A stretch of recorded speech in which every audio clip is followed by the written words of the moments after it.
DBN Live, y'all. DBN Radio, what's going on, y'all? We about to start the show in a minute. Let me go ahead and give shouts out to the first cats in the comment section right now. Let me see who's in the comment section right now. What's going on, y'all? Capadonna. What's going on? I'm saying everybody, hey, make sure everybody go ahead and rep your city, rep your country, rep your state. We in here, y'all. DBN. Hashtag new media. Y'all know what it is. What's going on, Judah? My man said, Keith, Rhythm of the Night, Thurman. Hit that like button. Yes, sir. J-Dog, one of my moderators. Hey, make sure you got your moderator account up in there, J-Dog, so you can filter this comment section. 702 in the building all day. Y'all know what it is. My man Reggie said, LA repping, right down the street. Lafayette, Louisiana. West Virginia, Arkansas, DC in the house. Dallas, Texas. All right, y'all. Yeah, we're about to start the show in a minute, guys. I'm just going to go ahead and give shots out. We have a special guest in the building. I'm going to go ahead and introduce my special guest. I got an undefeated prospect in the building. Once we start the show, I'm going to go ahead and introduce him, you guys. Yeah, man, we're going to be talking about everything as always. Unfortunately, we may never get to see Golovkin versus Charlo. We're going to talk about that. We're going to talk about AB's meltdown. We're going to talk about all that stuff. Yeah, man. It's going down. What you say, Milt? I said for sure. All day. He said life has played out like a Jerry curl. Like a Jerry curl. Yeah, he went out like Biggie and Tupac. Me against the world, baby. Because you know the Jerry curl ain't coming back, Yeah, so it that's ain't real coming bad back. when you compare it to that. 8 tracks. Man. Yeah, we about to get it started, y'all. Yes, sir. Yes, sir. Yes, sir. I'm going to go ahead and send these links out real quick. And then we're going to go ahead and get started. As always, there will be a small pause, maybe about a 1 or 2 minute pause. The intro will start, and we're going to get it cracking, y'all. There we go. That's what I was looking for. Yeah, I'm going to share these links. Yeah, let me see here. Yeah, y'all. So once again, the phone lines will be open as always. You guys want to call in? Go ahead and call in, man. Let's get it cracking, guys. Let's get it cracking.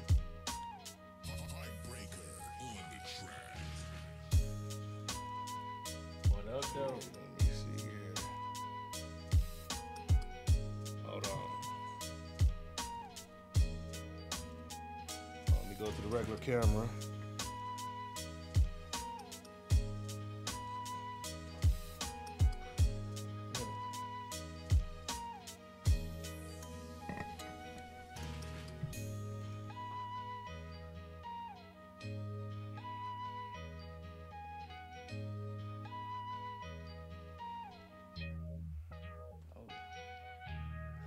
One more.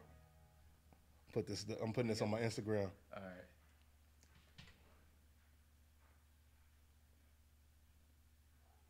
For sure. Yeah, y'all. We're going to start the show in a minute, guys. What's going on once again? Hashtag DBN says DeAndre. Let's go. All right, Troy. What else we gonna talk about later on today, Milt? Oh, we giving him a little bit of that. We gonna go back on that stove that Bomac lit. Oh yeah. He put the beef on, started to let it simmer. Yeah, he had that meat tender as hell, boy. Yeah, he did. He let the beef cook. Mm-hmm. We're gonna talk Abel and unpack some of that stuff he said in the interview, man. We're gonna talk Floyd Octagon. We're gonna talk Jesse Vargas on Keith Thurman. Go over fights from this past weekend. A lot of people probably don't know that Hank Lundy and DeMarcus Corley squared up. Oh yeah, yeah. For the Battle of the Ages. Yeah. We got a lot to talk about this week. Okay. But next weekend we definitely breaking down the fights from next weekend. Danny Garcia versus Bam Bam Rios. David Benavidez. And that rematch with Randall Gavril, which should be a barn burner. I think somebody might go to sleep in that fight. Uh-huh. All right, guys. We're going to go ahead and get it started right now. Take a quick pause. The intro will start. And let's get it in, y'all. Yes, sir. It's the nation, baby.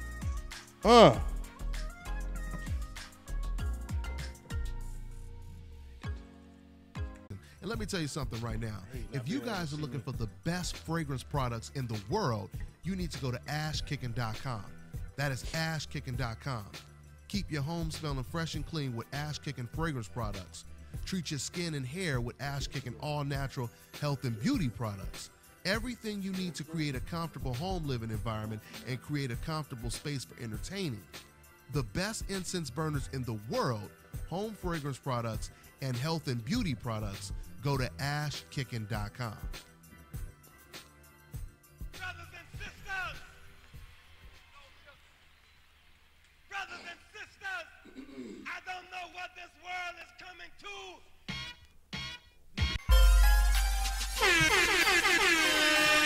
Hey, yo, check this out. This is Flavor Flav. And if you want the whole truth and nothing but the whole truth, so help the whole truth.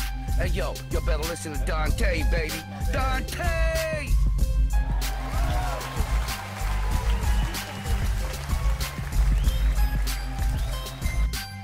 What's going on, y'all? Dante's Boxing Nation Radio live. We back in, boy. It's going down like a plane crash. Let me first go ahead and introduce my co-host, as always, in the building, my man Big Milt. What's going on, Milt? Nothing much, baby. What's good? What's good? All right, we got him in here. Let me also go ahead and introduce my special guest. We got the undefeated welterweight in the building, training at the Mayweather gym. My man Ronnie Austion. What's going on, Ronnie? What's up? What's up? All Shout out right. to everybody from Detroit. You got your Detroit Flyers. D-Town. Detroit Flyers in here. All day. Represent, huh? Yeah. Represent. Let me go ahead and also introduce my panel. As always, we got Money Pal. Check out his son, who's an undefeated prospect, knocking out cats all over the place, man. Matter of fact, he out there sparring with Jamal Charlo right now as we speak. What's going on, Money Pal III? Hey, what's happening, man? How's everyone today? Lovely money. How's Lovely. everything? Good, Ronnie, family. I hope that all is well. Congratulations Thank on you. everything Thank that you. you're doing, man. Thank you. And shout out to your son. Definitely hope to meet him and hope to bump into him. That'd be dope. Yeah, man. Hey, thanks a lot. Sure enough. Yeah, man. We also have Kirk Jackson. He's a former fighter. He's a contributor on BoxingInsider.com. What's going on, Kay? Hey, what's going on, everybody? Hope y'all doing well. Doing great, Kirk. All right, and we also going to have those phone lines open up later on. You know what? And we also got my man Tony from AB Boxing News holding it down out there in New York. What's going on, Tony? Tony, you there? Okay, I thought I seen his number on here. That's somebody else just calling in. Okay. Well, anyway, yeah. So and we ain't got my man Blue. I seen Blue in the comment section, but he ain't called in yet. But anyway, man. He said he was gonna be on the line. Okay. Yeah, we'll get it in. Come on, Blue. Yeah. So let's go ahead and get into it. Man. So Ronnie, man, let's get right into it. So how long you been out here in Vegas training at the Mayweather gym? First things first, man. Honestly, I've been back and forth since I was 18. I've been coming out of here since I was 18, back and forth. You know, Yeah, push that up a little bit. Yeah. Little microphone malfunction. There you go. There you go. Yeah, no, I've been back and forth out here since I was 18. But I'm out here living now. Okay. I've been out for 2 years now. Okay. Now, how long you been boxing? You amateur pedigree, all that kind of stuff? I've been boxing for, it's going to be 10 years or 11 years coming up. I started when I was 13 years old. Everybody knows me from Crunk Boxing Gym. That's where I started from, Sugar Hill. Sugar Hill was my, baby. Yeah, it was my trainer. Is that right? Me, Jalen, Dominique, we all came up in the same Get out. gym. Yeah. We all came up in the same gym. Used to get beat up by Dominique and all them. You know, they always used to, bully me. But now, you know what I'm saying, I got bigger now. You know what I'm saying? So it ain't popping off like that no more. But I won the Junior Olympics in 2009, I believe. Won Ringstar World Championships in 2012. Nice. The Olympic qualifiers. So you ain't been playing with them. Okay, Nah, keep going. Nah, not at all. Olympic qualifiers to semis 2 times. I definitely should have went to the Olympics. I wanted to fight Jamel. Oh, you wanted to fight Jamel? He was in there? Yeah. When we be in camp with Adrien, I'd be like, bro, I wanted to fight you so bad. He was like, I was so happy you lost. I was like, man, I was hot. But, it was all good though. Amateurs was amazing. All the people I met, all the people I connected with after I met, you know what I'm saying, just impressing people, like to impress Adrien to me at that time was like impressing Floyd at that time, because that's like right when he came off the DeMarco fight. So I went up to box him. I think I was 18 or 17. I went to box him, and he was like, he's like, "Oh, you who I'm boxing?" I'm like, "Yeah." Like I'm like, you know, I'm like geeked to boxing. He's like, "Oh, I'm gonna fuck you up." So like, yeah. And I'm looking at him like, "Damn, this dude, he really like that. Like he really like that all the time." But just to do all that and go through amateurs and go pro and do what I did and then still be here is great. That's awesome. That's awesome. No doubt about it, man. You know that Kronk pedigree, man. It carries with it a special notation. You know what I mean, when somebody says that they're from the Kronk. Yeah. But you know, are you getting the sparring better here than you were in Detroit, or where you think you're getting a better work at here or in Detroit? When Kronk Boxing Gym was open, or I mean it's still open now, but when it was open, when Emmanuel. First thing first, shout out to Miss Sylvia Stewart Williams. Yeah, that's my girl up there. She's still holding it down. That's the daughter of the late Emmanuel Stewart, and every time she comes out here to Vegas, she always shows love to Dante's Boxing Nation. Yeah, all day. So shout out to Miss Sylvia Stewart Williams. Back to it. You know, at the Kronk. The Kronk Gym that was I never was at the one in at the original McGraw. I was too young. I wasn't boxing yet. But when I came, they had the one on Dearborn, and then they had the one on Warren and Warren. That was in Dearborn too, but it still was the same pedigree. And we boxed every day. Every day we box. So anytime somebody asks me to box, it's never a problem because I boxed every day. Like it'd be like we have a fight Saturday, we'll fight that Saturday. We'll box that Saturday morning. Wow. Like Sugar Hill be have us box that Saturday morning. Like, yo, what's up? Like if you're really that, then you can box right now and you be okay. And we'll be thinking like, this nigga crazy. He crazy as hell. Like, but you know, but it prepped me. I know it prepped me. I don't know about everybody else, but it prepped me like coming out here or coming to box Adrien or coming to box Sean Porter. When I boxed all them, it just was. It was whatever because we boxed everybody. K9, I boxed Jonathan Banks, I boxed Donna Stevenson, I boxed everybody. Like they throw you in there with everybody. I promise you. I got hit by Donna Stevenson. First of all, I fight 140. Yeah, he's a light heavyweight. He's a light heavyweight. Probably was heavier when he was sparring. When he was sparring me, so I'm boxing him, and I remember Emmanuel. I'm like got the Floyd, the Philly shell, because you know. I'm about his frame, and you know what I'm saying, that's what I take after. So man, like Ronnie, you need to get your motherfucking hands up. You need to get your motherfucking hands up. And I'm like, I'm thinking to myself like, man, you know what I'm saying? Like I don't really get hit like that. And he came boom right down the middle. With that left? Yeah, and like and I blocked it, but when I blocked it, like my whole body like tipped up, and I tipped back, and I was like, oh shit. Like that Wilder Bermain Stavern right hand, it went through his guard, huh? Yeah. No, I caught it. But you caught that one better. And I tipped over, and I came back, and I was like, damn. Wow. Yeah. So I boxed everybody. Man, you in there with light heavyweights? There's probably like cruiserweights, you know, when they not. Exactly. They threw me in there with everybody. Like I said, I boxed Jonathan Banks for when he fought, what's the dude from Michigan State or whatever? The green, he was a heavyweight. And he beat him the first time. Yeah. I boxed him for that camp. Oh, you talking about the football player? You talking about the football player? I forgot his name. For that camp. I boxed him that camp. Yeah. He showed so much promise. Yeah. But man, he was technically flawed, and Jonathan went in there and easily handled that guy. I boxed him that camp. I was boxing for speed. I was supposed to be the speed guy. Yeah, wow, the speed guy. I was the speed guy. Man, they put you. So you don't. So now when you come over to the Mayweather gym, I mean that's like just.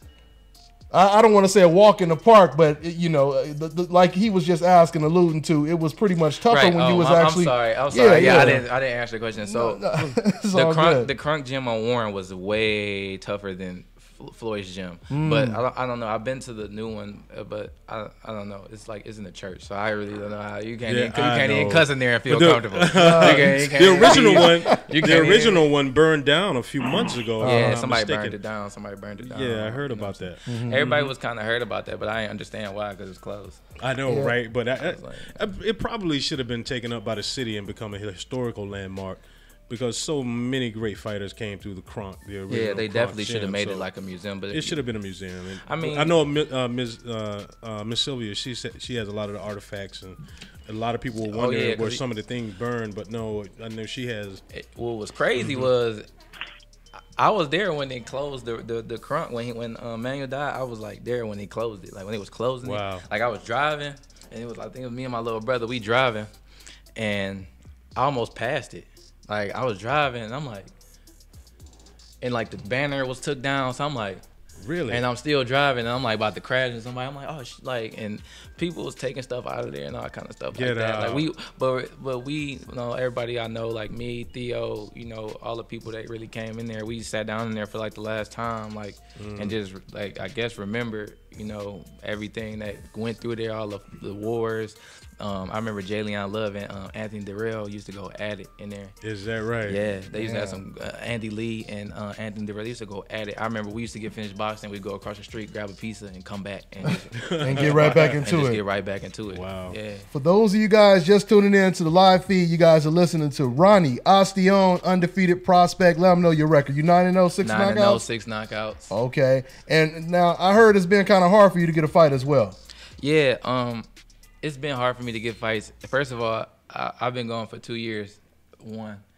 It's just been a whole bunch of difficult things that's been like really holding me back. But and how old are you since you're taking these layoffs? I'm 23. Not intentional, but I'm 23. Oh, okay, you're young too. Yeah, good. yeah. Okay. So they people try to slow me down. They, what I'm saying, you can't stop me. Yeah. But it's kind of hard coming back. What I'm saying, everybody know where I'm supposed to be at. Like 2 years, I'll probably be like 18-0 or 20-0 or something like that. So everybody kind of look at me like, oh nah. I think my agent Juan, he was looking for somebody to fight, and I think he was like 16, 17. No, I'm like, oh yeah, give him to me. And they was like, nah, we so they didn't want to put him in there. Nah, I mean, why not? I guess I wasn't getting there with me either.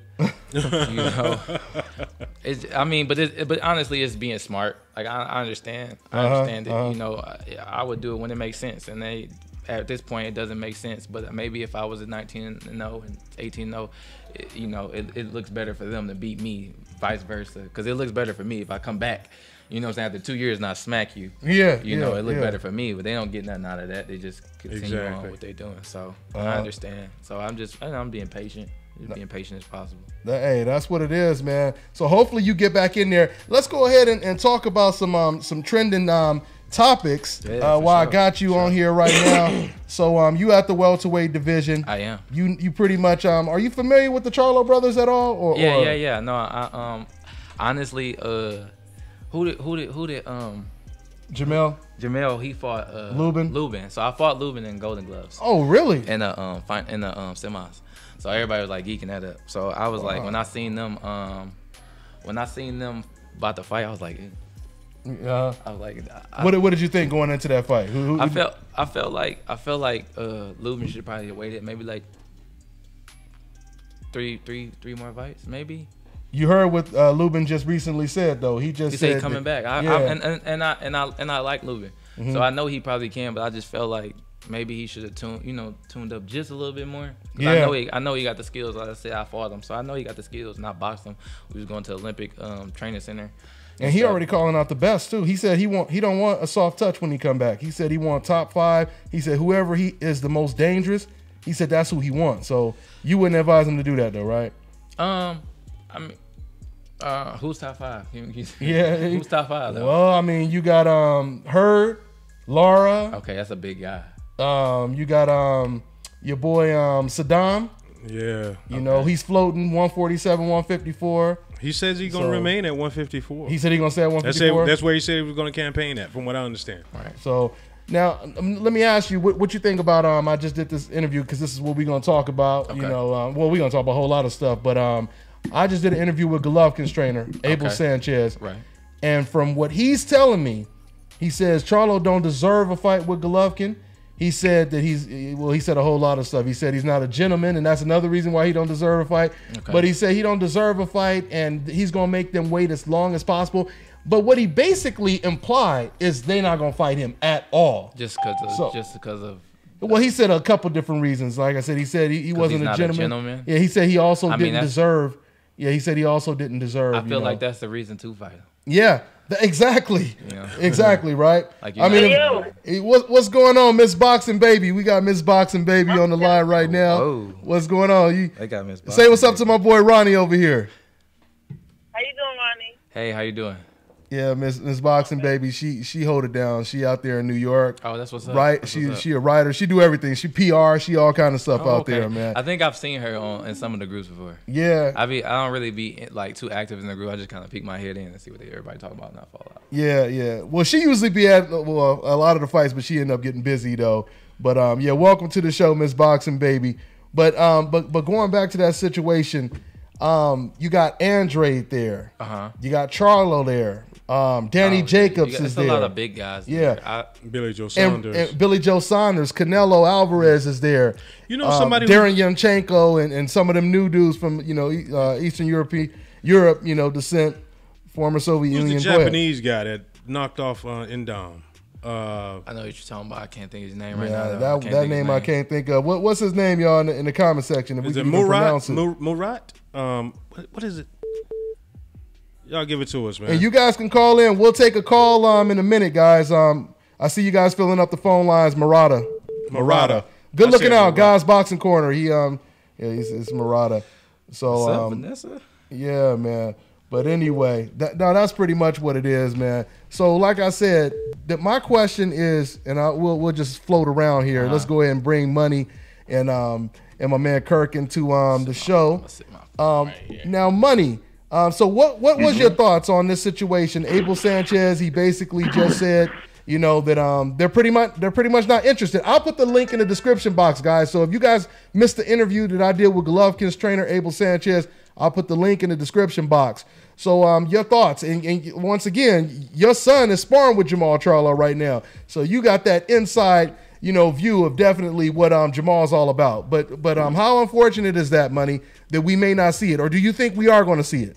Charlo versus or Golovkin versus his mandatory Charlo, Money. Looking how everything is set up so far, I don't think that we're going to see that. Not in 2018, maybe 2019, and that will only happen if the WBC forces them to do so. Yeah, and go ahead. Okay, in your the interview you had with Abel, when he said, because he felt like Jamal was being disrespectful.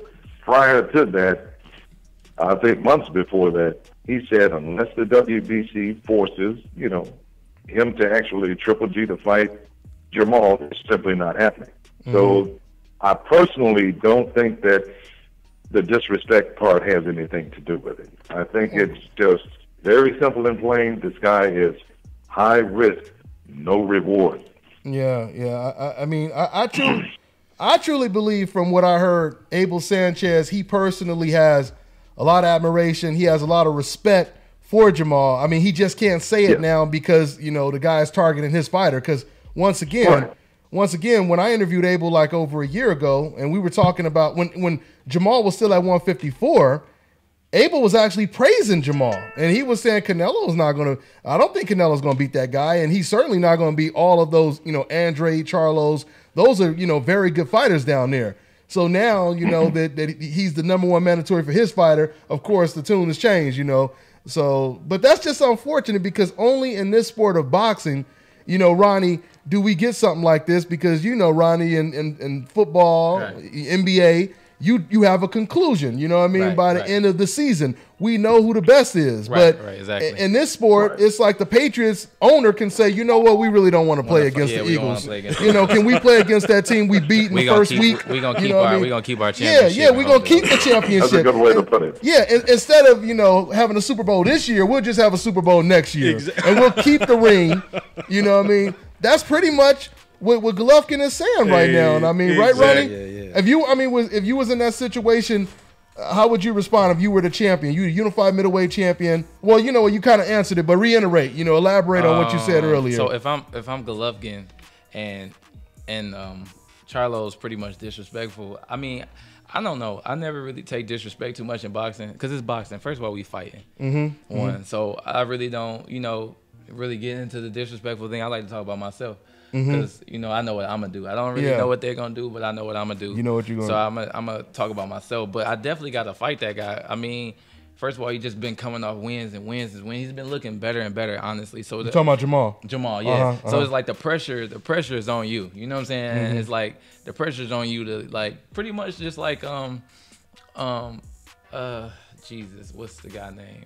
Keith Thurman. It's like Keith Thurman. I had a feeling he was gonna mention some welterweight. It's like the Keith Thurman thing. Like you see this guy, he's coming at you. Everybody you fight, he's stopping. So it's like he's proving himself. So it's like now you gotta see me. So I could be as disrespectful as I want to be. You know what I'm saying? You're gonna have to see me. You know what I'm saying? Or they're gonna drop them cherries on the bottom of your Instagram pictures. You know what I'm saying? They're gonna drop all them cherries. But see, this is the thing. This is what got me with Abel. He made it seem as though he didn't care if they get called out for cherry picking.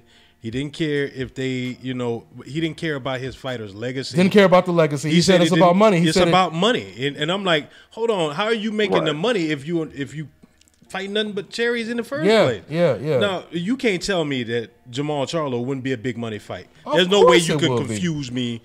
But also a lot depends on what the media is projecting, because the media can make or break a fighter, unfortunately. Like there's a lot of fighters. It's so true. They fight the top fights, but they don't get the recognition.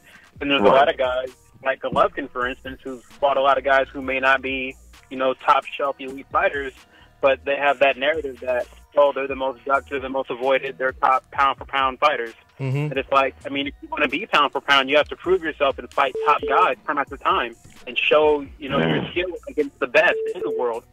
So, a lot of it's just dependent on what the media portrays. Like, if they're going to say Jamal Charlo doesn't generate money, then if that's the case, why are you sitting here fighting Dominic Wade? It's not like he's a big money, drawing fighter. So, I think it's a matter of they realize how good Jamal is, and they know he's a threat. Obviously, and on top of that, Kirk, they also bragged about how successful Golovkin versus Willie Monroe was.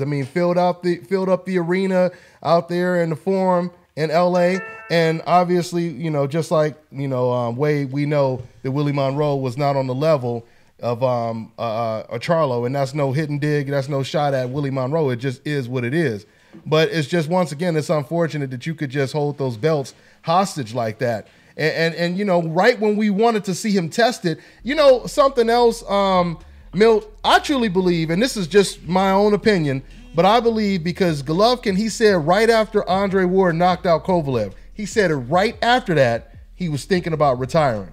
And I really think, remember that. It reminded me of when Hitler seen Mussolini, getting drugged through the streets or whatever. Right. And he said, man, I don't want to go out like that. You know what I mean?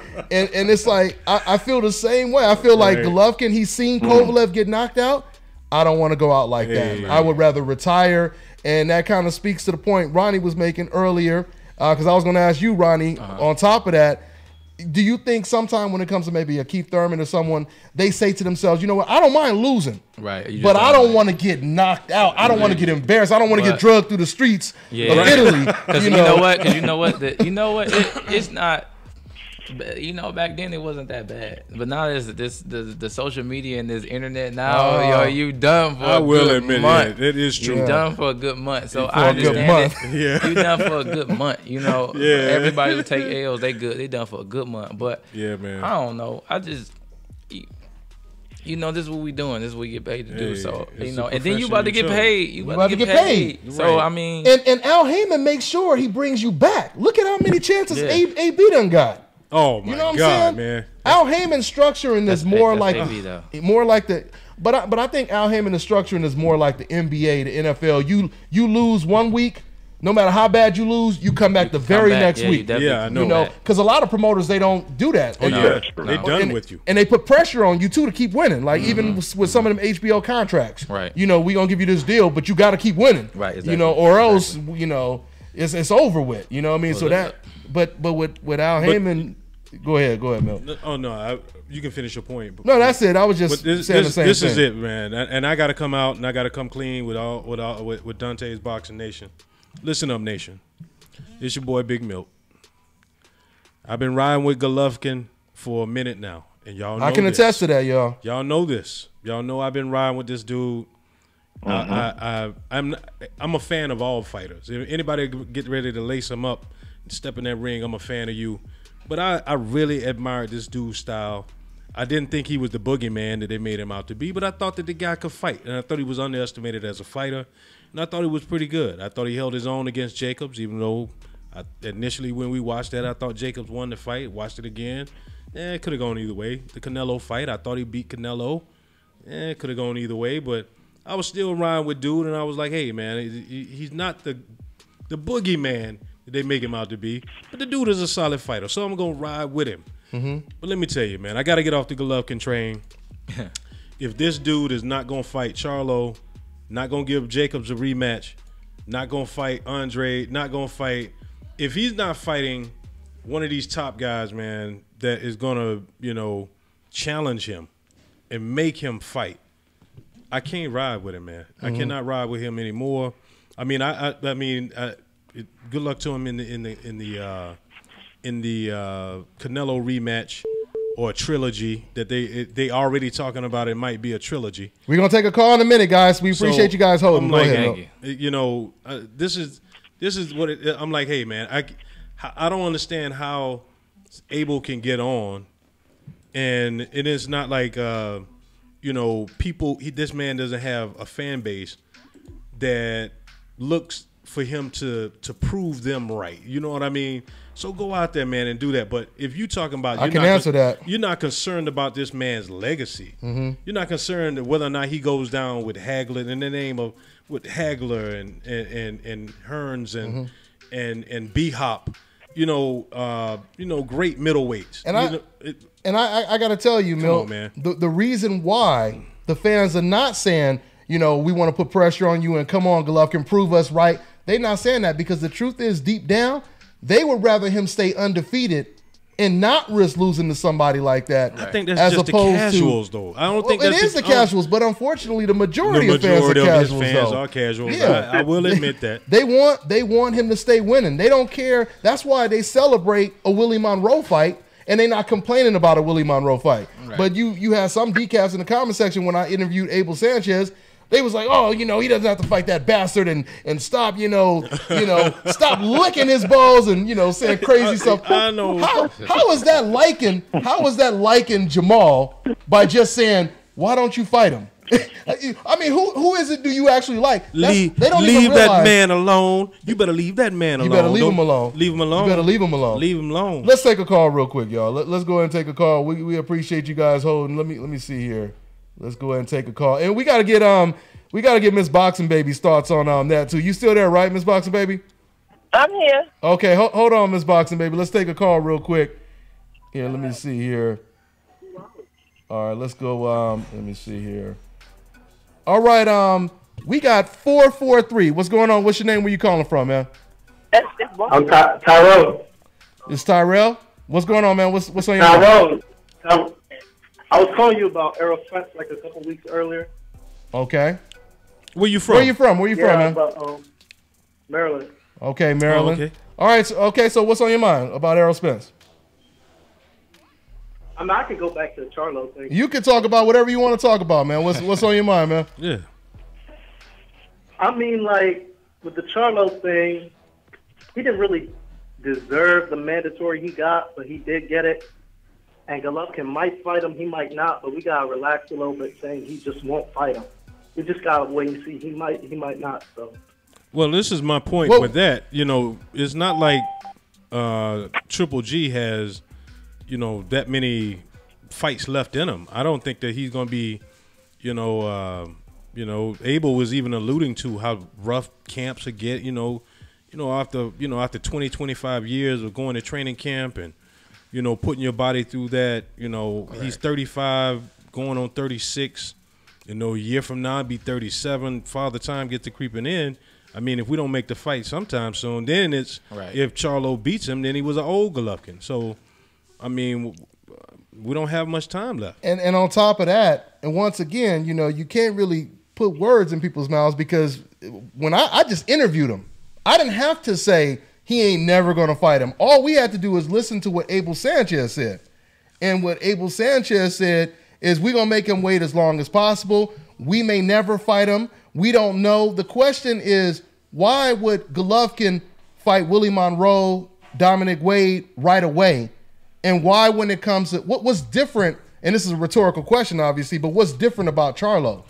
That's the big question. And now, but I will say right now, no.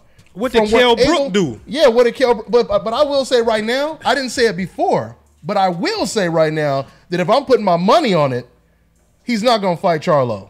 Let's go ahead and do a poll right now. Wow. Ronnie, if you got to put money on it, will Golovkin fight Charlo or will he retire? No, he's not gonna. I mean, you're gonna solidify that undefeated streak. I mean, if he's gonna risk it. Honestly, if it's me and how old is he? 36. I'm gonna retire. I'm not. You gonna retire? You ain't trying to fight. Like you said, you ain't trying to get dragged to the streets. Yeah, get dragged to the streets. Yeah. I mean, hey, what you say, bro? Glory. I'm sorry. I don't think he'll fight him, but that's just my opinion. I mean, we gotta wait and see, really. But but it's due course. You know what I mean? But look at his track record, though. Look at his history of fights and who he fought. As Dante mentioned, he's sitting here fighting guys like Dominic Wade and whoever for the majority of his career. He just now started fighting the top guys, and it's like at this point of his career, he's 35 years old, and he's going to try and get those big money fights and secure a legacy, for his career and then for his family. He wants to secure his financial future. So it's like I think he's going to gear towards the bigger fights like Canelo and try and extend it to a trilogy. Like, I'm not disagreeing with you. I'm not disagreeing with nobody on here. I'm just saying, like, there's still a chance he might fight him. Probably there's always a chance. Of course, there's always a chance. That's just my point. That's all. It's a chance. But that doesn't change. I mean, I would agree with you, right? Yeah. I agree with you that he probably won't fight him. It's a harder fight. But if we all agree, then there's really nothing we disagreeing with. Right. I mean, there's nothing we really disagreeing with. I agree to disagree. I We agree got a lot to disagree on Errol Spence, though. Okay, go ahead. Speak on it. Holler at us. Go ahead. What you disagree with? I don't see it in Errol Spence. I don't see this next great welterweight, this next breakout star. Okay, but why don't you? But see, you need to call Keith Thurman and tell him this though, because see, this is the problem. I keep hearing fans say this stuff, Ronnie. But honestly, great point, I had the same opinion. I definitely had the same opinion at one point, but I had the same opinion at one point about not Keith Thurman. Errol Spence. And you were a critic before, like Dwayne Beeman said before. But go ahead. And the Charlo brothers.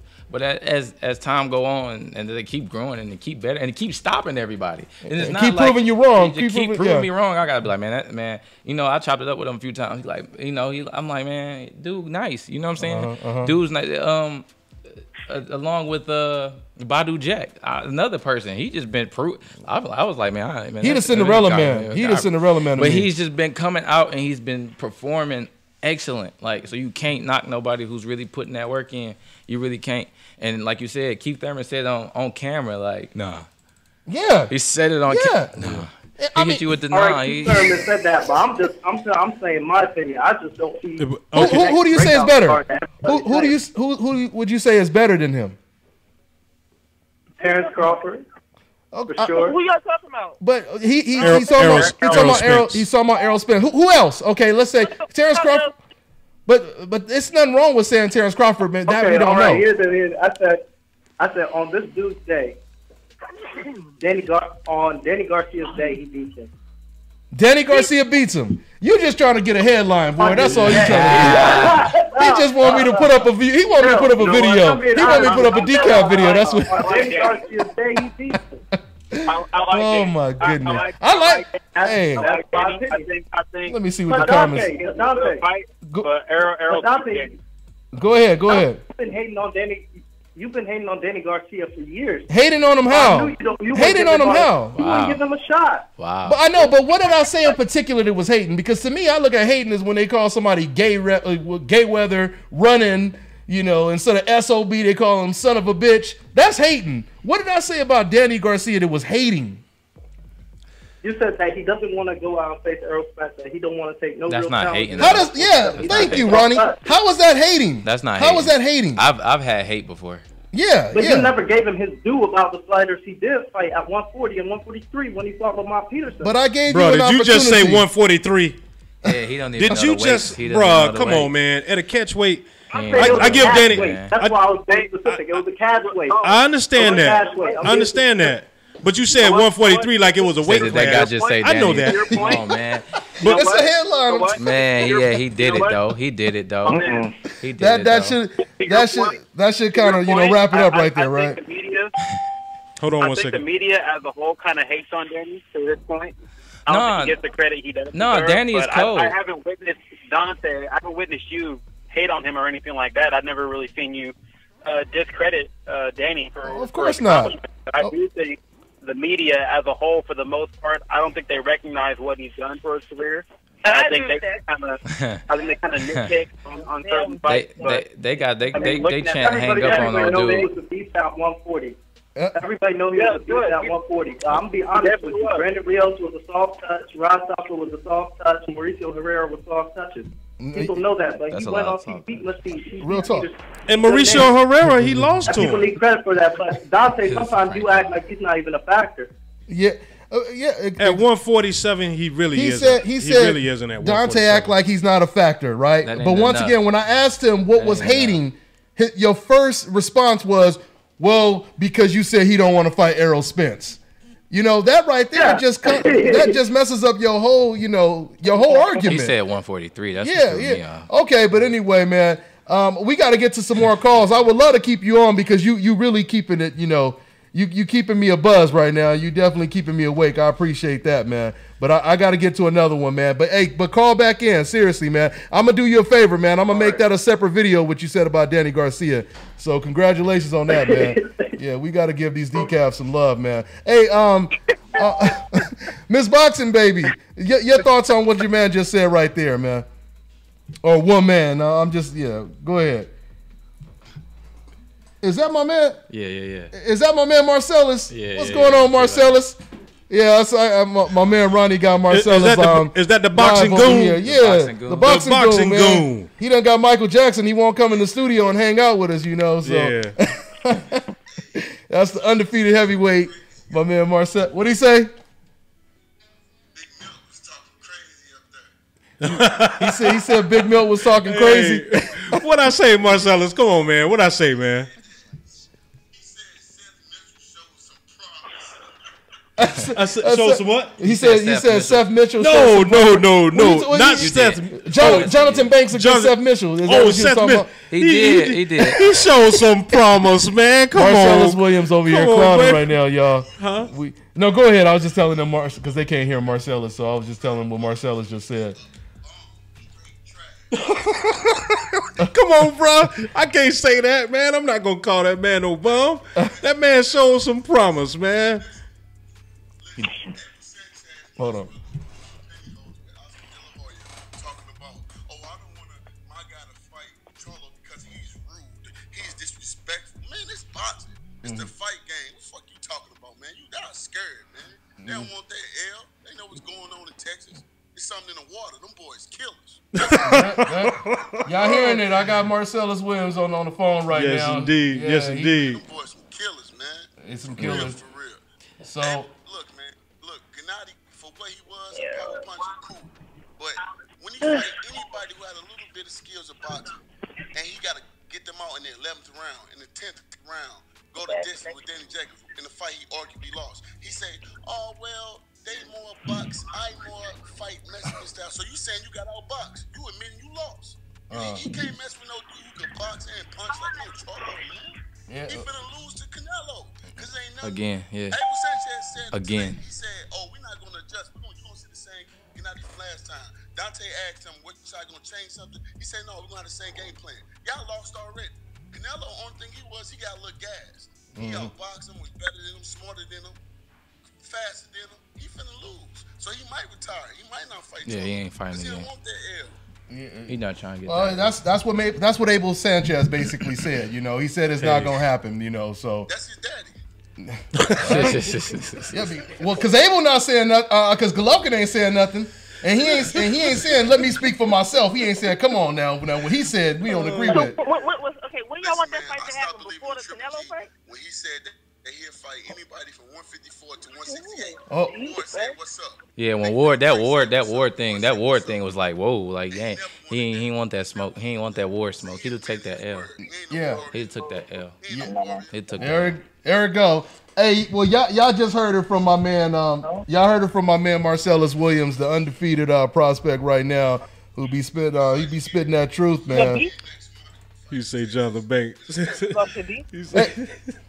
Hey, but go. You say Seth Mitchell was straight trash, man. Hey, I ain't gonna say that. Miss Boxing Baby, you heard what Marcellus Williams said. What's your take on what Marcellus just said right now? We just gonna say something? What did he say? I didn't hear him. What did he say? Okay, no, he was talking about. Did you guys hear him? Y'all heard him, right? Y'all heard him in the comment section, right? No, it was like muffled. I couldn't really hear. What did he say? Oh, okay. Well, no, he was just pretty much just talking about the situation with Gennady Golovkin. The interview. Did you see the interview I did with Abel Sanchez? Abel Sanchez. He basically said it's most likely not going to happen. To sum it all up, he said that he was too disrespectful. He said your boy Golovkin was too disrespectful. Charlo was too disrespectful by calling him 3 little G's. And he said he doesn't deserve the fight. He said, what has he done to deserve the fight? And he said I'll put it to you like this. I wouldn't take that fight before the Canelo fight because it's dangerous. Of course not. Anybody that he fights. I definitely wouldn't do that. And to me, we might not be having this conversation because if he loses to Canelo, the fight wouldn't have no weight anyway. So it don't even matter. Now there you go, Miss Boxing Baby, bringing logic. Right now. To me, I think he's gonna lose to Canelo. Miss Boxing Baby, I don't think he's gonna get to Miss Boxing Baby, bringing logic to this conversation because it is a possibility that this man may lose to Canelo. Or he might lose to BJ Saunders too if he try to go that route. Because BJ, it might be another Pacquiao Jeff Horn situation if he try to fight BJ Saunders. Mm-hmm. You know, so if Golovkin, let's say if Golovkin gets past Canelo, the only issue is Canelo, the rematch, which to me I don't think he's going to win. So none of those fights we're talking about will have any type of weight, especially Charlo and Triple G if he loses to Canelo. But you know, you're right. Yep, you're right. I'm saying, to fight him right now before Canelo would be stupid. It's to me suicidal because Jamal Charlo is a monster and he's dangerous to anybody that he fights. Oh, but Golovkin, he probably listening like, yep, Miss Boxing Baby, you tell him that boy Charlo is a monster. He's Big Drama Show. You know, Golovkin calling that boy Big Drama Show right now, boy. Stop it, man. Stop it, Dante. Come on, man. Oh, my goodness. This don't make no damn sense. Only in boxing, boy. That's funny. But anyway, hey, man, anything else you got on your mind, man? I was going to go ahead and let you wrap it up, man. I don't want to hold you up, my man good, Ronnie. Good. I'm here kicking it. We good? Okay. I just want to make sure, you know, because we be here, you know, hanging out, you know. So around, you know, about 8, I probably smooth out, but I'm kicking it. Okay. For sure. Well, since you said that, let's go ahead and take another call then, man. Let's go ahead. We're going to go ahead and take another call. Let me see. The lines are lit right now, so let me see. I don't know if this is my man's right here. Let me see. Where's Jimmy J Smooth at? Yeah, oh yeah. Shout out to Jimmy J Smooth, man. Jimmy J Smooth. Matter of fact, before I take another call, because he shot me, he showed me some love in the comment section, super chat section, always saying good looking out to everybody that's helping us push this DBN tank over here. Let me go ahead and see what Jimmy J Smooth, he showed love in the super chat. He said, I'm going to see you in San Antonio, Dante.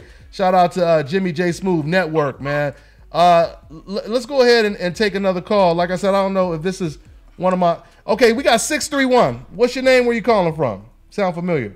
Yo, what's going on, fellas? It's Blue. Okay, Blue, man. Hey, okay, Blue, there he is. My bad, man. I seen you on here because see, I got another cat who was supposed to call from New York. My man Tony was supposed to call in, so I thought that was his number. Okay. So you've been trying to get you in, Blue. You've been on all this time, but I thought I gave you the Okay, anyway. All right, so that's Blue Blood Sports TV, y'all. Shouts out to my man holding it down and BK out there. Hey, it was. We'll explain it to you. Hey, we'll explain it to you later, man. Yeah, hold on, Blue. Let's go ahead and take a call. We got 832. What's going on? What's your name? Where you calling from, man? Reggie, right? You already know this is live and direct, baby. You know this is live and direct. What's good? Y'all already. So tell me something, man. How you think Chris Eubank's gonna do against George Grove? Talk to me, man. Hey, man, I think Chris Eubank is gonna knock him out, man. I think. Yeah. I mean, I think he's gonna knock him out. I think that's gonna be his most impressive complete. It's gonna be a complete performance by Chris. Since we got Ronnie, undefeated prospect Ronnie Austion in the building, let's go ahead and ask him the same question. How does that one play out, Ronnie? I don't know none of them guys, bro. Oh yeah, you don't follow them? Okay. Chris Eubank? Because I know exactly where he is. He comes to the Mayweather gym a lot too, from the UK. I haven't watched him. I'll tell you this, my I'm opinion. telling too much to. This is my. I think that Chris Eubank is going to win, but I don't think he's going to win as easily as a lot of people think he's going to. I think Groves can give him just as many angles and be, you know, and he's a harder puncher than Billy Joe. Then that means he ain't improved since Billy Joe. Then is what you're saying? Who? Chris Eubank. I see some flaws. He comes around the outside quite a bit. When he should, and sometimes when he should be coming up the middle, I see him coming around the outside. I think he's going to win the fight, but I think it's going to be a much tougher fight than people are giving it credit for. And I think Groves is coming in there prepared, man. You could be right. That's an exciting fight though too. It's an exciting fight. You know, you brought it up, Jimmy J. What you got on that? Man, I think Chris Eubanks is gonna beat him. He could possibly knock him out because George Groves do got a suspect chin. You know what I'm saying? I ain't gonna say he doesn't have no chin, but it's very, very, very suspicious. You know what I'm saying? So, unless George Groves just outbox him like Billy Joe did, you know what I'm saying, or do a lot of hugging and holding like Billy Joe did. You know what I'm saying? I think Chris Eubanks is gonna knock him out just like Dante Boxer said, or he gonna take an epic beat down, man. An epic beat down. Epic. God damn. Hey, Money. How do you see this one? How do you see this one, Money? I personally just feel like, just from the psychological aspect of it, I just don't see Eubank losing to Groves. I think Groves will hang well in about the first 3 or 4 rounds, and after that, the line of separation will start. And after that, Groves will start to fade to black. Yeah, fade to black.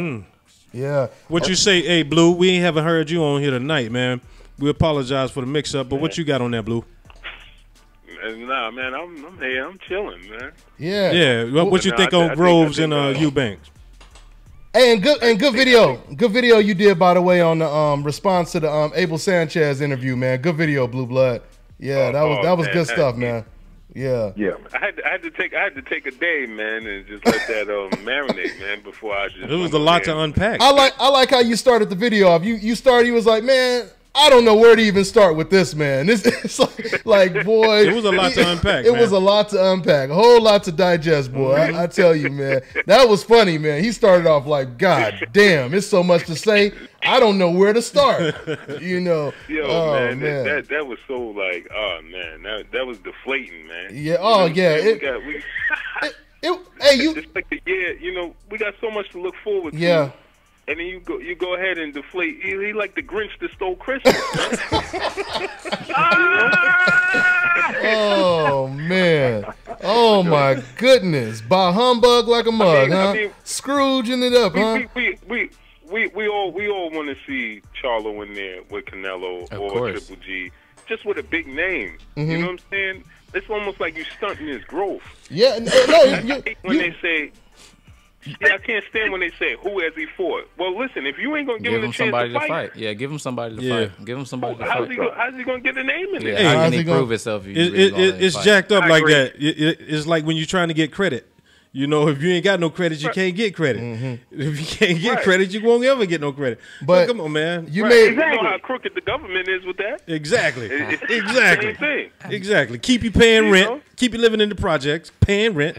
You made a real good point though in your video, Blue, when you said, yeah, it's unfortunate because it's antics like that, you know, that stops the growth of fighters from possibly becoming superstars in the sport of boxing, because he might end up like the body snatcher, Mike McCallum, you know, or some fighter who just, they just basically swept him under the rug, and no one ever gave him a shot. Once again, like I said, I mean, realistically, if you think about it, it's the modern day black murderers row. I mean, because you know, Canelo's not going to fight Charlo either. He already don't want to fight. You know, he don't want the WBC belt. He's going to use that as an excuse.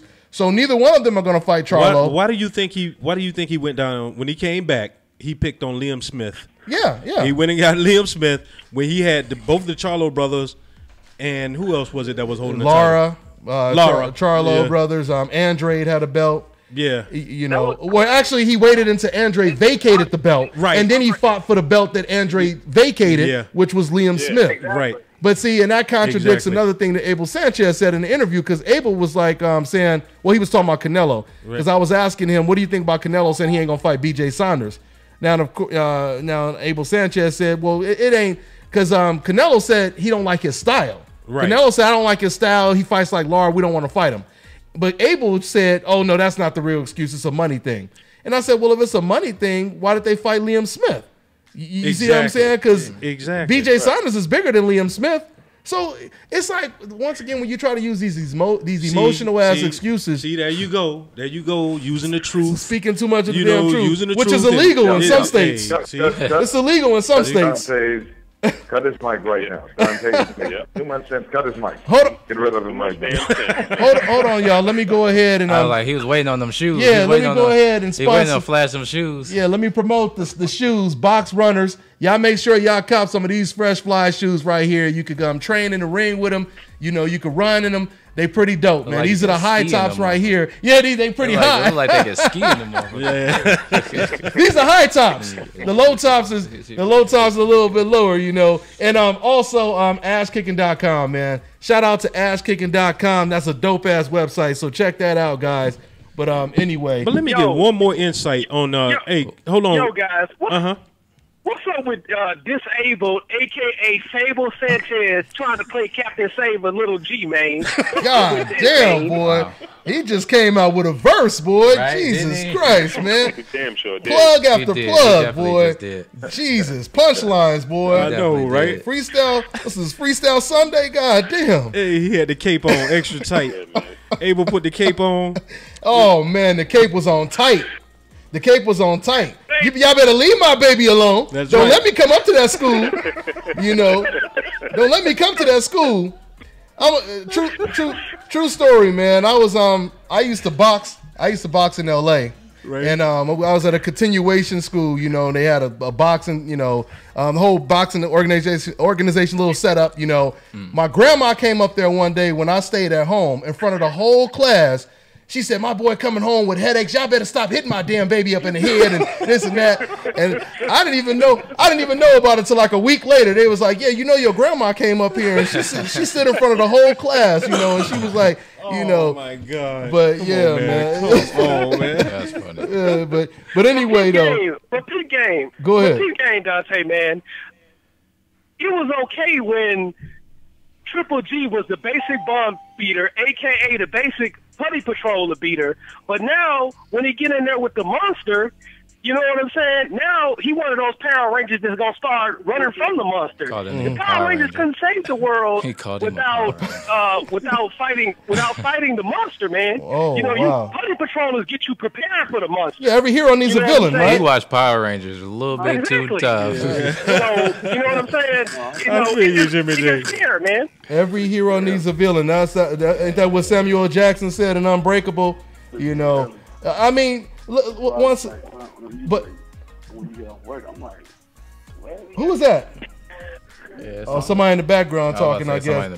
Yeah, but anyway, sound like they spitting game though. Yeah, it's to somebody. But yeah, there's no doubt about it. Abel Sanchez. It's just unfortunate, man, because once again, you know, Golovkin has been sitting in that park with nobody to play with for so long, and now all of a sudden you got a gang of kids to play with at the park. Andre, Charlo, Jacobs. But let me stop you right there, though, Dante. Go ahead. After this conversation, after this interview you had with him, it leads me to believe that he never was in the park by himself. He just was avoiding the park with all the people in it. The whole time. The whole time. It leads me to believe. See, he once he said that it's not about legacy. It's not about.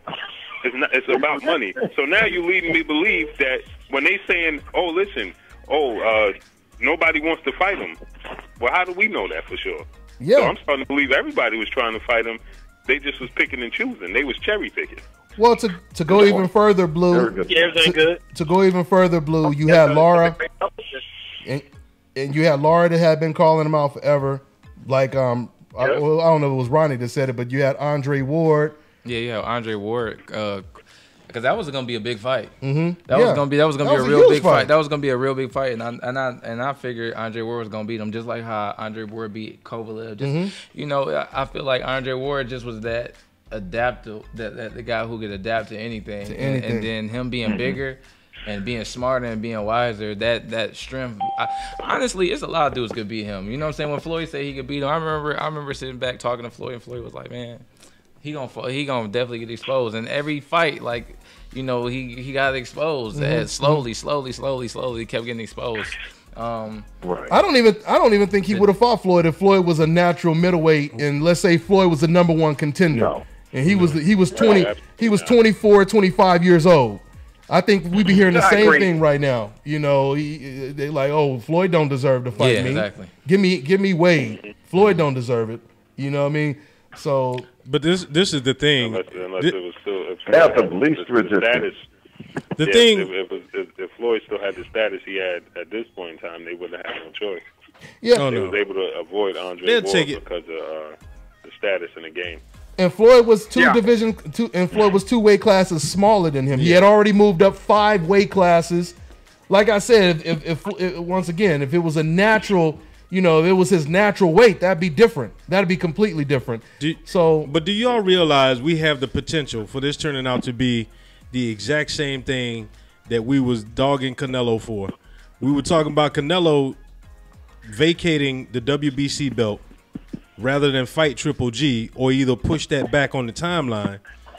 And now it's the potential that Triple G could actually throw that same belt in the trash because he doesn't want to fight Jermell Charlo. What is it about when somebody becomes a mandatory for the WBC that they don't want to take this challenge? Are you going? And he saw exactly how, you know, Canelo was ridiculed and how his fans turned on him for turning down that fight, and it was just temporary.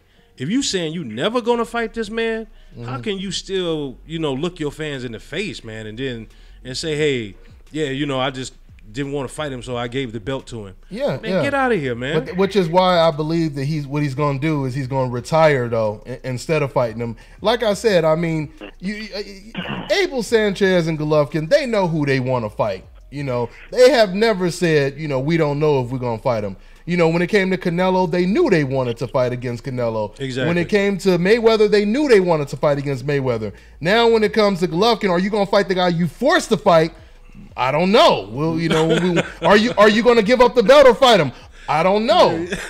That shouldn't. You would think that wouldn't even be an option that you're going to give up your belt. Right. And he's saying when we cross that bridge, we'll cross that bridge when we get there. Yeah. You know what I mean? So hey, Dante. I'm gonna let Jimmy J Smooth go. Hey, Jimmy, I'm gonna get to another one. All right, family. All right, most definitely. Take care, family. Good looking out, man. Appreciate it, man. All right, Jimmy. Hey, Dante. Go ahead, money.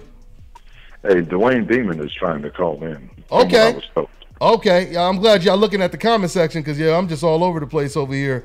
Wasn't really looking at it. Let me see which y'all got deep in that. Oh, yeah. We all like that's why I was telling you, man. We start getting into it, boy, and we forget what time. It'd be like a casino in here, no clocks or nothing. You don't know what time it is outside. Man, we look up. That's how they get all your money out here in Vegas. You know that they ain't got no clocks in the casinos. You know exactly. You be there all night, boy. Exactly, putting y'all up on game. And no windows. Yeah, and no windows, no clocks. That's they do that. Let me see. I got to see which one is my man. Okay. But anyway, real quick, before we try to get Dwayne on, Milt, what else are we talking about, Milt? Hey man, I did want to get into that Bomac, interview you did. You know, we harping on the Abel interview, but Bomac came in here and put the beef on full flame. He started the beef cooking by saying that they were going to tear Errol a new asshole. We going to tear Errol a new asshole. I'm like, and who says that about Errol? Errol. By way of contrast, you see the difference with Golovkin. Don't want to fight that dangerous fighter. You got them. They going to the fight. Now imagine this. If Errol said, no, man, I don't want to fight you. Your trainer was too disrespectful. You know what I mean? Yeah, like, you know, and that's what I never got that. I never got that though. Come on, man. It's no such thing. Like you fighting. We're fighting. We're fighting. Where you at the? I'm putting my hands on you. You putting your hands on. That's the disrespect right there. Exactly. We're disrespecting each other right there. That's the disrespect. Like it's a fight. As soon as I hit you, that's a bitch. Like it's already. It's already disrespectful. So I never understood that. But what I do start to get is when you have certain fighters that's in the middle, and certain fighters that's up here, and then certain fighters down there. So the certain fighters that's down here trying to pull up to get to the fighters right here. Exactly. And the fighters that's right here trying to pull up to there. And the fighters that's up there trying to avoid all that shit. And I get it. You know what I'm saying? I get it. You want to avoid all that while you can, but I mean, you can't. You know, at the end of the day, sooner or later, you gotta come see me. Yeah, you gotta come see me. This is what I want to say from both of those interviews, from Bo Mack and from Derrick James. Both of them. I mean, you couldn't, you know, have two polar opposites. You know, Bo Mack was all truculent. He came in. He was hyped for it. He wanted to, you know, turn it up real high. And then you have Derrick James come in smooth, man, like butter, baby. And he's like, hey, you know, we don't mind making that thing happen. And you know, but I respect both of the trainers and I respect both of those fighters. You know, both of them, I think, got that point across, and I admired the way each one of them did it because it was natural. You didn't have Derrick James coming in here all rah because that's not him. And he came in and he gave props to Terrence Crawford. But let me tell you something, he gonna come in and he gonna have Errol prepared for that fight. And that fight is and Bo Mack, I didn't want to see him coming in all timid and, you know, not talking trash because that's not his personality. So both of them came in. They were real with it. They provided, you know, and I got to give props to Derrick James, Trainer of the Year, man. I mean, he gave this man props even out there. He let you know, hey, this is business. You know, this is the life we chose. I ain't got to get all rah with it. And so, but he got his point across. Yeah. We would like to have that fight. Right. Yeah. You know what I mean? So each one of them did their thing, and I respect both of those trainers, man. You know, and I respect both fighters also. Absolutely. Let me see. I'm looking for my man Dwayne over here. Hold on. Let me see. Hey, Dwayne, you there? Okay, hold on. Let me see. Let me see. Looking for my man Dwayne's number right here because there's a lot of people on the line right now. And yo, this me. This hey, there we go. Hey, there we. Oh, you calling it from a different number, huh? I'm looking at your number on my phone.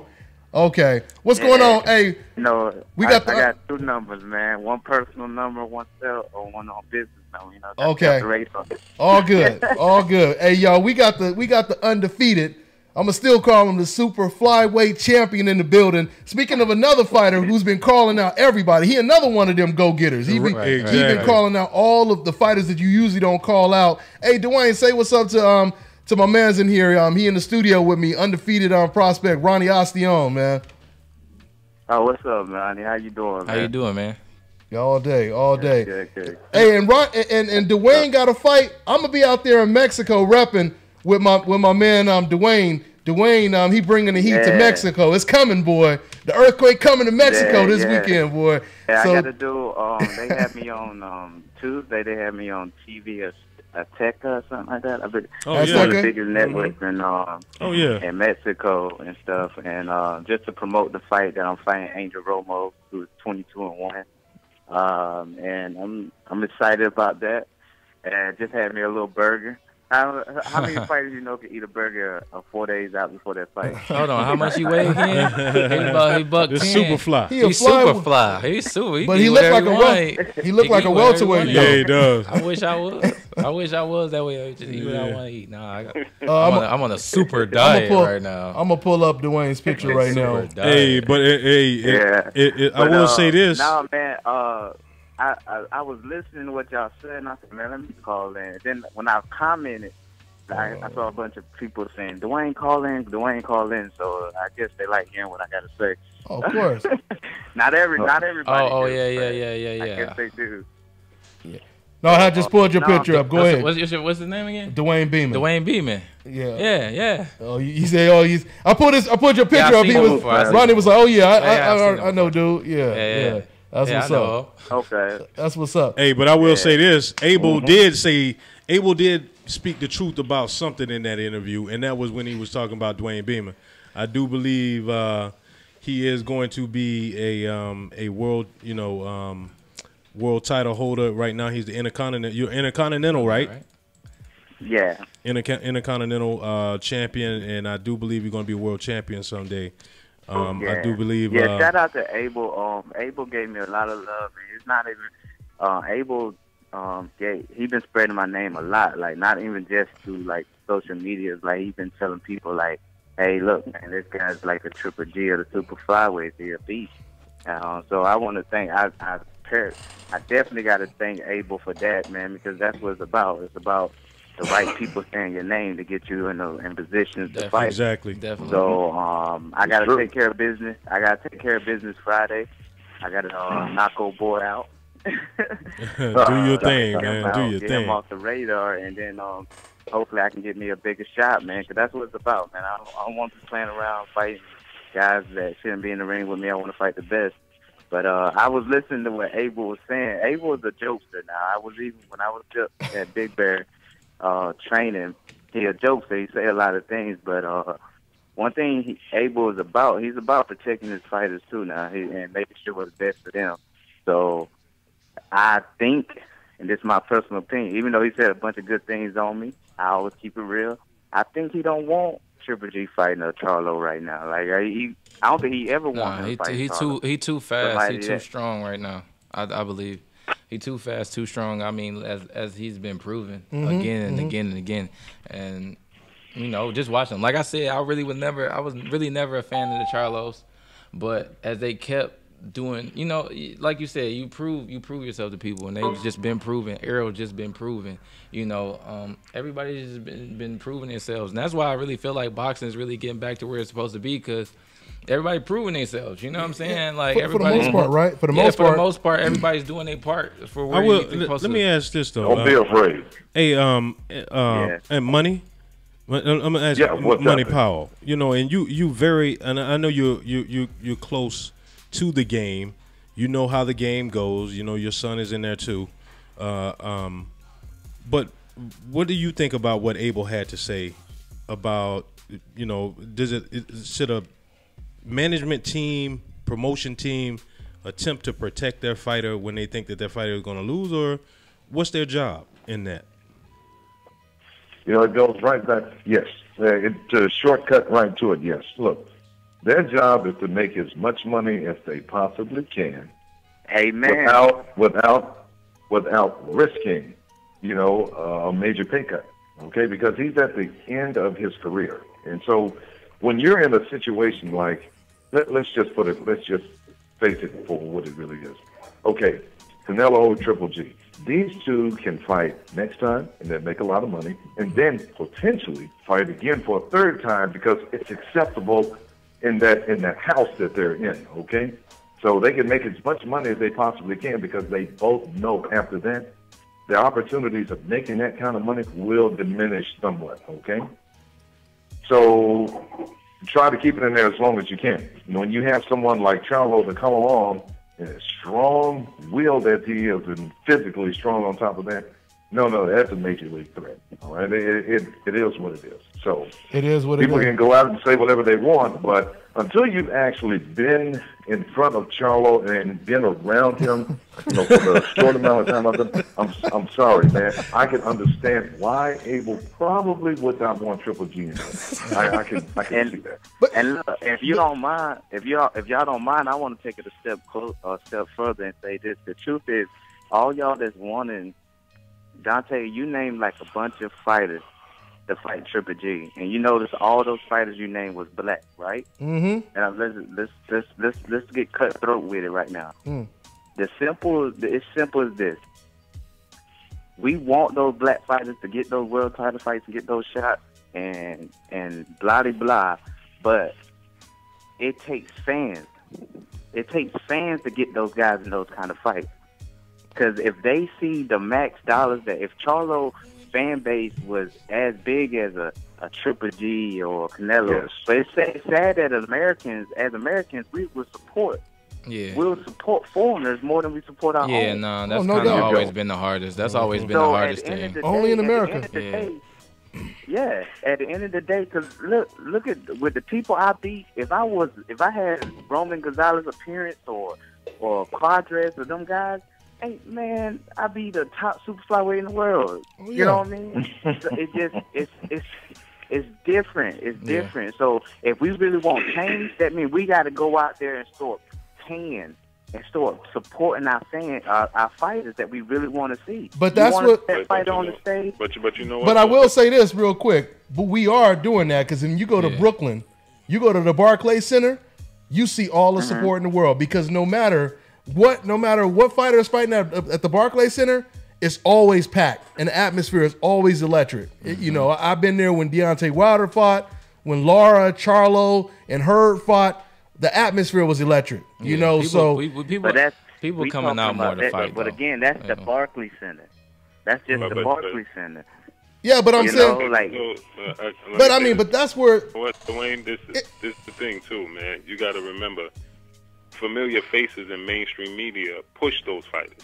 You know, people see the Jim Lampley's pushing a Chocolatito. The Jim Lampley ain't pushing Dwayne Beeman. Yeah, you know what I mean? So you got mainstream media that's saying, oh, Canelo Alvarez, oh, Triple G. You know, they was pushing Triple G before anybody knew who Triple G was. You know, I mean, we knew who Triple G was, but to the casual fan, if you got Jim Lampley and Max Kellerman and these guys saying, "Oh, Triple G, this guy, nobody wants to fight this damn guy," he's pretty much making everybody. Meanwhile, he just fought a guy with a record of 9-50. It becomes good point, Blue. It becomes a distraction. And it becomes a little bit of a distraction and a deflection when you think about it, because realistically, we shouldn't have to do all this marching and voting just for the #1 contender to get what he rightfully deserves. You know what I mean? Right. You shouldn't, you know, for the Eagles to play against the Patriots, they should need a certain amount of fans to, you know, to support, you know, the team. Exactly. If the Super Bowl gonna happen. Yeah. And they're gonna have to fight. They're gonna have to play them. If the way you qualify to the gold medal match is you keep winning. Right. You know, you don't have to get a certain amount of votes. So that's the problem, I think, with the sport, though. I mean, to a point, you're right. You know, it's good, you know, for us to have this support, but that's what new media is all about, and that's what Blue Blood was talking about when he said when it comes to old media, they're gonna push their own narrative. They're gonna push their own agenda. They're gonna tell you Roman Gonzalez is the greatest, top 25, one of the greatest fighters of all time. You know what I mean? And if enough people hear that kind of stuff, you know, they're gonna become indoctrinated and they're gonna start believing it. And it's not even if enough people. It's the right people. It's the casual. The right people. The right people. And that was big, and that's what I'm saying. That's what's big too. We just have to get sort of the right people to say, and take it for somebody that was offered a lot of deals from different promotion groups. And I'm gonna tell you straight up, I'm not gonna use their promotion team name or whatever, but they told me if I don't sign with them, that I was gonna be nobody in the sport of boxing. Oh, they told you. Well, yeah, they're trying to sell it. They really trying to sell it. Told me straight up. So they're trying to Don King you. That's most big promoters though. You know what I'm saying? In the back of my head, there's a major promotion group that's gonna try to keep me down. Period, because I said no to them. I mean, but that's how big corporations work, though. You know, Dwayne, by what you're doing right now, you are building a fan base. You know, just like my son, when he comes on the show here and there, and Dante said it best. If mainstream media, okay, we'll see you later on. But these new media people, the people that you have direct access to, and the folks that can actually interact with you more often than not, that's how you get those fans. So when you do show up on the big stage, yeah, I know who that person is. I know that they're worthy. I had an encounter with, like, Dante will tell you, I didn't have to go out there and I stood out there and shook fans' hands, took pictures with fans, signed up. Like, I would go out there and do stuff like that because I know it's going to take me to do a little extra, but that's just me, though. I like it anyway. Right. I like it anyway, you know? Right. I don't want to be like these. I don't want to hide behind my promotion team. I don't want to hide behind the political answer, you know? Right. I want to I want to be straight up. Like, if I can make a fight happen with this guy, if we can make a fight, let's do it, you know? Absolutely. But I agree. But the problem with that is, why you got to go through all that hustle and bustle? Yeah. Like somebody like Chocolatito don't got to go. Don't got to go through that. But you already know the reason behind that, though. Of course, you know the reasons behind that, though. You know, with this, and which we talk about all the time. Oh, this guy's the best. This guy's the best. This guy's the best. So then when the black market gets a hold of a Willie Beeman, you know, they done brainwashed so much. Steaming Beeman. They don't brainwash you like yeah. No, I like Willie Beeman. I thought you were being funny. I thought he was Yeah, too. I did too. A steaming Beeman. Badass.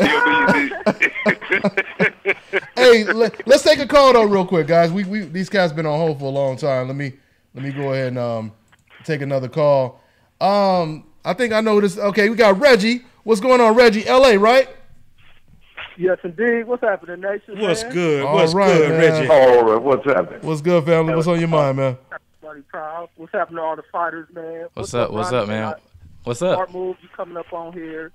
Oh, of course. Recognized. Yeah. To the network, man. No, Smart move of for course. your career, Yeah, of course. You know, I definitely wanted to come here. This was always one of them stops that I wanted to always make. You know, I always see people on Dante, and I'm like, I'm a little icier than everybody else. You know what I'm saying? But dang. You super icy you know right now. You know, I'm looking nice. You know, but good looking, man. These is like one of the places, like, you know, how people want to go to the Breakfast Club and stuff like that. This is for boxing. This is where I wanted to come to. I appreciate that, man. Express a lot of stuff that's going on, because I've definitely been gone for 2 years. So a lot of people always ask me, I always got DMs like, yo, when you fighting again? When you fighting again? When you fighting again? So this fight, February 23rd, like, I'm really trying to show out. And I got a lot of people in Detroit behind me. I got a lot of people in Detroit supporting me. You know, I got a lot of people just in general just been waiting. You know what I'm saying? I feel everybody, like the promotional thing and all that stuff. Like, I was held up 2 years by a promotional company. You know what I'm saying? And that's really sad. And it was their fault that I was held up. You know what I'm saying? It wasn't like I was out here, you know, smoking, drinking, partying, nothing like that. Man, I go home. You know what I'm saying? I train. I go home. You know, and what they do, you know, they miss payments. They do this. They do that. And you call them out. Yo, you owe me $10,000. You know what I'm saying? Oh, that's not our problem. You know what I'm saying? But you fighting. Right. You know what I'm saying? But you like, no, I'm not fighting because you owe me $10,000. You know what I'm saying? If it was anything else, we'd be busting your head, but we can't. You know what I'm saying? Because we signed to you. And then you know, then they try to bait you in because I was 20 then. You know what I'm saying? We got $10,000 for you. You sign this addendum, we fix it, and then you get your $10,000. So me being 20, I'm like, damn. I want them 10 bands because I want to go get some shoes. You know what I'm saying? I want to go get some Louis. I want to stunt real quick. You know what I'm saying? Right. And that was 2 years of my life that I signed right back. And then they did the same thing again. And they owe me like $30,000 this time, $40,000 this time. And then they like, nah, well, you know, we gonna release. What they did was they closed the whole corporation down. They released everybody. It was a lot of people in that. It was a lot of people in that situation. Damn, man. They released everybody, about 10 people in our stable. They released everybody, and then they kept me. You know what I'm saying? I think they really got mad because I was, if you look it up, I was, Floyd posted a picture. We was on his jet, and we was just chilling. And we were just chilling. It wasn't nothing. We really wasn't talking about nothing. I was thinking about something, but we really wasn't talking about that. We were just kicking it. Right. And he posted it, and then everybody posted it, and everybody's like tagging not even the name, but it's Antonio Gates. Everybody started tagging Antonio. You know, it just get bad. You know what I'm saying? And they just held this up for 2 years, and I feel like now. It's just a terrible and now thing. the new chapter starts right now. Yeah. No, and everything started fresh. We got new media on the scene. Yeah, we got new media. We got everything clean. Everything gonna be all right. He just told me to stop. I was about to go off. You know what I'm saying? No, but I'm chilling. You know what I'm saying? It's all good, you man. You know, but you really gonna, like he said, you want to get the real. You know what I'm saying? Because it be fake. Like 9 times out of 10, you get in trouble for telling the truth. You know what I'm saying? Yeah. But it pays off. I mean, you may get dogs sicked on you in the water hose hit, you know, but eventually, you know, it pay off sometime when you're speaking the truth, you know. So that's what it is. Hey, but Reggie, did you have anything else you wanted to say on top of that? Oh yeah, hell yeah. And of course I gotta shout out Dwayne Dean for always being on here. Smart move to your career. The thing I want to get on is thank you, bro. Oh yeah, for sure, man. We were having that conversation about a month ago about it was between Canelo and Triple G versus who wins, and it was the same thing Abel did with the ducking thing that I spoke about. Triple G walking away from the game to avoid that Charlo fight. Everything Abel Sanchez spoke on was everything that I said will occur because they're trying to avoid that young lion in I remember that in Charlo. they're afraid of this young cat, and they're afraid of tarnishing the reputation that they built for Triple G. That interview, I wish you send that off to Jim Leslie and the rest of them HBO cats who try to build this cat. Oh, they seen it. They want that interview to go away, most likely, man. They don't want that. Yeah. Oh, it's picked up steam. Oh man, that video picked up steam. And I'm Triple G probably steaming for Abel Sanchez getting on there. So, Triple G on fire. Yeah, believe it or not, these social media, especially Dante probably don't. When I first met Dante, I told Dante he's bigger than what he thinks. You know what I'm saying? Yeah. Like the media, and I've been around the bigger guys in the game. They all watch this stuff. They watch it. You know, Ronnie said he's been around. Ronnie said he's been around Florida. I was around Florida. You know, and I listen to him talk too. You know what I mean? They watch this stuff, man. They watch it. They might not always say Dante the Godfather. Oh, man. People looking you up. Now, a lot of times, and I understand why they can't comment, because a lot of times, if they want to keep you down or they don't like your opinion, they're not going to comment on it. Why? Because they made you relevant if they do. Mm-hmm. Yeah.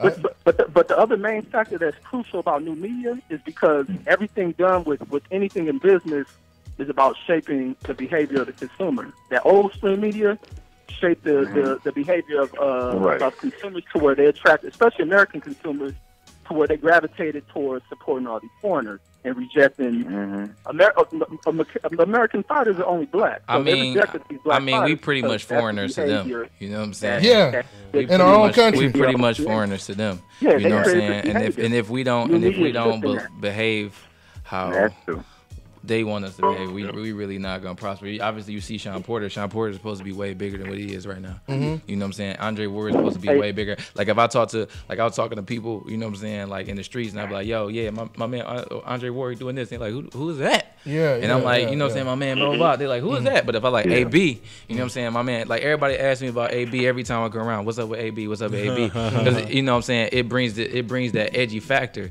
But with Carl Froch, she doesn't have to have that edgy factor. Well, because the country backs him. The whole country backs Anthony him. John, everybody in the UK.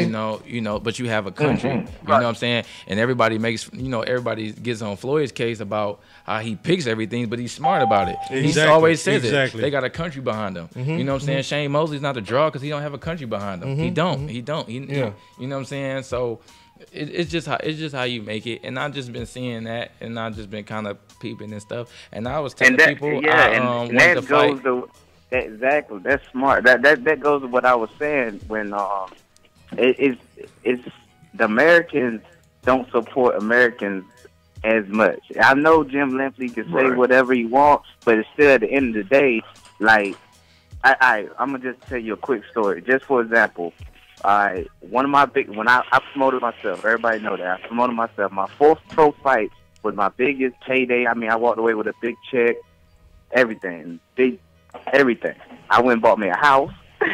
Congratulations. You know what I mean? I went and bought me a house. I invested in like other shows, and I was just building myself up.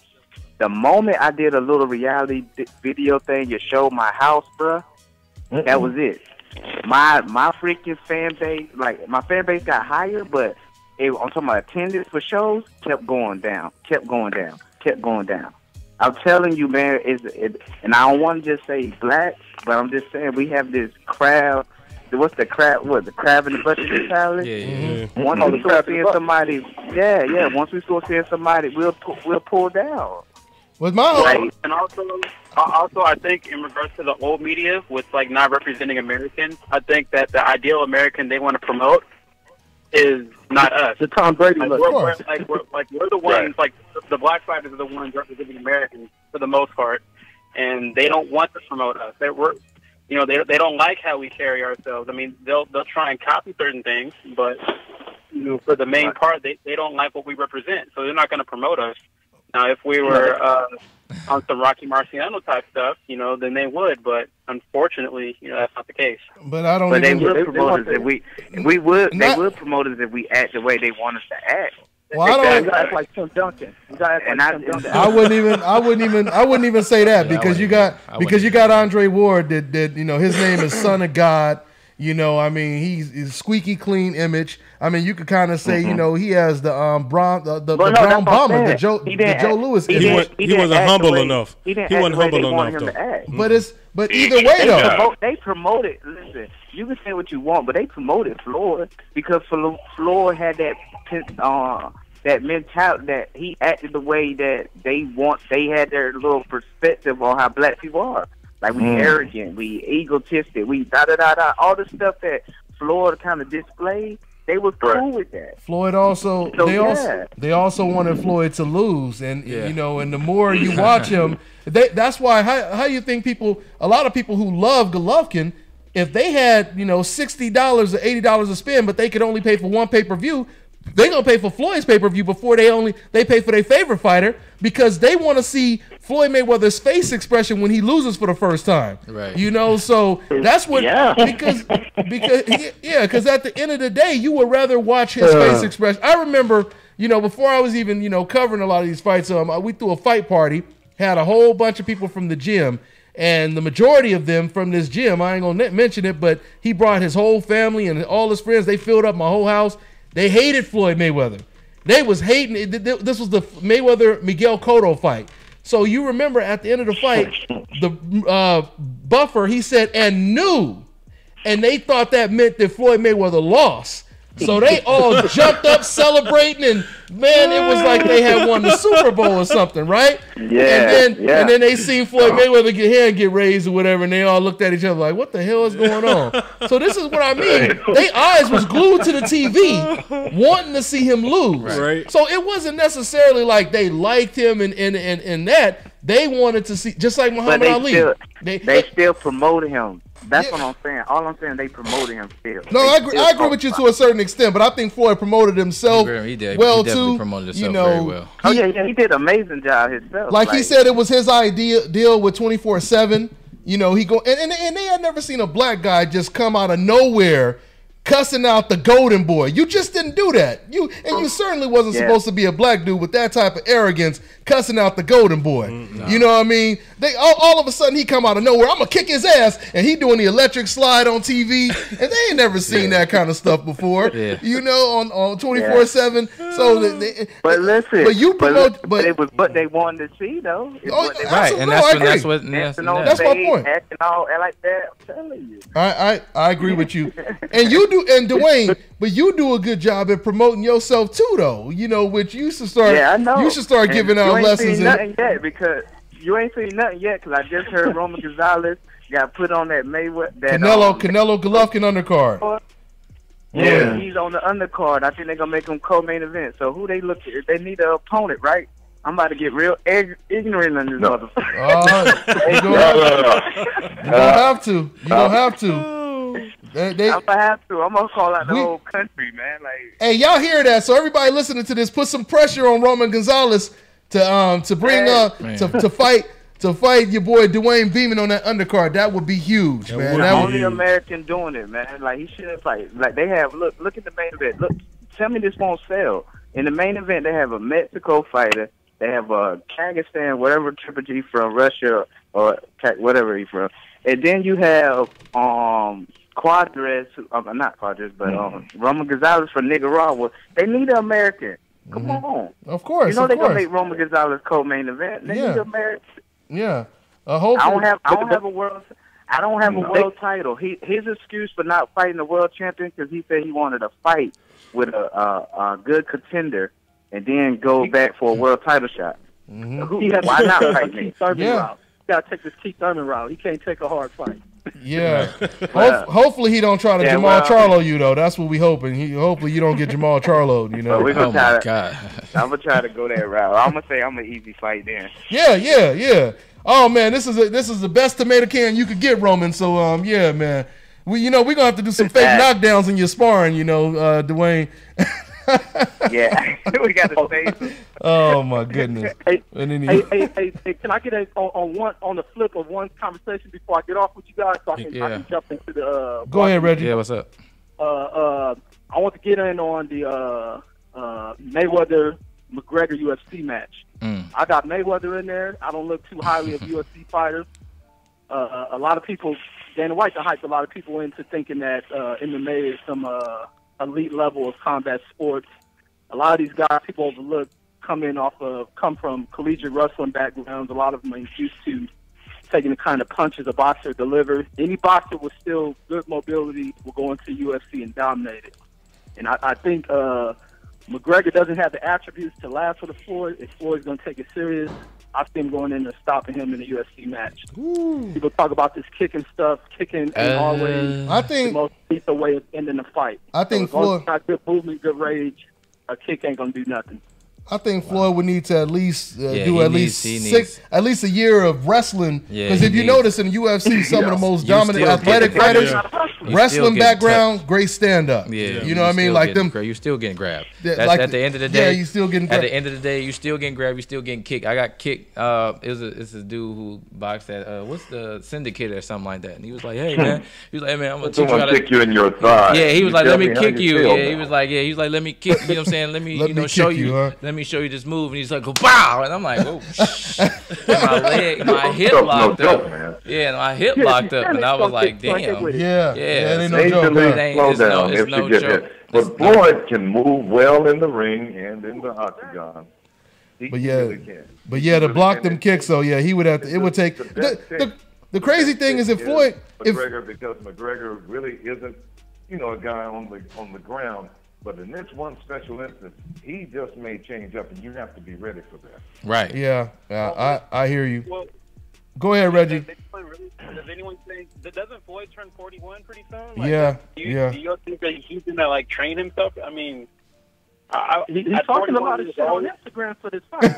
I want Floyd to sit down. Yeah. I just want him to sit down and enjoy his lifestyle. I don't want him in the ring. I think there's something. Just enjoy life. I think Floyd got something else going on. I think Floyd got something else going on. He just, kind of promoting it this way. That's what I think, because Floyd's smart. Floyd is smarter than that. I don't think he's doing that. Man. Like, I agree. He did so much for the sport. Yeah. And I just seen so many other people that I used to admire, and I watched them go. Like, man, I was a big Michael Vick fan. You know what I'm saying? Stuff like that. Like, I just don't want to see nothing else. Oh, yeah. I don't want to see him go down. No I doubt. don't want to see him go down. No doubt. Or somebody try to tarnish what he done did. Man, he did amazing. 50-0. Go sit down somewhere, dog. No, go sit down. He said, go sit down. Hey, Reggie. Yeah, but you guys still keep that money coming in. Reggie, I'm going to let you go, Reggie. All right, now I'm gonna top into the comment section and watch you guys. Thank you. All right. Take care. Take care. Yeah. Hopefully. That's just not a good look for Floyd. No, it's not. But the crazy. Go ahead, Kirk. I think he's promoting something, or he has something. That's what I think. I don't think he's gonna fight. But Miss Boxing Baby, we ain't heard from you in a while. What you think?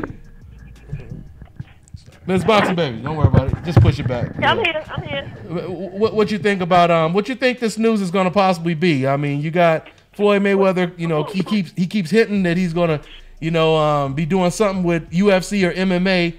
What you think is going to happen? Probably some type of promotion. Yeah, all about money. That's what I thought. That's what I was thinking. Money. That's what I think. It's all about money. Yeah, that's what I'm thinking. He's a businessman. He's smart. Or it could just get us intrigued to do a rematch with McGregor. We don't know. Yeah, that's what. Yeah, but he's not fighting in the octagon though. He's not doing that. That's what I'm saying. He ain't gonna do that. That don't. And what's crazy though is as athletic as Floyd is, like I said, if he was bred for UFC, right, he would be a John Jones. He would be like a he would be like the best. He would be like an Anderson Silva. Right. But it's just he never trained for that. See the difference with what's his name, Connor, he already had a boxing background. So it made sense for him to come over to boxing. Right. Because he started off boxing. Floyd has no experience in jiu-jitsu. It's a different. Wrestling. It's whole different. You know what? Another thing is I don't like when people I'd be like chilling somewhere and people like, yo, you box?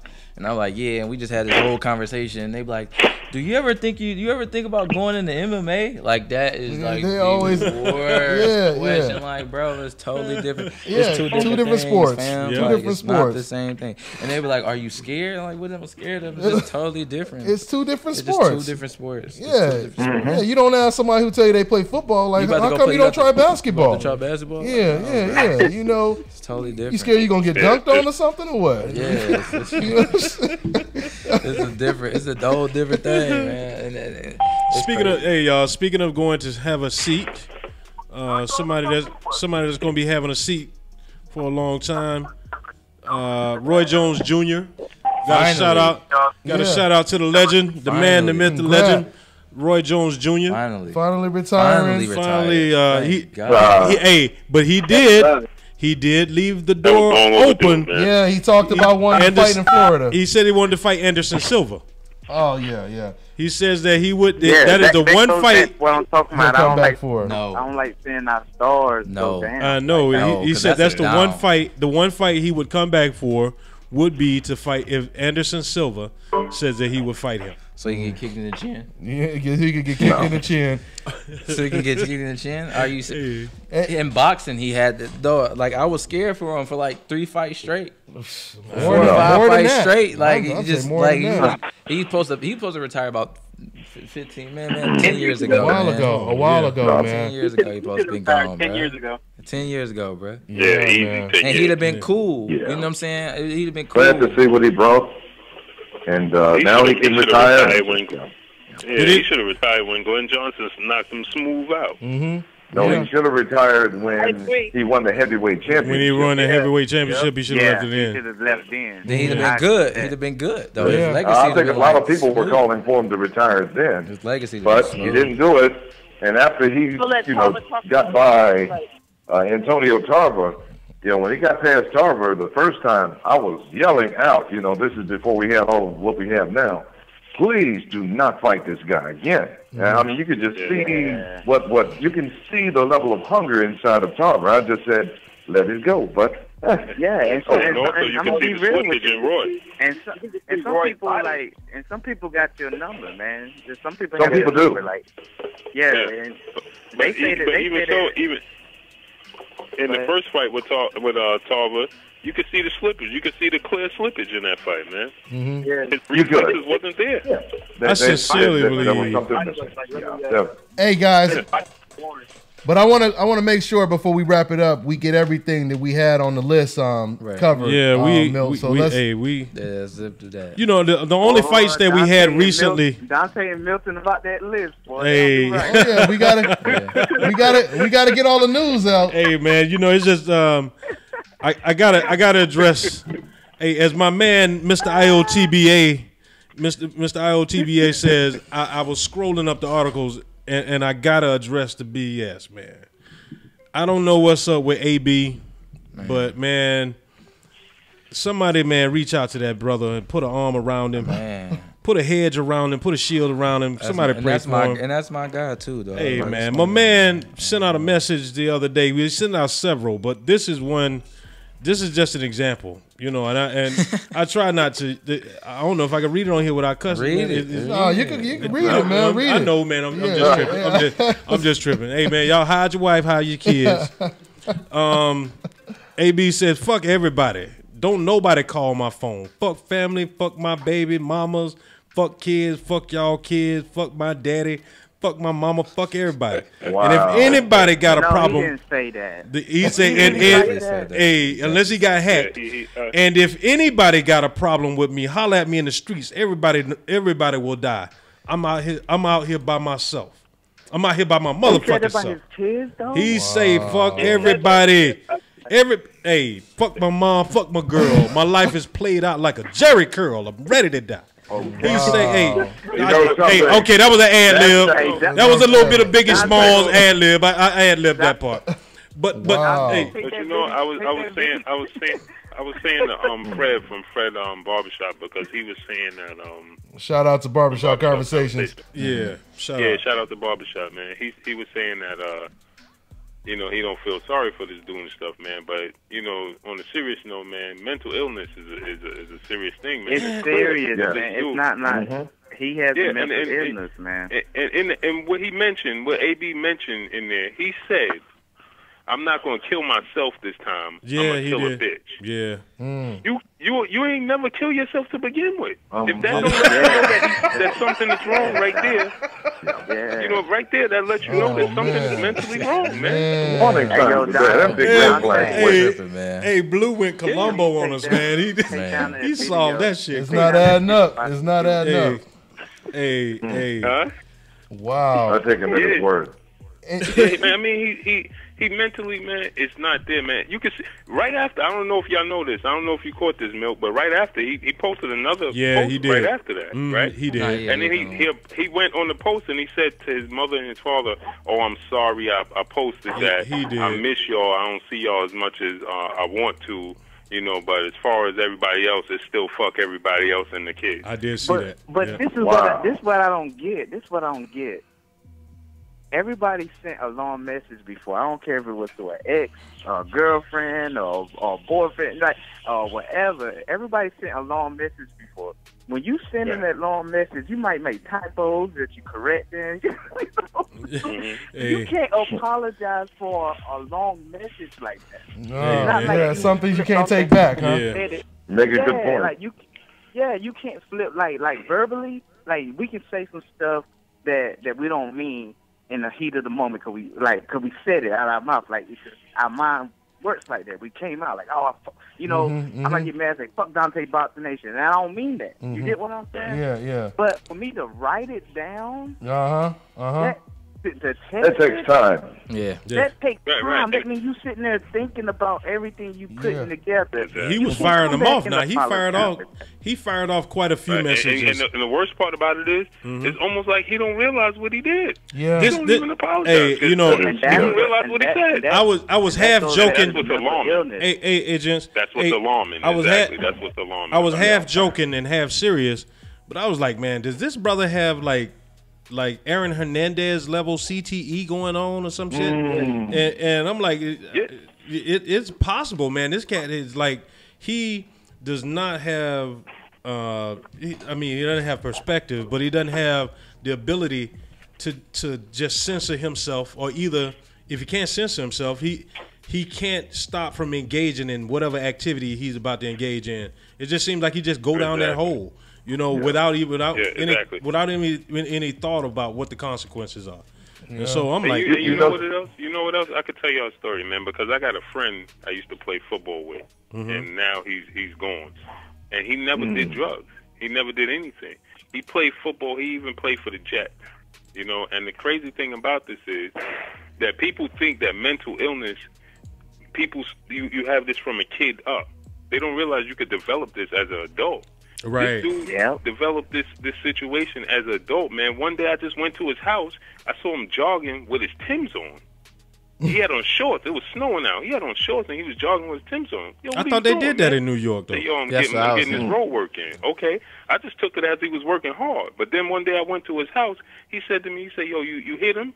You hear what they saying to me? It's just me and him in his room. What are you talking about?" He was poking holes in his wall and looking through his wall, talking about people were looking at him. Wow. You know, and I told his mom and them, like, "Yo, look what's developing here." You know, but everybody was laughing. Everybody thought it was a joke. No, it's because no joke. Like, "Oh, that's just him." No joke. You know, but you could develop these situations as an adult. And I think that AB definitely he's developing mental illness. And because people think, "Oh, this guy got money, you know, this guy got, you know, he got a great situation." Nobody's paying attention to his cry for help, man. Yeah, well, he definitely crying for help. And here's my question for y'all, though. If y'all Omar Figueroa, would you get in the ring with a guy like that? Yeah. Well, I think he should. He should take advantage of. No, I wouldn't. You said you wouldn't? Remember that dude that Exactly. That's why I'm just about to say. Look, history. Listen, don't make the same mistakes other people made. Like Mike Tyson was doing some crazy shit before he fought on Lennox Lewis. You know what I'm saying? At the end of the listen, learn from somebody. Remember, Oliver McCall just started crying right in the middle. Yeah, there you go. You beat me to it. Oliver McCall when he had that major league breakdown. We talking about the greatest breakdowns in boxing right now. That's my saying, man. I'm telling y'all, learn from people's mistakes. Life is long. Like people say life is short, but life is long. You're gonna make a lot. Life is long when things bad are going down in your life. Life is long. Are y'all telling me? My whole deal is like this. that. Don't make the same mistake somebody else made. Dog, learn from them mistakes. If I was Omar Figueroa, I'd be talking about, hey, listen, I'm a PBC fighter. Get me somebody else. This guy is mentally unstable. Who knows what he might do in the ring? He might do something in that ring that jeopardizes my career for the long run. If I was Omar Figueroa, if I was Omar, I'd go in there and beat the brakes off that man. Hold on, let me go ahead, Ronnie. Your response to that? What I was don't you about to say? I don't think I would. I fought a few people that's loony like that. I just there's nothing to pay attention to. You kind of do your own thing. First of all, at the end of the day, it's a fight. Anything can happen in a fight. At the end of the day, you got on gloves. Mm-hmm. You know what I'm saying? There's only so much somebody can really do. You know what I'm saying? I fought a guy. They could bite your ear off. They could bite. Sure. I mean, they can bite your ear off, but at the same time, you gotta know the mouthpiece is out. You gotta know the mouthpiece. How do you not know the first time he did it was with the. Actually, he was on the side of Holyfield when he did it. Yeah. He spit it out. He spit it out. He actually bit it the first time with the mouthpiece, and then he spit it out like, damn, they ain't disqualified me yet. Man, Tyson just wanted to be disqualified because he knew he was about to get knocked out. That's what I think, man. Y'all looking at what AB can do to him, but listen, look at what Omar might can do to him. What about Omar? Omar want to do that to him though. Omar was going to do that to him already. No, I don't care what boxer, who you are. If you kill somebody in the ring, that's a whole different You thinking? So you? I don't think it. You know what? Yeah, I think. Let me tell you, man. That knocked out fighters before. When I don't see them get up for a little bit, it makes me feel like I don't. We human, man. At the end of the day, your heart drop a little bit because you be like, man, I hope this dude get up. You know? So yeah, that is true. Though. If he do something, say he's not. AB is not there and not mentally there and not or whatever he got going on, and Omar ends his sport career, like ends his life. Omar would never be the same fighter. I tell you what. I tell you what though. Fighters in the hospital won't never. Everyone is different though. I mean, Dwayne, didn't Kovalev kill somebody in the ring? They said Kovalev killed somebody. Yeah. Well, and then also Omar has to. If he's too conscious of worrying about Adrien, he's gonna fuck around, and if they do fight, end up losing. I mean, he has to worry about himself first and foremost. Yeah. In regards. It's just too. See, that's what I'm saying. Look at all those variables that you got to think about that you don't need to think about when you're trying to fight. Yeah. Look what happened to Mike Perez when he hurt that dude, put him in the hospital. Mike Perez was never the same heavyweight after that. Yeah. And we all thought he was gonna be. I think what's his name? Gabe Ruelas. I was thinking about Gabe Ruelas. I was thinking about Gabe too. Yeah. I was thinking about Gabe Ruelas. Boom Boom Mancini with Duke Cousin. Oh man, that was devastating. You know, and so many others as well. Right. Yeah, man. It is, man. It's just too many variables. Like my man just brought up, like. Omar might come in the fight unprepared mentally himself because he's thinking about all the distractions. But I don't think that. But I mean, if you really thinking about somebody else's mental state, like then I'm not thinking about nobody's mental. I agree with you on that. I'm not thinking about nobody's mental state. Hey, man, you know what I'm saying? Trying to fight. Like, let me tell you this. You know something. We have a guy named Matthew Celestine.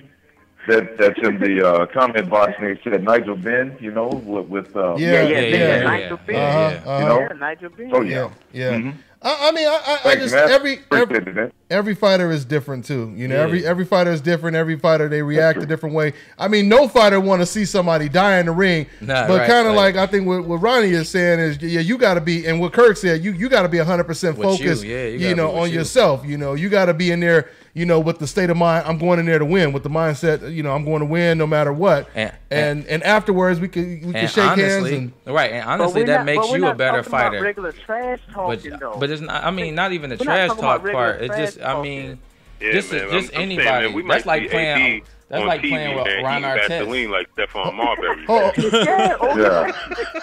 We might not even show up. But you know something? I was thinking I was thinking for a moment with AB going off the way. I said, I wonder did he like dial back to the Ghetto Boys? Mind of a lunatic. That one camera they had, mind of a lunatic, man. Yeah. Because That was the first thing that came to my mind. I'm like, this guy's out there. Hold on, Money. You know, maybe this is my thing. Maybe the dude, maybe he already been diagnosed with something and just don't take his medicine. Well, you know? We going. That's a good point. No, Ronnie, go ahead. Go ahead, Ronnie. Make your point real quick. Like I was saying, like you know, Kobe Bryant don't go in the game thinking about what Ron Artest about to do. You know what I'm saying? Like everybody know Ron Artest is crazy. You know what I'm saying? Everybody in the NBA know he's crazy. You know what I'm saying? So they don't go World in Meta they Peace. don't World Meta Peace, I'm sorry. We gonna get him in the studio too. He likes the show, man. So. We don't they're not paying attention to him. They playing the game, and if something happens during the game, then they handle it how they gotta handle it. If I'm going in there fighting this guy and I know he has a problem and I know something, I got that in the back of my mind, but at the same time I'm going to do what I'm coming Ronnie, to do. You just said it though. You got it in the back of your mind. Yeah, like, it's in the back, but I'm not thinking about it the whole fight. You know, I'm not preparing for it. You don't want stuff like that. You just want to be focused. You want to worry about just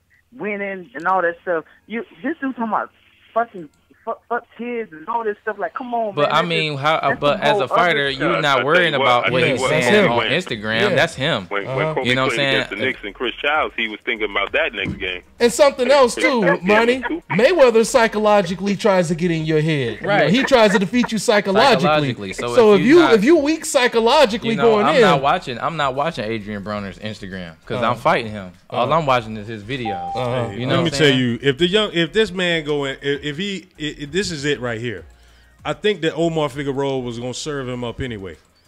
But let me tell you something, man. Let me tell you something. He was gonna serve it. I don't think so. Let's talk about the predictions. Let's get some predictions on that fight. Anyway. That's first of all, that's my people. But at the same time, Adrien Broner is still super talented. He has the most talent. And I believe that. Feel like I feel like maybe I don't know. You know what I'm saying? I haven't been around in a minute, but I know when he comes out and when he's 110%, just like the DeMarco fight, he's pretty much unstoppable. So if he's there and he's doing all that. Yeah, but I want to know who you think is gonna win, man. Adrien. You are Adrien. picking. Okay, Adrien. so you picking. Okay. Hey, look, they're like, yeah, that's all good and shit. But who you picking? Yeah, who gonna win? We win. I just want to hear it. Adrien. I think Omar Figueroa. I mean, we want to hear it because we talking so much about this fight. You know what I mean? Milton, your prediction, man. You already said it, but one of the things though, I think that Omar is extremely underrated, man. I think of course. I think the year off, I think people kind of forgot about him, but I think he took some time off. He said in order to get his mind right, his hands were brittle. He got his hands right. He got himself together, and so I'm going Omar on this one, man. I think I didn't say that. I didn't say that. I didn't say that. I didn't say that at all. People are talking about what's they? Oh, they gonna put stuff on you now. No, they going off of your body language. No, not at all. First of all, like I said, like I tell people all the time, everybody who interview me, I tell people I don't watch boxing. I don't watch boxing. I study boxing. You the opposite of Dwayne Beamons. Yeah, you know what I'm saying? I don't watch boxing. I study boxing. But when it comes to watching all these fights and stuff, like I don't know half these people. I just keep myself to my circle. And then when they say, hey, Ronnie, you got to fight blah, blah, blah. I know him. I know where he stay. I know where his mama stay. Now you I know where his grandma stay. Exactly. You know what I'm saying? His auntie stay. So I really think Adrien could beat a lot of these guys, so that's just but this is my question. Hold on, Dante. Go ahead. I gotta ask this of someone who is close to AB, and okay. I keep hearing this. When this 100% AB. We've been getting like a 78% AB. I've seen it. Look, we've been getting I don't know if he went to the mountains and trained, and this dude came in at 140. He shaved the beard. He came in, looked like he was ready. We this is at least 98% AB. If it ain't 100%, we getting 98%. When he fought against Garcia, Mikey, and then Mikey went out there and laid hands. Thank you. And Mikey went out there and laid hands on this man. Listen. I'm telling you, I've been. I was letting everybody talk, get their little words out. He laid hands on that man like Reverend Ike. He laid hands on him like a faith healer. and he didn't even lay hands on him. I was like a faith healer. I didn't get to watch the fight. I was out the country, but like a root worker. He laid hands on this man like a root man. Like he would put like a bricklayer. I'm serious. Like my hands at Lacey's on Thursday nights. I'm laying hands on strippers. He laid hands on this Blessing man. the strippers. Blessing the strippers, huh? God he damn. laid the healing hands on this man. God damn. And I can't even remember if he pinched him. Milton is right though, man. Nobody's defending AB. I'm telling you from being in this. They're accusing Ronnie. They're accusing Ronnie of defending Broner in the comment section. Hey, look, man. I'm telling you from I'll tell you what experience. though. The man is talented. Right. Yeah, there's no doubt that he's talented. Right. And there's something going on upstairs. I don't know what it is. He couldn't even pull the trigger on Mikey. I don't even know if he pinched him, man. It's not. It's not what's going on upstairs. It's a certain level Broner was at, man. That he I want to say that. Period. I didn't want to say that, Dwayne Beeman. Period. But I'm like, listen, man. If he was more about boxing and more about his billions, the way he says he is, instead of being about Bojangling. He could be a lot more successful. I don't know, man. He is, man. He always out there doing man. I'm like, come on, man. It don't take all that. Yeah, I mean, come on, man. Could it be possible? Yeah. Say Sean Porter didn't get up from that knockdown that Adrien Broner gave him. Okay, y'all. We won't be talking about none of this stuff or none of that. Like, you won't hear nothing about. I was 75%. I won't take it boxing chairs. You won't hear none of that. At the end of the day, the truth is at the end of the day. You know who Adrien Broner remind me of? Hey, hold on, guys. Hold that thought real quick, Blue, because I'm gonna go ahead and get my man Ronnie up out of here, man. And let him go ahead and wrap it up. So once again, guys, you guys heard the undefeated prospect give his take on everything we've been talking about. Undefeated. Matter of fact, let them know where they can follow you and when we might get to see you in the ring again, because it's not official yet, is it? No, it's not official, but I'm pretty much 98% sure this is gonna happen. Please follow me on Instagram. My name is Ronnie Austion, so it's RONNIE. AUSTION on all social media, networks, Facebook, Twitter, Instagram. That's about it. That's all I got. But definitely follow me on there. I interact. You know what I'm saying? I definitely snap a lot on Instagram and all that kind of stuff like that. I'm excited. You know what I'm saying? When this fight happened, the outfit, all my outfits is dope. You know what I'm saying? If you go to my page, all my outfits is dope. You know what I'm saying? Shout out to Andero. Shout out to Kenny. You got some competition, Dwayne, with the outfits. Come on, no. Ain't nobody messing with me in the outfits. Ain't nobody messing with the outfits, man. You know what I'm saying? Nobody messing with the outfits. Oh but my God. I had to, man. Shout out to Kenny. Shout out to Kenny for promoting the fight. You know what I'm saying? He's definitely doing this thing. And then shout out to 51 Sports for definitely getting me everything that I needed, helping me out, signing me, get me into the right position that I need to be in. Get me on Dante's Boxing Nation. Oh, you know what I'm saying? Give me on Dante's Boxing Nation. Oh, man. And we was off last weekend and threw me off. I was, coordinating with him, but we were off last weekend.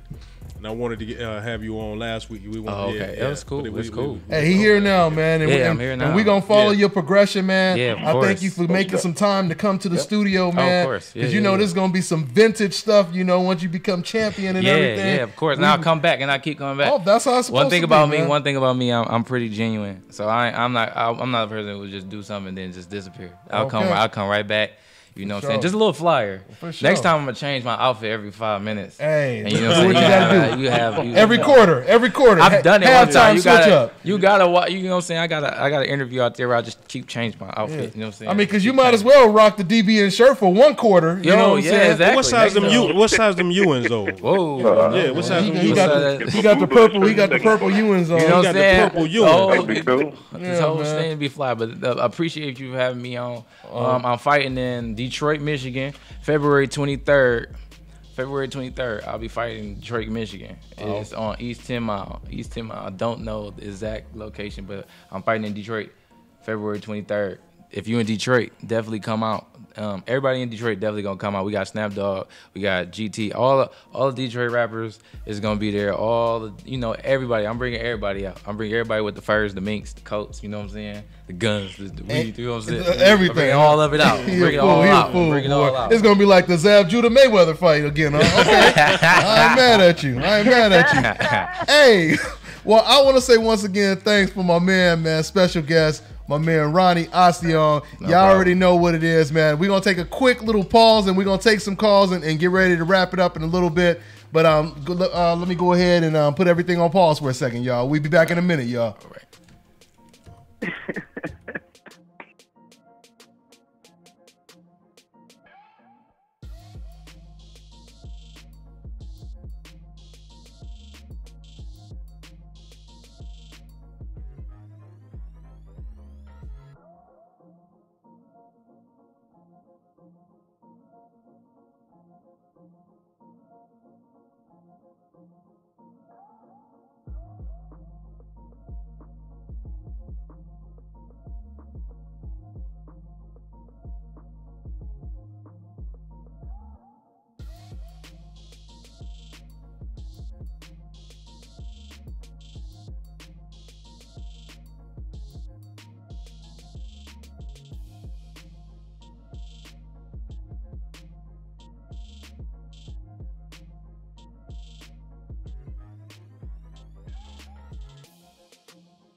All right, y'all. Thanks. Hey, is the.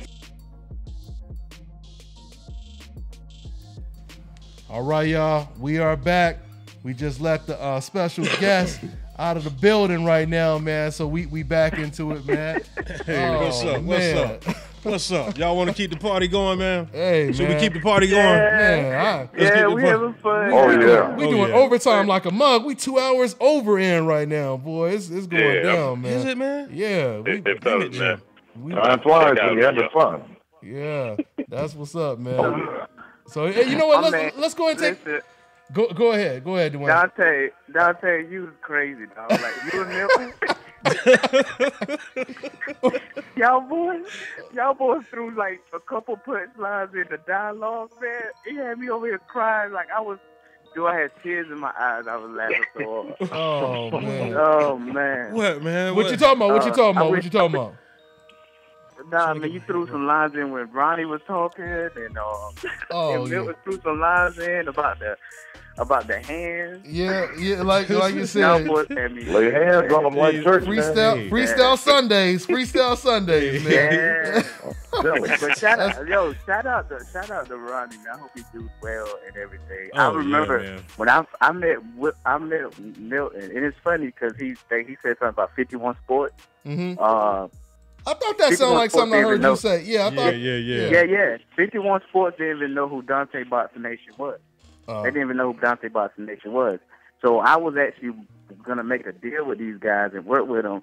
But I saw Milton. I said, "Yo, that's Dante Boxing Nation. That's the kind of media I need to get in touch with." And they was like, "Who's that?"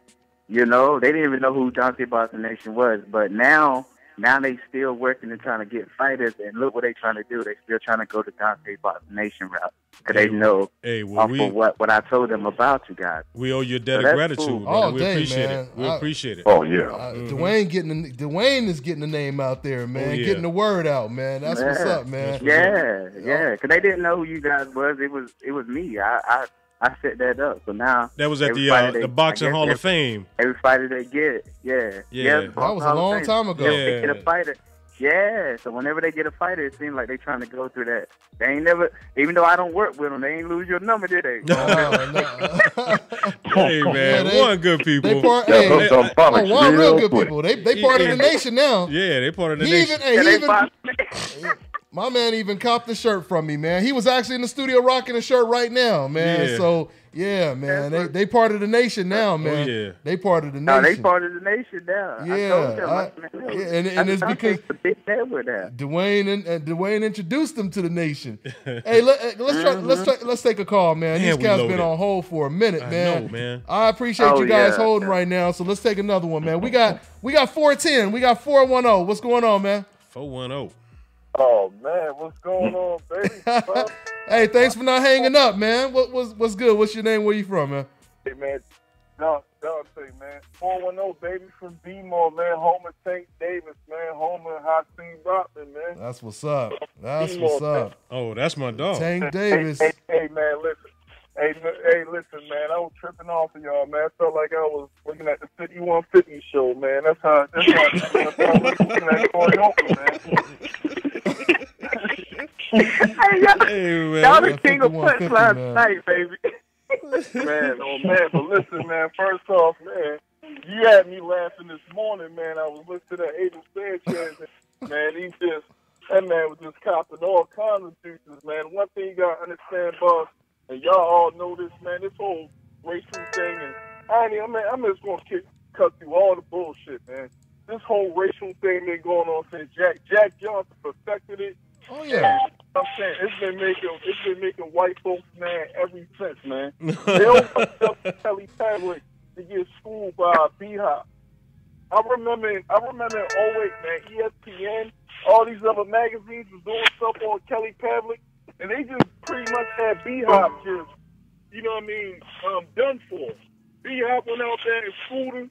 He mugged everybody, and they don't want that to happen with Triple G. Yeah. I think Jamal Charlo can do that to him. Well, that's I want to hear what y'all got to say. I'm just gonna wrap everything up. This 82, Larry Holmes did it to Jerry Cooney. Tommy Morrison.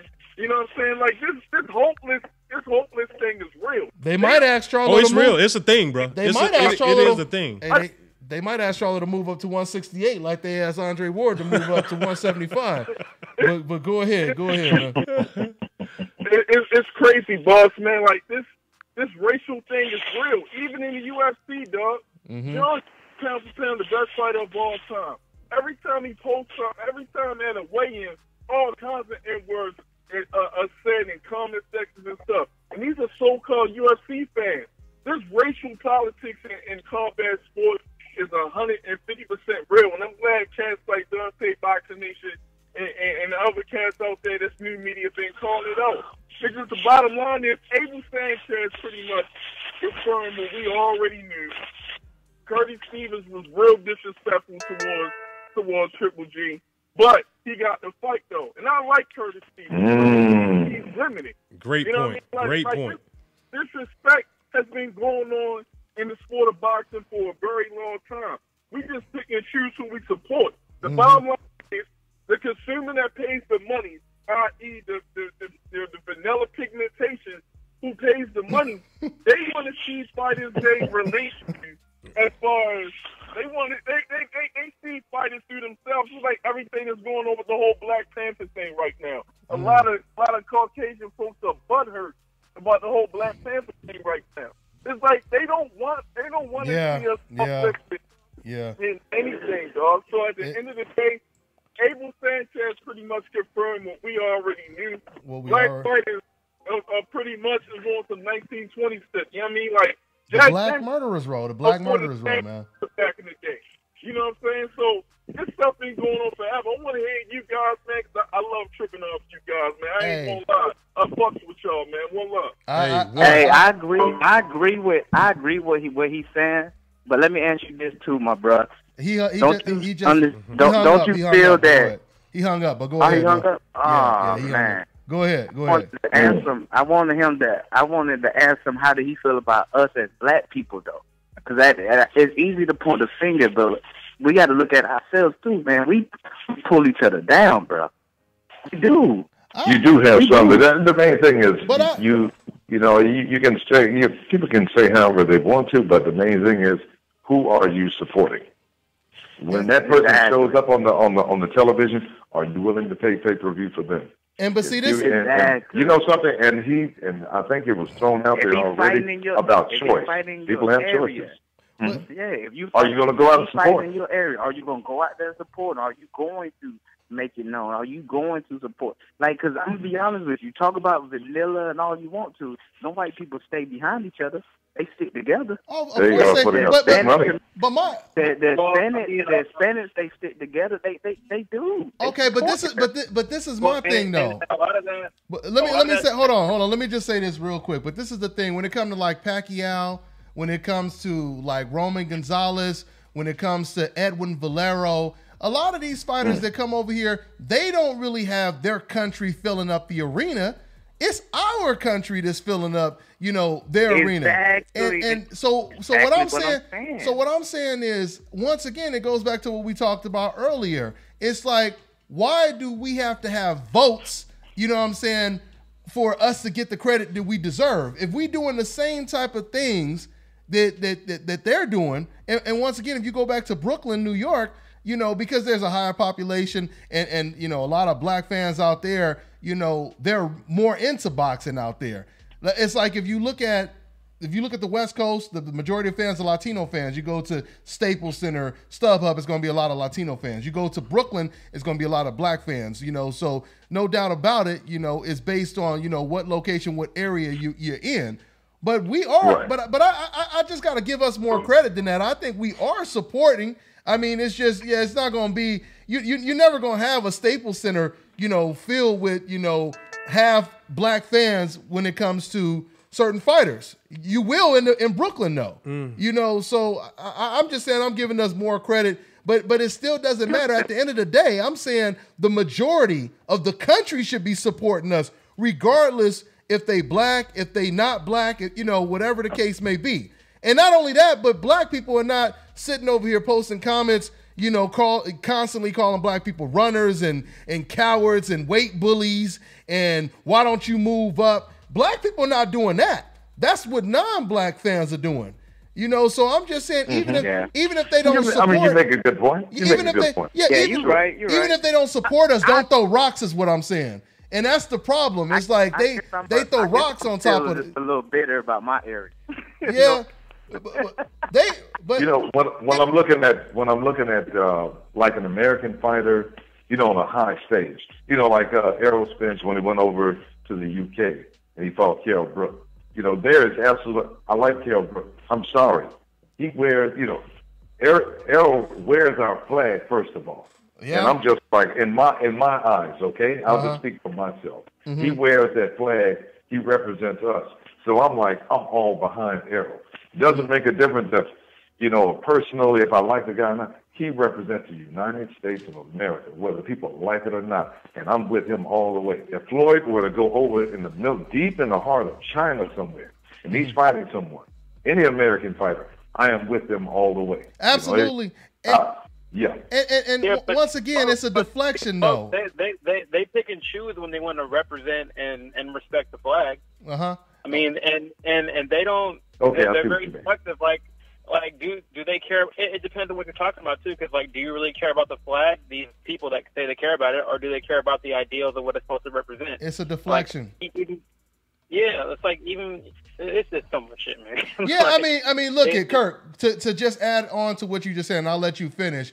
But if you think about it, we all know that what happens in boxing is a microcosm of what happens outside of boxing. I mean, when you think about really that, and truly is. When you think about the argument of us blacks not supporting each other, when a black kid gets shot by a police officer and that kid is unarmed and it was caught on camera, what's the first thing they try to do? They try to deflect and they try to change the subject and say, well, what about Chicago? What about black on black crime? How come y'all not? Right. How come y'all killing each other? That ain't got nothing to do with the 12-year-old kid that just got shot. You know what I mean? So I'm just saying, even if it were true that more black people need to support, et cetera, et cetera, et cetera, that's just really a deflection that starts from them. They push that out there, and then when we hear it enough, eventually some people will start saying to themselves, yeah, you know what? It ain't about that black kid getting shot. What about what's going on in Chicago? Right. What about the price of tea in China? Yeah, they turn that into the issue. What about them potatoes in Idaho? I mean, you know what I'm saying? Anything but what the real issue is. What about the strip clubs in Las Vegas? Come on, man. Right? I mean, it's like one thing has absolutely nothing to do with the other. Even if every black person filled up the arena, that's still not going to change the fact that America is not giving us the credit that we deserve. Even like I said, we don't. And that's the part. That's the main thing we exposing though. Is they're not. Why are they not giving us the credit that we deserve? Because that's what it really comes down to. Why is Golovkin getting why is he getting an Apple commercial? Why is Pacquiao getting a Foot Locker commercial, but Dwayne Beeman will never get one? Wilder will never get one. Because he's black. That's why. Thank you. Yeah. Thank you. I ask y'all this. Rhetorical. Let me ask you this. Hey, the truth got to come out every once in a while, right? It happens all the time. It happens all the time, though. I can tell you this. Up until maybe about LeBron James has been the greatest basketball player.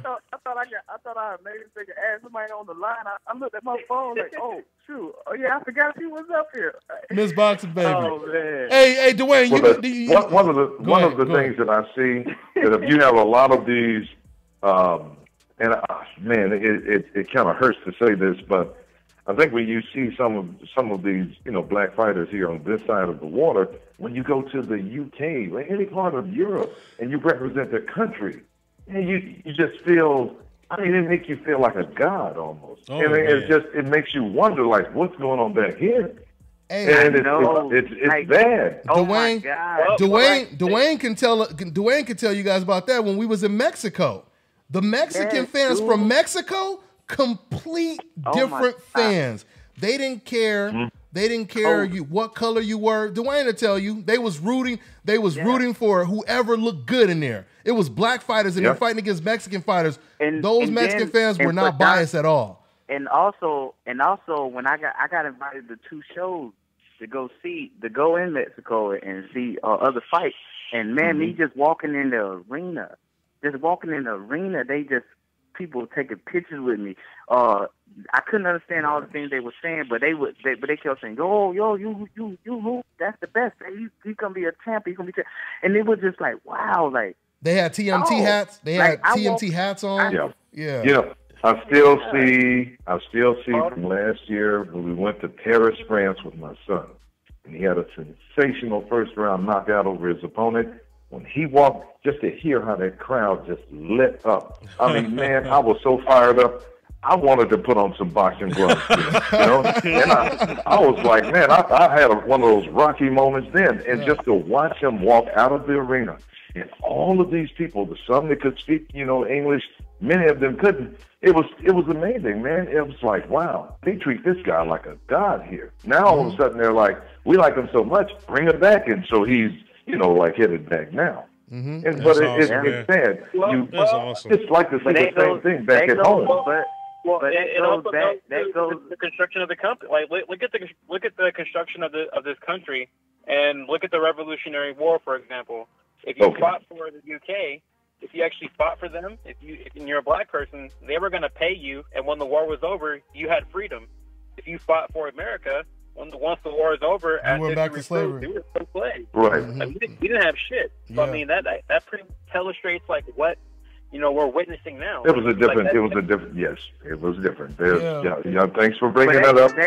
Thanks for clearing that up. That goes back into the reason why these other countries treat us like the way they treat us, because we are the key in entertainment, in sports, in music. True. We are the king. We are the king. So that they see that, but guess what? We don't own shit. We don't own these record labels. We don't own. But they, like, you know what I'm saying? they do look at black people as like. I hear people from different countries say that. Like when I think of America, I think of Michael Jordan. I think of Michael Jackson. I think of. I've heard people from different countries tell me that. You know, like that's what when I picture America, that's what I picture. Eddie Murphy and Dave Chappelle and Kobe, LeBron. So that is a reflection of at least that's how we perceive. So yeah, when you go to those different countries, that is part of the reason why, they love us even more. They give us a lot more respect in those countries. And like I said, when it comes to Floyd Mayweather, even the people that hate him deep down, they really do love what he does. Like the people who hate his guts, they love what he does. They just want that package to come in the right complexion for the protection. And that's what it really comes down to. They want, like I said, with Mikey Garcia, I'll never forget it. Before Mikey Garcia had his hiatus, and he was, winning and stuff like that, I remember Ellie Setback, shout out to Ellie Setback, he was interviewing some Mikey Garcia fans, and they was like, Mikey Garcia he's the Mexican Floyd Mayweather. They would say he's the Mexican Floyd Mayweather. And I'm like, wait, I thought, to some of these fans, it was a bad thing to be Floyd Mayweather. You know what I mean? But yeah. They love Floyd. Yeah. Foreigners love Floyd. They can say, it's Americans that don't, that any haters he have, that's Americans, not foreigners. It's from this side of the water. Even in Mexico. Let's clarify it. It's the white supremacist Americans that hate Floyd. Yeah, and with the white supremacist ideology. Yeah, absolutely. No doubt about it. My bad. I don't like saying that. It is what it is, man. It just, unfortunately, it is what it is. Like I said, once again, it's not a coincidence. If we go in there, it's not a coincidence. The same fans that will call Floyd a runner, and same thing with you, Dwayne. I hate to say it, but with you knocking everyone out, they gonna start saying what that boy on. He a weight bully. Look at why he had that division. All of these things that they say, these are the same people that when Colin Kaepernick are kneeling, they're the same ones that have the same, they got the same talking points as Fox News, like, oh, why don't you get up and stop crying? When these kids get shot by the police, these same fans that's calling them runners and all them, these are the same fans that's defending the police. So we know that, like I said, it ain't just boxing. You know what I'm saying? It's way deeper than that, and that's pretty much what it comes down to. Oh yeah. So I totally agree, because I know I saw somebody write a comment a while ago that says Dwayne being on PEDs. So of course. That's my point. See, right there. I didn't make that up. He just proved it. I already know. And that's what I'm saying. So this campaign I'm gonna push for, trying to fight Roman Gonzalez on that Canelo on Triple G card, I'm ready for the backlash. I'm ready for all the stuff they're gonna say about me and my size and all that stuff. But hey, son, black people been going through it. So I'm just I ain't no different. Just keep winning. Just keep winning. Just keep winning. Interesting. Go ahead. It's kind of interesting that people are talking about Dwayne being on PEDs. Yesterday, what was that? Yesterday? Yeah, it was yesterday when I was at the gym watching Charlo spar. One guy came up to me. He was like, "Man, Charlo's strong, right?" I said, "Oh yeah, man, guy's freakishly strong." Some people are talking about how he's on, like PEDs. I said, something? The guy's just naturally strong. You just have to accept some things for the way that they are. And just simply move on, okay? The guy's just real strong. But so you know what? The sad thing is, I wasn't gonna bring this up, but I was in my gym. There was somebody that brought it to our attention, and I ain't gonna say his name or nothing, but he brought it to our attention and said that he actually talked to Virgil Hunter. He actually talked to Virgil Hunter and said that, and he had a conversation with Virgil Hunter. He said that Virgil Hunter said that them boys is on that stuff. So that's wow. That's sad. That I'm not saying if it's true. Wait, bro. Wait. Hold on. You just because you bomb go right hold on. No. I put like this. Hold on now. I will say this. I'll say this. I gotta say this. Live. This is. Wait a minute, though. Time out. I can't take that No, back. you. That's what I'm talking about, man. You apology real quick. You can't put the shit back in the horse. Hey, you can't get the shit back in that horse. Man. But this is what I want to say though. Hey, this is Dante's Boxing Nation. We do not. How does that phrase go? The panel does not, agree with every damn word that everybody on this panel say. Hold on, though. But I will say this though, Dwayne. I will say this. Did you hear this from Virgil himself? Yeah, that's what I was about to say. That's the thing. Okay, if you didn't hear that from Virgil, don't put that out there on Virgil, man. Don't do that. Someone's gonna try to run with that. And I'm like, somebody's gonna run with that. And I don't want that. I don't really want that. That's why I said I screwed that up. That's me. I'm sorry. I'm hearing. That's why I said we all make our own. Okay, all right. And what happened is now I gotta tell the whole. Now I gotta tell the whole damn story.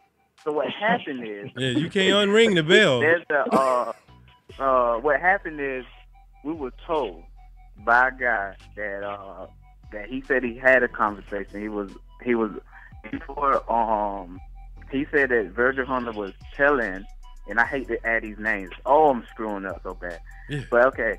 So he had a conversation with Virgil Hunter. He had a conversation with Virgil Hunter, and he said that Virgil Hunter told him that he kept trying to get Barry Hunter to hold on, man. Hey, we should just we're gonna leave this one alone. I'm sorry. Time out.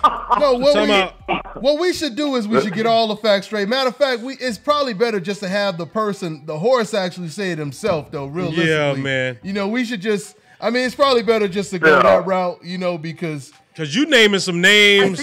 You want me to tell you the story or not? Like, let me just go ahead and get the story out for nobody to change it. Okay. Go ahead, man. Go ahead, man. Okay. So what happened is he had a conversation with Virgil Hunter.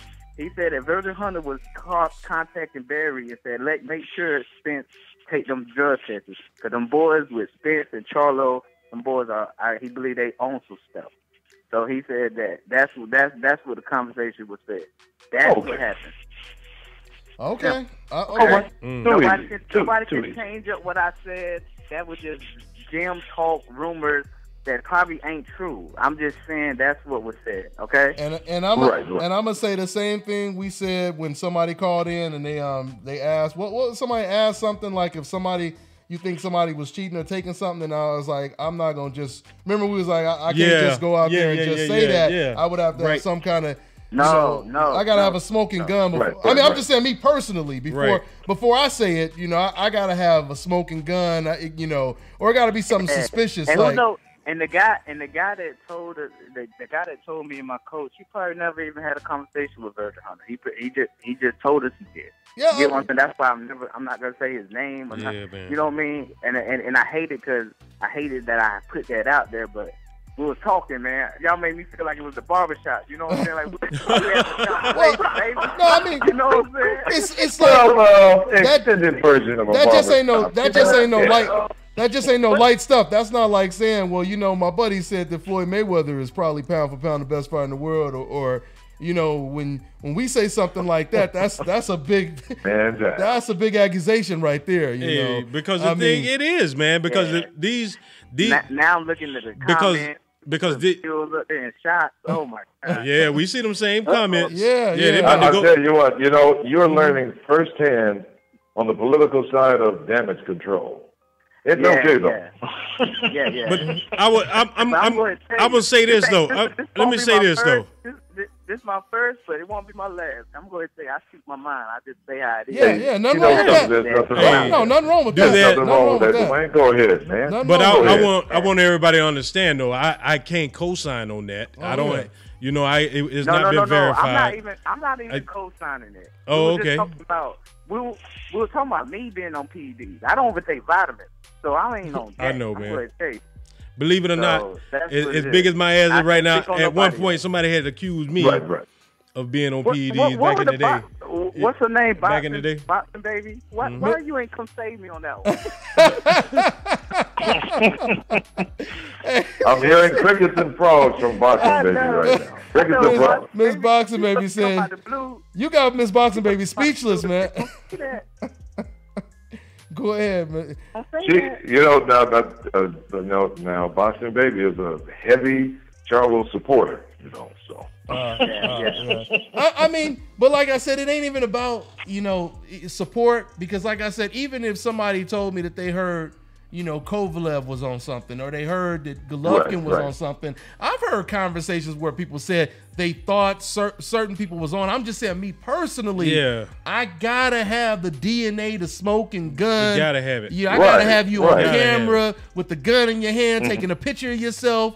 The fingerprints. That's just how I mean, because when you do stuff like that, that right there. Now, Dwayne, it's okay for you to say that, you know what I mean? Because you a boxer and you just speaking your mind. But I can't put that out there like an article or something, So and don't make no separate video, because you good at that. Let me tell you something about Dante now. Go ahead. Dante will drop a separate video on your ass. Of course. Hey, guys, that's what it's all about. Now. We can't talk about 40 topics and not have no separate videos, because people got to know what every part. Out of that, you're going to have 2 or 3 hot takes. But see, to come to Dwayne's defense, Jamal is, VADA enrolled. He's enrolled in the program. So a lot of these guys at that level, they're enrolled in the program. So it's all good, though. And I'm glad you brought that up. I started to say something like that. I started to say, well, we'll find out, because if, let's say, for example, somebody was about to fight him and then we found out that he turned down the fight because they wanted him to take a drug test, a PED drug test, that's when, we got to start saying, oh, wow, this is big news right here. I mean, the same thing with Pacquiao. With Pacquiao, I remember when Pacquiao knocked out Ricky Hatton. I'll never forget it. Floyd Mayweather Sr., he said it long time ago, before Mayweather-Pacquiao negotiations in 2008. He said that boy is on something. He said, I know what they was doing in the Philippines for the war, and that's the stuff that Manny Pacquiao was on. And I remember when I first heard that, I just looked at that and I said, oh, come on, Floyd. I said this. I didn't even take it serious, because he just came out and said it, right? But then when Manny Pacquiao negotiated with Floyd and he didn't want to take the test, that's when I was like, oh, you know what I mean? And then to make it even worse for Pacquiao, then we found out that Pacquiao said, well, can we have a cutoff date 30 days before the fight? 30 days before the fight. 30 days before the fight. Are you out your mind, man? Are you serious? And to add to that, Teddy Atlas spoke about the email. Yeah. Where he asked, what would the consequence be if you were to test positive, or if they can still go through with the fight if you were to test positive. So absolutely, man. Man, I'm gonna just tell you like this: he fought at. He came from 108. 108. Right? That's 2 weight classes below me. Mm-hmm. And I'm going to go and tell you right now, I can't fight no welterweight. You know what I'm saying? Yeah, I fought. I know you hear rumors. I know from Mayweather Gym and other gyms, y'all heard there's a lot of rumors out there, and it's true. I used to beat up welterweights. I'll be honest with you. But that's sparring, bro. That was not 8-ounce gloves. You get what I'm saying? Mm-hmm. That was like...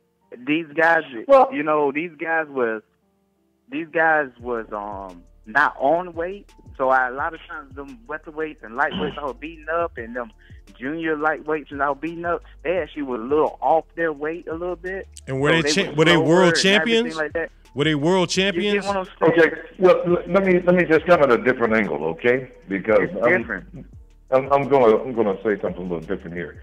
We all remember Roberto Duran, correct? Yes. Okay.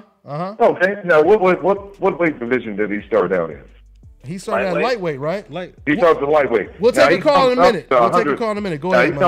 He comes up to 160 pounds, and he puts a guy on the canvas that's coming down from about 190, almost 200 in Iran Barkley, which tells you something that you do have some guys that can carry their power up to a certain extent. Mm-hmm. And it just so happens, I'm not going to say it's everyone. I'm not going to say it's everyone. I'm talking about, my issue is the weight. 108 pounds? I'm not saying I can't.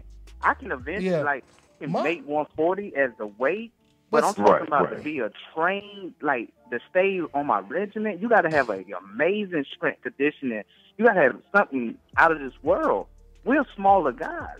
Like, make that high weight and still be in shape. That's the problem. I can go eat, and put on muscle, and I can probably make a 135, 140. But can I do all my condition that I normally do, like running and workout, and still maintain that weight that high? That's what I'm saying. But my thing mainly going back once again to the fact he turned down the fight. Why? Because of a drug test. I mean, think about it, man. You working at, let's just say, for example, you working at McDonald's, right? And you know your dream job is to work at this place, right, where they paying $20 an hour, benefits. Everybody want this job, right? Right. And you keep applying and applying. You don't get the job, right? Right. Then finally, after 3 years of trying to get the job, they said, you know what? You hired. Go ahead, sign all the paperwork. The only stipulation is random drug testing. Pee in this cup. And you like, pee in this cup. Yeah. And you say, why I gotta do that for? Why I gotta do that for? You know what? This job ain't working. I'm going back to McDonald's. This job ain't worth it. I'm going back to McDonald's. Right? Man. It's like, what's gonna be the assumption? What's gonna be the assumption? You know what I mean? So what's the consensus? So to me, there's no better evidence than that. You come from 108, and not only do you not lose speed as you get bigger, you become faster, you become stronger, you become quicker. From 108 pounds to 147 pounds. Yeah, 47 pounds. Yeah, that's why I said it's just amazing. I'm not saying he is amazing. He is amazing. And I don't think he is amazing. Ever be done again. I just don't think it'll ever be done again. It remind me of Luther Vandross. When Pacquiao So was amazing. He was taking shots from Miguel Cotto, like straight up. Margarito. You know something. Let me tell you something. That's when he crossed the line a little bit right there. Steroids does not help you take better shots. Yeah. You either have a chin or you don't. You either have a threshold where you can take shots, or you don't take them as well, or you simply have a super glass jaw, or one that's made of dehydrated sand. Something like that. It opens up your lungs and it gives you stamina, though. Armstrong, he could. Sure, you can have stamina. You can have stamina, but still, when you get nailed on the jaw, it's still the same. That stamina is going to go down. The thing is, we don't know what he was taking. Yeah. Like sugar water. It was syrup water. My grandmother used to give it to us all the time. It was salt water. Let him tell it. Salt water? It was salt water or sugar water? What is that? Sugar water. Well, no, the salt water was to heal the wounds. Oh, okay. The sugar water, that was for performing enhancing. Eating Kendrick Lamar's syrup energy. Sugar sandwiches. Yeah, let's take a call, y'all. Let's take another call, man. And Conor McGregor, he was saying that Manny went from a 6.5. I hope y'all boys don't got to work tomorrow. I don't got nothing to do tomorrow. We working. We working right now. That's all we doing. Hey, he went from a 6.5 fitted. It's midnight. It's midnight on the East Coast right now. It is. So yeah, it's midnight. Well, I got a bone to pick with y'all, man. Okay. Oh man. We got 425. Right, so leave some meat on there. Right here, man. He's holding it down. I really like his perspective. Wait, hold on. The racial component when you hold on. Hello. Yeah, go ahead, brother. Is this my 425? Yes, it's 425. What's your name? Where you calling from, man? With the name and stuff, man. Yeah. My apologies, brothers. I'm a first-time caller. So my name is Chris. I'm from Renton, Washington. Okay, go ahead, Chris. Now you can just let loose. Go ahead, man. All right, brother. So I watched the video with Abel, right? And you had a really good opportunity to be able to pin him. At the very beginning of your interview, he said, what has he done in the middleweight division? And you kept on pushing the sanctioning body as far as WBC. There's a lot of components there because you have promoters, you have a lot of people.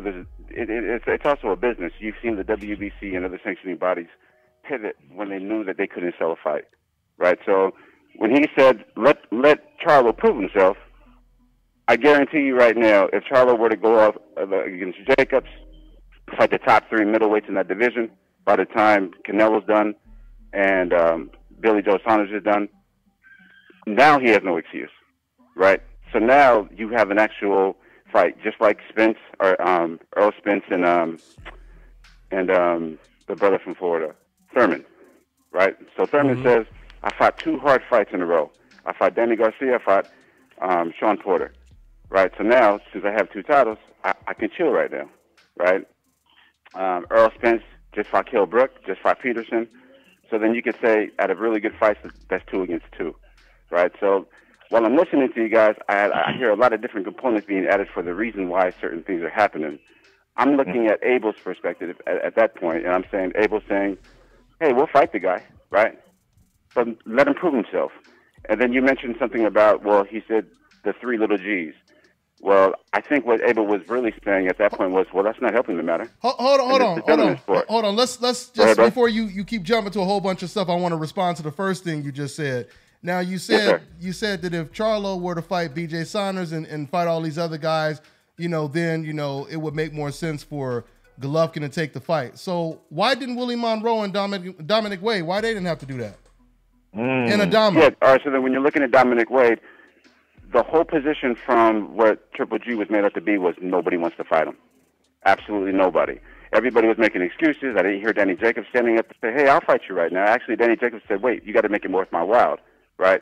So nobody really knocks him for that. So then he says, okay, I'll go over here to fight Chris Eubank. Goes all the way out there. That falls apart, right? But there has to be something to keep him active. There has to be something to keep his name relevant. So until a big fish gets on that hook, you got to keep yourself relevant. So when you're talking about Wade and you're talking about the other fighters, those are just relevant fights to keep your name fresh until somebody does get on that hook. So was he going to fight him or not? Is he going to fight Charlo or not? Because Charlo is his mandatory. Why would Charlo have to fight all these other guys if the WBC is ordering him to take the fight? Yeah, but we've seen the WBC already pivot many of times if they couldn't sell a fight. If it went to a purse bid, they couldn't sell a fight. So if Charlo doesn't put in his work and does his part for the venue, there's no way to justify a fight with Triple G because Triple G will carry the whole show. Then Charlo won't take it because Charlo only gets 15% of the purse. Did you say there's no way to justify a mandatory fighting against the champion? So what I'm saying is if you're looking at the business aspect of this, if Triple G But the mandatory doesn't look at things from a business aspect. They look at it as this is your #1 contender. You have to fight him. They don't look at it as a business, as a business aspect or anything like that. So they actually do. So when Abel was talking to you, he said there's they is the WBC. No, they is the WBC. I'm talking about the WBC. They don't look at it as a money thing. They look at it as you fight the #1 contender or you get your belt taken from you.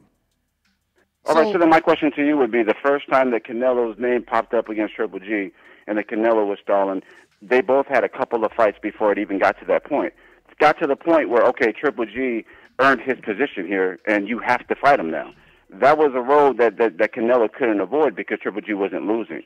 What I'm saying is that Charlo just got into this division. We understand that this is a heavy division right now. You got five top middleweights in this division as we speak. And it's for Charlo to come in, really, don't get me wrong, Charlo's a really good fighter. But at the same time, Charlo can't just jump in line. Like, he just can't jump over these other 4 guys. Wait, how does he jump? Wait, he's in front of the line. He's the '1 contender. Outside. Yeah, he was placed in front of the line, but he didn't earn his spot. So everybody that's already in that spot looking at Charlo like, why did you get to skip us? Just because some sanction anybody said so? For the same reason, Terrence Crawford is about to fight with Jeff Horn. He was a dominant champion. He was a dominant champion at a weight class. Decision from Pacquiao, right? So of course they could justify that fight, but is Terrence Crawford going to go straight after Earl Spence and straight after Thurman? Absolutely not, because he won't get it. Yeah, he will get that. Yeah, he did all his magic at 140. He will get that fight. At 147. I guarantee you, if there would be nothing, there would be nothing stopping those fights from happening from either one of those camps. Okay, so let me ask you this. Will Golovkin fight Charlo, Demetrius Andrade, Danny Jacobs in the rematch? Will he fight any of these fighters? Since you know how it's supposed to be done, will he fight any of these guys before he retires? So just to answer your question, the onus would be on this fighter to make it to where Triple G doesn't take that, to where Triple G can't get out of that corner. So he's not going to fight. If you're seeing this, if you see Charlo knock out 3 of these middleweights that are in that line, wait, hold on. You got to answer the question. Triple G has no other place to either retire and then look like a person that's given up or fight him. You're getting around the question. You're getting around the question. If you had to bet right now, Because you know how this is working. You telling me you know how it's supposed to be done.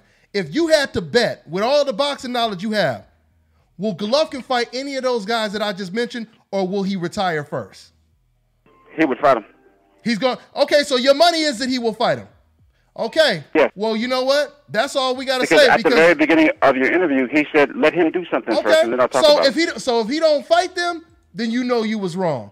And I'm with just, that being I'm just said, wondering, what does he mean by do something? What would he have to do? I let him go right there because there's nothing else to talk about. Because if Golovkin don't fight none of them, then we know that this dude didn't know what he was talking about. You know what I mean? Exactly. So, I said, if we listen to Abel, see, this is the thing. You have these fans, they start making excuses that the fighter don't even be making. Exactly. Yeah, you know what I mean? Abel Sanchez. Go ahead. Let's give him a thank you for calling in, though. Thank you for calling in, brother. Yeah, thanks for calling in. Of course, I ain't gonna give him no thank you. I'm not giving him a thank you for calling in. You know, I'm just listen. The bottom line is, listen. He can call in again. Now he could call in again. You know what I mean? And he could call in. You know, whenever he wants. You know, I mean, no, don't get me wrong. I love when we get people who call in, you know, and they have a different, they have a different view. I like that. I'm just saying, we talking boxing right now. And all I'm saying is a lot of fans, they make excuses for these guys that they're not making themselves. You know, so that's all I'm saying. But we're going to find out. We're going to find out if what he said made sense. If you listen to the interview with Abel Sanchez made it very clear that he ain't got really no interest in fighting against Charlo. They have no interest in that. None whatsoever. And that's the fight we want to see. And it's unfortunate because, you know, we talk about, you know, one of the things, man, it just comes down to fairness, which I hate. Fernando. A word I hate using. You know something? Yeah, fair is a place you get funnel cake. You know, Fernando, you can call in. My man Fernando, if you want, you can call in. But go ahead. Go ahead. Let me know if you want to call in. Go ahead, Money. J-Dog made a very good point. He said, so why does Charlo have to fight 3 fights, but Loma gets the challenge immediately? Mm-hmm. It's like, you know, what's the deal about that? Yeah, that's kind of hard to, you know, like make the difference in between the two. It's like, why? If you're the number 1 contender, let me tell you, you have a call, just like Larry Merchant had said, to that belt. I don't care what anyone says. You have a direct call to that belt to challenge. And I'll ask you this. What has Bivol done? What has Limpin done? What has a lot of these Eastern European fighters that Loma, what had he done prior to him getting the opportunities that he got? They be killing me with this. What have you done for me lately? Like, I'm talking to Janet Jackson. I'm like, a lot of these Eastern European fighters, or Russian, let me call them what they are. Some of them Russian, Eastern European. Let me tell you, Eastern European, the part y'all talking about where these people from is Asia. So they ain't no damn, these ain't Eastern, these are Russian fighters. And so we'll call them what they are. But the thing is, they getting opportunities out the gate. Limpin ain't got but 13 fights. Bivol, I think he may have 11 or 12 fights. You know what I mean? What's my other man's name? Look like Wolverine. Better Biev. Mm-hmm. You know what I mean? Hey, he coming in. You know, I understand they may be good. They may be good, but they ain't good as Charlo. So you ain't got to be asking them what have they done. Ain't nobody asking them that question. Kell Brook didn't even born with the complexion for protection. Exactly. And Kell Brook had never even fought at middleweight. He had never even fought at middleweight. Exactly. He jumped straight from welterweight to middleweight. He never fought. I mean, it's kind of like, you know, you getting something in the mail saying you have to show up, you know, at court. You know, you have to show up in court this date or whatever. And you sit over here and you basically say, well, I know it says I have to be there, but, you know, I really don't have to be there. Matter of fact, I'm not even going to show up, see what happens. You know what I'm saying? So, I mean, I don't understand. What I really don't understand is how people make the argument that a person who's the mandatory doesn't deserve, you know, a shot. That's why it's structured that way.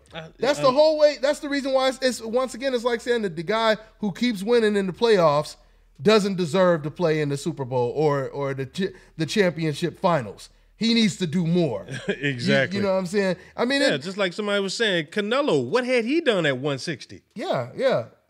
He had just beaten Liam Smith, and then he beat what's his name at a catch weight, at a Canelo weight. What's my man's name? Julio Cesar Chavez Jr. And then he fought Triple G. Mm-hmm. Yeah, what had he done at 160? Yeah. I mean, Canelo was a draw and he's a name, but in my opinion, I think Charlo is too. But the difference is, I mean, you got a much better chance of losing against one than the other. Absolutely. And Canelo don't want to fight him because he left 154 because he didn't want to fight him. He didn't fight him when he was at 154. He avoided all of them at 154.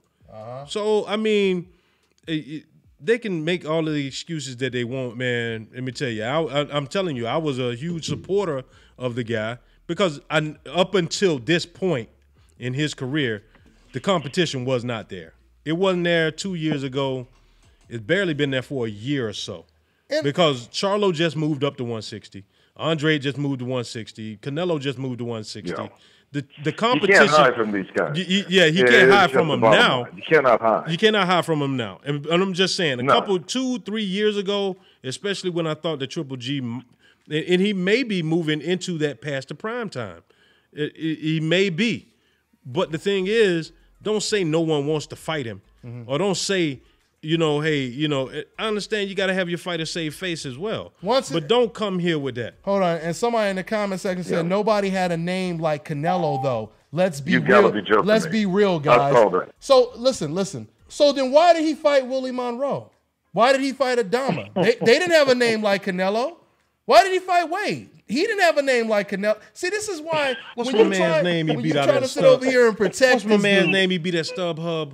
Oh my God! StubHub, Rubio. Yeah, Rubio. Rubio didn't that have world no name beat like the world Canelo. beater. Yeah, the world beater. So that's why you try to no, make these you all excuses. did not bring up Rubio. Hey man. Oh my God. Hey, I will say this: Rubio is a tough out. He's a tough customer now. You know what I mean? But hey, and Triple G got him out of there real quick. Knocked him out, right? Yeah, he knocked him out. He knocked him to the top of the head, and Rubio jumped up at the 11-second mark, like, hey, I'm good. But anyway. I mean, you can't. They killing me with the excuses, man. You can't make the excuses for this. Yeah, and I'm like, okay, now that the competition is here, I'm like, all right, I'm anticipating.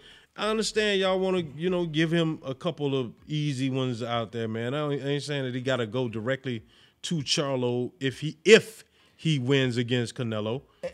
And not to cut you off, but I just want to, because the same dude who asked that question, once again, I love how they try to change the narrative of what's saying just to defend what they saying. Like he said, who wouldn't take a Canelo fight? Nobody said not to take a Canelo fight. The question is, if you say Canelo had the big name, then you just open up more questions than answers. Then if he was just going after the big name, why did he fight the small names? I know, exactly. You know what I'm saying? So exactly. It's like, once again, you burying yourself. You trying to defend the guy, but you making him look even worse. I mean, that's why it's hard to sit over here and keep lying because eventually you're going to forget your lies. You know what I'm saying? Yeah. And that's what really happens. It's more easier to remember the truth. And what makes logical sense right now, the #1 mandatory that Golovkin usually fights right away, now all of a sudden he may never fight him. And like I was asking the caller who called in, is he gonna fight Andrade? Is he gonna fight Jacobs in a rematch? Is he gonna fight, is he gonna fight Charlo, his own mandatory? You know what I'm saying? Like I said, we'll find out. I mean, and if Golovkin does fight one of them, we'll give him the credit, But for right now, his trainer is making it seem like he's not gonna fight him. Yeah, so you guys want to say something else? I was reading the comments. Yeah, I was reading the comments too. Yeah, we are reading the comments now. Hey, Angel, I just got a chance to look at the comments right now. Angel Santos, did you call in? You know what? Let's take a call real quick. Since we up late, it's over. It's midnight and on the East Coast right now, and it's 9 in the morning on the West. Let's go ahead and take another call. We got 619. What's your name? Where you calling from, man? Hey, it is me, Dante. It is Angel Santos. Hey, what's going on, man? Brooklyn and Bronx, stand up. What's good with you, Angel? Yeah, man. My moderator is on in the building. No, I did a little another run in my box runners today too. So. Oh, that's what's up, man. What's that? Shine out them box runners, man. That's what's up, man. But you know what? Go ahead, Angel. I'm gonna take another call and keep you on. But go ahead, Angel. Yeah, I mean, well, you know, Abel Sanchez. The fact is, he's not gonna let Triple G take that fight with Charlo. The same reason why he didn't let Panamaro take that fight with Spence twice. Excellent point. You know why? Because the Charlos and Spence are a better, more sharper version of Terry Norris, his former fighter. Ooh. And Abel knows that. Yeah. Who knows that Triple G has no chance against a guy like his former fighter, Terry Norris. So why is he going to risk his livelihood, his money, to fight Charlo? It doesn't make sense for him money-wise, and for Team Triple G money-wise. They scared. They know that Triple G has no chance against Charlo. Bottom line is Charlo and Spence are the new, improved Terry Norrises, man. Bottom line. You know something, Angel? And move and duck by all means necessary. Yeah, Angel, you made a solid point. You made a solid point because I've been saying the Charlos remind me so much of Terry Norris. Oh, my goodness. And for you to come in there and to say that, man, you just verified that thing. Yeah. I'm like, oh, my goodness, man, that's scary. And that's Abel's chance, and that's Abel Sanchez's former fighter, Terry Norris. Yep, that is true. Abel Sanchez was there when Terry Norris got knocked out by Julian Jackson at the young in his career, you know? Mm-hmm. And, you know, Abel Sanchez is just scared, and he didn't want to get reminders of that. You know, hey, Angel. He knew Terry Norris. Just he's to like, you know what? I'm never gonna make that mistake again. Angel, just to add on to what you're saying, yeah, man, there's no doubt about it. Abel is very smart when it comes to, you know, him seeing things in that ring. That's what he gets paid for, you know, to see things, advantages, flaws, et cetera, et cetera. Like I said tons of times before, when Jamal was at 154, Abel had great things to say about Jamal. He even suggested that Jamal or the Charlo brothers, he was talking about them in a whole, that they would most likely beat Canelo. He said Canelo ain't gonna beat, you know, all those guys. You know, he said J. Rock Williams, the Charlo brothers. He's not gonna beat those guys. This is what he said, you know. So yeah, you're right. Right. Just adding on to what you just said, Angel, he understands how difficult that would be. And like I think Money said, or somebody said earlier, you know, Abel he wants to protect this fighter. I think Dwayne, you still there? That was Dwayne. Yeah. Dwayne was trying to call back in. Dwayne is okay. Dwayne is he's off the line right now. Okay. If he was trying to call back in. Okay. Okay. But like I said though, man, you know, the bottom line is Abel Sanchez, he understands how difficult the fight is. And I just say once again, man, you know, and this goes for any fighter who's out there, you don't want to fight a certain opponent. I think it just looks better when you just give that fighter the respect they deserve, as opposed to making, you know, many different excuses why you're not going to fight him. Right. Yeah. You know, I think it looks much better. It looks much better. You know, if you don't feel that you want to fight him right now, it looks better to just give them the credit. I always remember this going all the way back to the KO Ring magazine days when what's his name? Oscar De La Hoya, when he was the welterweight champion. Oscar De La Hoya, he thought that Jose Lopez was going to be his toughest fight. Ike Cortez was the champion. I think Page. It was a couple welterweight champions, and I remember there was an article where Oscar said, this Jose Lopez guy is going to be my toughest fight. I'm going to fight him last. Nobody wanted to fight him at the time. Right. It was Ike Cortez that took on the fight. And Ike Cortez had a tough fight with him. And Oscar said it. He said, that's going to be my toughest fight. We might fight 2 or 3 times, et cetera, et cetera. And then the other champion, I think his name was Page. I forget his last.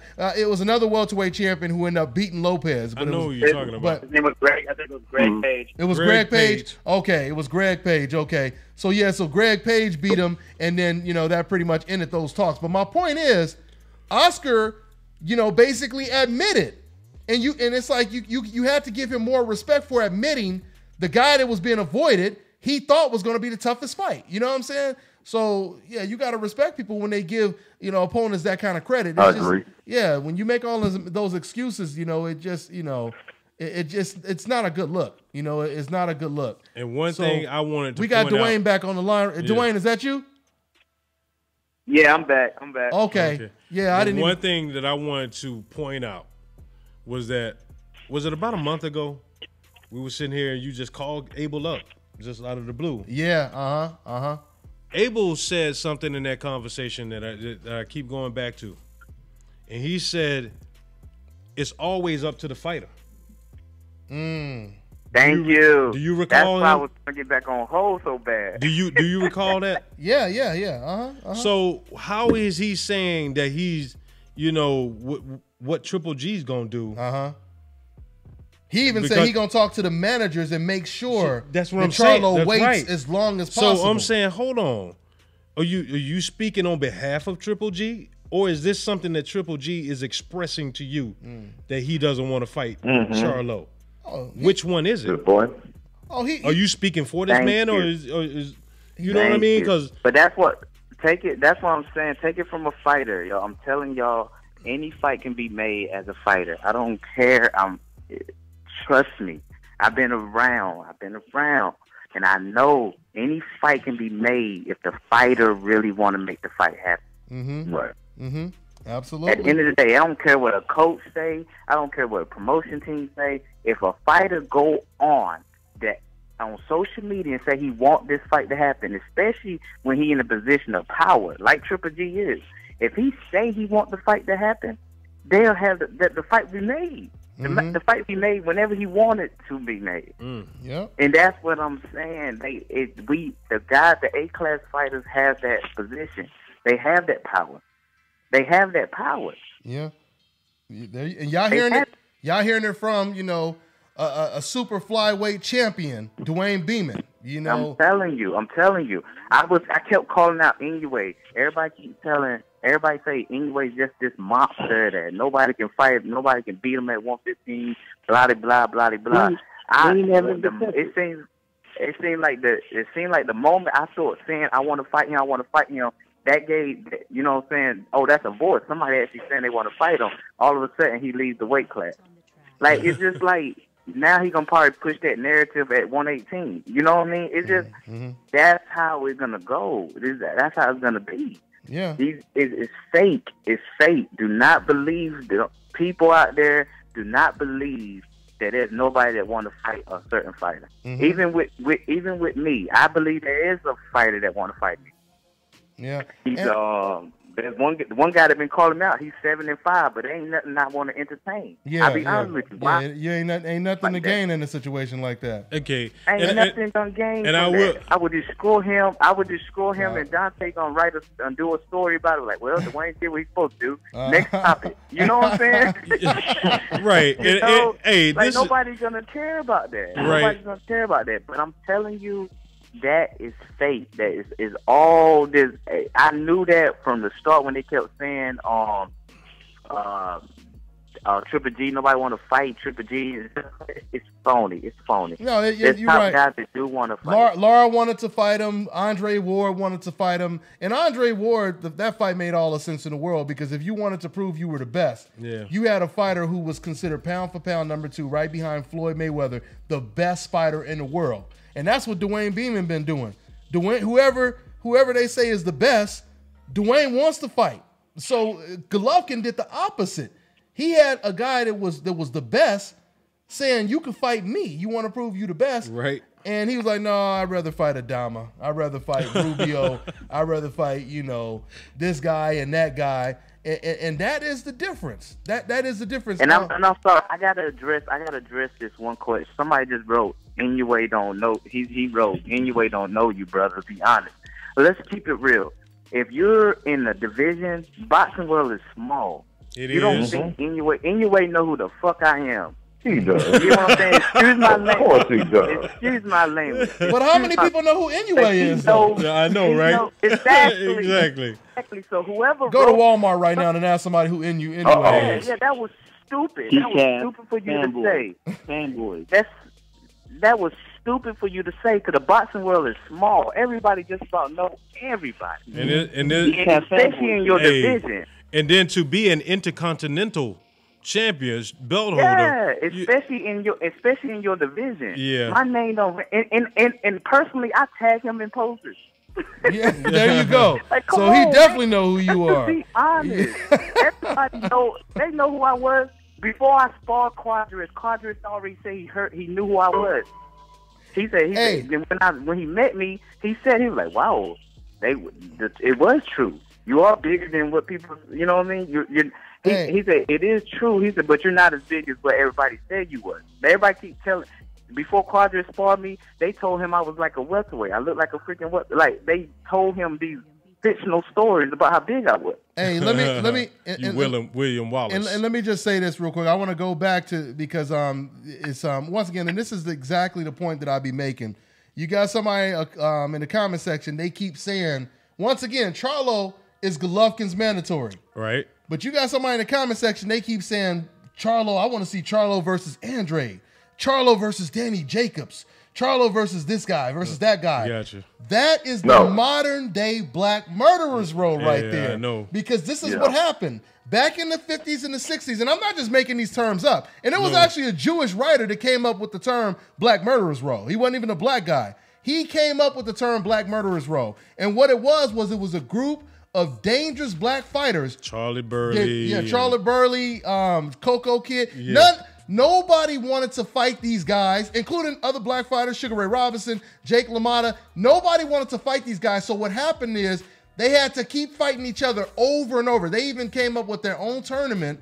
And in that tournament, they ended up fighting each other like 2, 3, 4 times because they could not get the big names in there to fight them because they were so dangerous and they were so skilled. So now you have that today, and this fan right here in the comment section is corroborating everything that I'm saying right now because he's saying, please leave Golovkin alone. We just want him to stay undefeated. Go fight them other black fighters because if one of y'all lose, it don't really matter who lose. That's the lesser of two evils. And that's how they look at it, guys. I'm telling you, man, that is how they look at it. They don't lose nothing watching two black dudes beat up each other. They don't want, and they would prefer, who you think they would prefer Golovkin lose to? Billy Joe Saunders, Canelo, or Charlo? You know what I'm saying? Not Charlo. Not Charlo. Not Charlo. Not Danny Jacobs. Not Andrade. You know, that's why they got so mad when Pacquiao, and I know I'm going on, but I'm going to stop talking in a minute, but when Tim Bradley became not the mandatory, but when he signed the contract to fight Manny Pacquiao, that's one of the first videos I made on YouTube where I did commentary. And all the comments, soon as that fight was signed, all the comments was negative. How did this bastard get a shot at Manny Pacquiao? How did he get This is BS. This is, Cotto should have got a rematch. He didn't deserve it. All the comments was like this. And we talking about a fighter that was pound for pound, who had just unified all the belts at 140, undefeated, moved up, and they said he didn't deserve a shot because they didn't want him to be the person to have a chance. Exactly. So that's what this all comes down to. But anybody else want to touch on that before we 3 hours in, y'all? I know, man. Midnight, we probably boy. need to be going over the schedule for next week. Let me get into the proceedings just for next week. February 16th. Boy, I love these listen, boy, I love these comments. Boy, I love the comments. I'm sorry. Man. You can't help but It's see hilarious. It's hilarious. We interact and we engaging with it's great, man. It's great to have the live comments while we're doing the show. And I appreciate everybody in the comment section. Yes, man. The only big name on Friday, this is going to be up in Reno, Nevada, the 16th. But I want to touch on one thing that y'all said earlier. Y'all was talking about because I was disconnected at the time. Y'all said that no, I wasn't on the phone then. But y'all said, how do a fighter? It's like credit. How do a fighter get credit for wins if certain people don't fight him? If he can't get a bigger name, right? And like what I don't like about that is that. We'll give people like Triple G and the other guys that do have more of a name, we'll give them a pass on certain wins, though. You know what I mean? We'll give them a pass on certain wins, and that don't mean jack. Yeah. That don't mean jack. But our wins, like me and other fighters that's trying to get a world title fight, we go fight a guy that's 30-5. We'll go I beat guys like that. I beat a guy 20-4. You know, I beat a guy 32-3. You know what I'm saying? Like, I go and beat guys like that. But if it was one of them, that'll get glorified. Gotcha. You know what I mean? Yeah. That'll get glorified. Yeah. So sad. Yeah. It's sad. And might I add, the last 3 guys I knocked out that was really ranked, that had records like that, one of them got a title fight right after I knocked them out. And what a coincidence! And then the other one I knocked out, he just fought on the Mayweather card. He just fought on the Mayweather card, so he got the exposure on the Mayweather card. And I heard he lumped up one of the Mayweather fighters pretty well. You know what I'm saying? But guess what? He got another fight. You know, he getting bigger exposure. And now, isn't that funny though? That's like, funny. do we not look at that stuff? Yeah. The 3 last guys I knocked out, they got bigger fights. Well, yeah, of course it's like, I'm about to fight. Because obviously they're the safe opponent. Yes. And Golovkin. But that's what. But we'll glorify the champion. Yeah. Like right now, I'm fighting Angel Ramos, 22-1. Great fighter. They say very strong. We're gonna find out Friday. And you know what, man? Knock him out. And you know what though? But that goes back to the. He probably get that Roman Gonzalez fight. Oh, of course, because he's the safer opponent. But once again, like I said, I'll never forget when Golovkin knocked out Willie Monroe. You have fans in there celebrating like he had knocked out Muhammad Ali mixed with Andre Ward. You know what I'm saying? I mean, they was in there celebrating like crazy. This is once again the point I'm making when I say they would rather their favorite fighter stay undefeated and not risk losing that then instead of them getting in there with the best. But it really comes down to deep down, they looking at the pattern. They see the history, and they know the majority of their favorite fighters done lost to somebody on the coincidental list. I mean, it's just real. Exactly. That's statistical proof right there. Facts. You know what I mean? If you look at, let's be realistic. If you look at the majority, even black, non-black fighters, the majority of them, you know, one of their biggest losses was against a black guy. I mean, that's just statistical. Yeah. That's a fact. You know, so they know how this stuff goes. You know what I mean? Exactly. And not only just that, but you know, brains usually beats bronze, period, no matter what race we're talking about. Exactly. You know, the boxer usually always beats the banger, no matter, you know, what race or color we're talking about. Right. That's just, you know, it's statistical, you know, so it is what it is, man. It is what it is. And it's unfortunate, man, because we've been calling Golovkin a killer, a monster, and now when he has an opportunity to show he a monster, we ain't gonna get to see none of them fights. We're not gonna see Golovkin-Andrade, Golovkin-Jacobs rematch, you know, which could have went either way. We ain't gonna see the Charlo fight. Now, don't get me wrong. Hopefully I'm wrong. Hopefully I'm dead wrong. I pray I'm wrong on that one. Because, you know, those are the fights that we need to see. I would love to see that fight. But if I'm betting on it from what Abel Sanchez told me, I'm not going to hold my damn breath. Save your money. Yeah. So, anyway, go ahead, Milt. I'm going to go ahead and tell you, dog. Like, I already know, dog, he ain't going to, he's not going to fight him. No.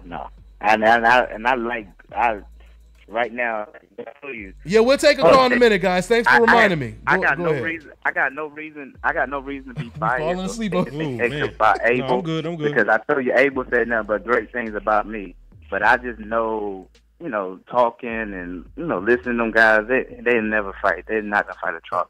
And I asked him, and that's real talk. And I asked him about you too. When I interviewed him, I said what you thought. Yeah, so of course, like you said, he praised you and everything. But let's take another call, guys. Let's go ahead and take another call real quick. Who we got over here?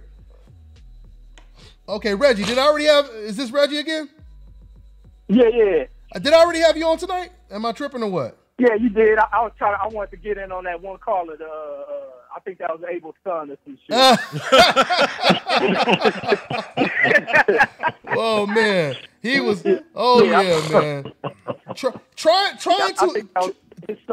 trying to explain why somebody shouldn't fight someone. I know. You would think the argument would be the other way around. It's what's hurting boxing, man. Right. It's killing the sport. It's really, the sport would be a lot better, man, if they could take out impediments like this. Yeah. It's ridiculous. Can you imagine somebody my PEDs? Because the other thing with some people, Dwayne, just can't accept that your physical stature, like when they look at, guys like Charlo. Oh, yeah. I'm hearing all these just PEDs. not acceptable. I'm sorry to cut my man off. I'm like, dang. Yeah. I ain't know. But that's what comes back. The thing with people pushing the PED thing, because your dominance goes back to the division in this country. Mm-hmm. If you're a white fighter with your physique, with your performance in the ring, you'll get all the praise. Mm-hmm. But to find any little niche or any little knack of throwing out some infectious shit into what you're doing, they're going to do that because of the complexion. But the other argument they bring up with the Charlo thing is, even if Charlo wasn't a mandatory, who is the next guy beneath Canelo and Triple G in that division? Charlo is the rising star in that division. There's no way you should be talking about ducking that guy. Regardless of what rankings come in, he's the next topic of that division. Him and his brother, next topic of boxing. So there's no way to avoid that. It's no way to avoid it. But go ahead, Reggie. Stay on the line, Reggie. We about to wrap it up in a little bit, but I'm gonna try to take a couple more calls before we wrap it up. The show's too good. Don't end the show. No, yeah, he said don't end it. He said 4 hours. He said 4 hours. Man, don't end it, man. Hey, I love that though. That's good to know that we 3 hours in and y'all want some more, so that's good. We have to cut it off. We have to make ourselves cut it off. Hey, that's what's up, man. Hey, let's Reggie, you can stay on for a minute. 609. Let's take another call. 609. What's your name? Where you calling from, man? Finally, Dante, you got me back on here. Is that L Flowers? I've been waiting. L Flowers, what's going on? One of my moderators, man. She suited and booted. She part of the army over here, man. Is that right? What's going on, L Flowers? I wanted to talk to the Abel Sanchez fan base that had called in. Because it really irked my soul when he was speaking for the fighters on the list, saying that the guys that were on the list were mad at Charlo for jumping the line. If they're mad at Charlo for quote unquote jumping the line, they need to call him out then. None of them is calling him out that I know of, other than Andre. Yeah. Well, yeah, and what? Go ahead. Go ahead. Jumping the line. So when I heard that, I was like, how did this guy know? That's how I know he was a decaf trying to play the fence, and not seem like he was just like Triple G all the way. Triple G said he wants to. This is just statements that I gotta make. Triple G's talking about the drama show. That Charlo is bigger than a drama show. He got hands and feet for every damn body. Like all he got to do is you want a real drama show? Get in there with Charlo. Yeah, and I mean, like you said, jumping the line. I mean, jumping over who? I mean, listen, man, we can't just sit over here and act like it ain't, it's just supposed to be a coincidence that the most dangerous fighter that has ever been Golovkin's mandatory is the one guy who doesn't deserve to fight him. Exactly. I mean, that's not a coincidence. You know what I mean? Because it would be different if Golovkin was going after Andrade, he's going after the Jacobs rematch, and he's saying, Charlo needs to wait. But he's not trying to fight any of them guys. You know what I mean? So it's all adding up, and it's like, how do you call in and try to justify that? Like you said, outside of being Golovkin's brother or Abel Sanchez's son, it's like, how do you try to justify that? How do you try to justify? I don't get it. Yeah, man. Yes. Oh, and one more thing, Dante, before I, get cut off. Shout out to Clarissa Shields for letting Muhammad Ali's daughter know that if she want to come out of retirement and hit that work, she can. Yeah, I saw that. It is confirmed that she said that. It's confirmed that it came out of Clarissa T-Rex Shields' mouth because I was on her live on Instagram. Yeah. She did say that. Yeah. Hey, shouts out to Clarissa Shields, man. 2-time gold medalist, ain't no joke. We need to get her on the show, too, I man. hate to see those two sisters going at it, man. I respect both of them. And I will say this. I mean, I love Layla Ali. I think she's the greatest. I think she's like her father. She's one of the greatest female fighters I've ever seen in my life, man. If there's somebody better, I haven't met him yet. But I think Clarissa Shields is probably going to overtake her. Woof woof. But the thing is, and Wolf might have something to say about that. Woof woof. And Wolf in what network said she'll beat her out of her heels. Hey, I'm here to say, man, that would have been a damn good fight. I Oh, don't hell know. yeah, it I would've don't been a think. good fight. I love Ann Wolf too. I mean, Don't get me wrong. if Jackie Frazier had the success that she had, I could imagine how Ali Wolf would have been. I could imagine how that would have been. It would have been crazy. But it would have been crazy. But I will say this: Layla Ali kind of gave her a little bit of shade. She was on one of the morning radio shows, man, and she kind of threw a little bit of shade out there on Clarissa. I think she was on the Breakfast Club. Was it the Breakfast Club? That's yeah, what Clarissa that's right. Shields said. Clarissa It was. Shields said that. It was on the Breakfast Club. I watched the clip. That she has a lot of respect for Layla Ali, but she didn't like how she was pretty much saying that she could come out of retirement and beat anybody in 168. That's her weight class. Yeah. It was kind of a backhanded compliment. It was like I can and fighters, man, they real serious about their craft, man, and you kind of she kind of came at her a little bit sideways. So but I hate to see them going at it like that though. And let me just say shout out to my super chat army section in that DBN tank pushing. I appreciate you guys with the love, the donations, the support. Of course, Jimmy J Smooth Network. Subscribe to his channel and his social media. My man Kelvin Faulkner, he said, keep speaking the truth. DBN, new media is the only true media. Tell the truth, man. And then my man Jay Lamuz, keep up the good work. New media. I appreciate you guys, man. So, you know what, man? We're going to go ahead and wrap this up, man. I think we should go ahead and wrap this up. You want to wrap? Yeah, we should go ahead and wrap it up, man. When is the next live show? I'm just glad it's lit, man. I'm really glad it's lit, man. I am too. I'm really glad it's lit. Yeah, but you wrapping it up too early, man. You should at least wrap it up at a good, certain time, 10 o'clock p.m. You know what I'm saying? What'd you say? You say you should have wrapped it up at a good certain time, 10 o'clock p.m. We cut it up at 10 o'clock p.m. Oh man, but they asking us to push it.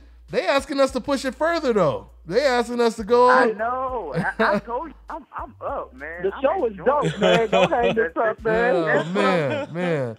And we got fights. The show is popping, man. The show is popping. Milton over here getting tired over here, y'all. No, I'm good. I got my second win now. No, I'm kidding. No, I got my second win. We doing OT like a mug. It's like what, second OT? I know. I'm over here selling tickets on my fight in the comment section. Come on now.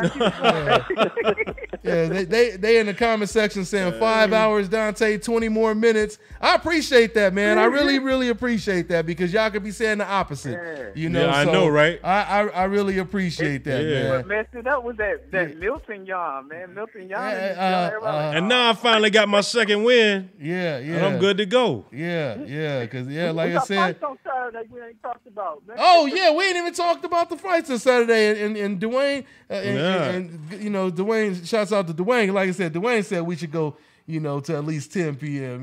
So on the West Coast, because I know what's going on. What is going on? Hey, you say give me some espresso. One is going on some espresso. Yeah, it's going on 1 a.m. out there on the East right now. So Conor McGregor said I'm going to watch Golden Girl. It's a set of twins over there at Lacey's. They call them the Golden Girls. If y'all ever in town, I'll take y'all over there to Lacey's, let you see why. But anyway, I thought he was talking about the old TV show, man. He talking about the TV show. I'm talking about they had a good ass chorus. What was it? Anyway, I'm just fucking around. But they had PR1000 say I need some espresso. Give Milton some espresso. Yeah, shout out espresso. We gotta end it. Y'all gotta blame it. Y'all gotta blame it on Milton while we ending the show, y'all. So that's why we. I know. We gonna blame it all on Milton, man. Oh, Dante, I do gotta give a shout out. I gotta give a shout out. Thank you for being a friend. Yeah, Connor. That was some good shit back in the day. Hey, somebody asked me where thank you for being a friend song on Golden Girls. Go ahead, Dwayne. What you say, Dwayne? Yeah, I was saying I gotta give a shout out to the up and coming boxers. Like I get that a lot of boxers DM me and say, hey, they love what I'm doing and they hoping A lot of these guys are like 15-0, 12-0, and stuff like that. They be hitting me up and saying they praying that they get a shot at a bigger name, because I'm not the only one out there just trying to get a bigger name to get in the ring with me. So shout out to all you fighters that's trying, that's pushing yourselves to get there and get a shot, because I know it's a journey, it's tough, and but y'all just keep working hard and don't slack in the gym just because the opportunity ain't there just yet. So all you fighters out there that's trying to get that shot, man, just keep working. Because everybody in the world do not get world title shots, and that's just the true fact. Y'all heard it from Dwayne Beeman, undefeated super flyweight. Outstanding message, man. A great message. Yeah. Okay. Well, Lady Flowers, I'm gonna go ahead and let you go. I'll catch up with you on the next one. Okay. Jonathan. All right. Good stuff. All right. She holding it down. That's what's up. That's what's up, man. You know what, man? Let's try to take another call. Let's take another one then. Yeah, let's try to take another call. Who was that? 407. We got 407. What's your name? Where you calling from, man? What up? What's going on, man? What's good? What's going on? Kareem out here in Orlando. Okay. Oh, okay. Okay. What's good, Florida? So what's going on with these fights? You said this weekend? Is that what you said? Yeah, this weekend. Danny Garcia versus Brandon Rios. I'll be there covering that fight, and that was one of the main things we were supposed to actually talk about. But, I know. But go ahead. About Danny's chances in that fight. You mean Brandon Rios' chances in that fight, right? Yeah. Is that what you said? Yeah. Are you asking me what round is going to end, or I mean, you listen, man. What you think? Brandon Rios got a good chance, Milt, or what? Man, I'm a Danny fan, man, but I just think he might have a little hard time with Brandon Rios. If Brandon Rios dedicated again and back to being in shape. I don't know. I've seen saying this dedicated. Can we please stop saying that? Because one of the things is, man, will win the fight. We are. You said when was he ever dedicated, or when did that ever change anything? We are in a sport where people are trying to take our heads off. When I get in the ring, this guy is literally trying to take my head off. I am dedicated. And a lot of fighters, they can do their little side stuff that's not dedicated, whatever they say, but they are in the gym. They working out. They are grinding. That's just their excuse for losing the fight. I wasn't dedicated. I wasn't my I didn't do this, I didn't do that. But that's you. But that's why you'll never be the great. That's why you'll never be a great, because that's you. No, don't put it off on what you didn't do in training camp. That's you. Dedicated. I'll say this though. I've seen Brandon Rios dedicated, but the thing about it, I've seen Brandon Rios dedicated, but the thing about it is he has a limited skill set. So it don't matter. He takes too much punishment. He tries to take. He takes 3 or 4. He's taking 3 or 4 to give you one, and that left hook is gonna find his way home. I'm mighty afraid. And then the thing is also, it's not funny. I'm mighty afraid. We're gonna see a Rod Salka highlight in this fight right here. People gonna be like, "Oh man, Danny is better than we thought." Oh my goodness, boy! Let me tell you. Let me explain something, because someone accused us of not giving Danny love. Danny is one of the best 140 pounders I've seen in a long time. I'm serious. At 140 pounds, what's say? Man. He over there talking about Spence needs to go fight Porter and everything. Hey, let me tell you, man. At 140 pounds, if he fight Porter, I give it to him. But he can't make 140 anymore. It's over. It's done. And unless he fighting at 143. Unless he making a Danny weight. It'll be interesting to see who he fights by the end of the year, though. Because the thing is, he's Devin Alexander. He's Devin Alexander. Devin Alexander was one of the best 140-pound fighters I've seen. But he has power. But Danny still has power, though. He still has Danny power. has power. Devin lost. No,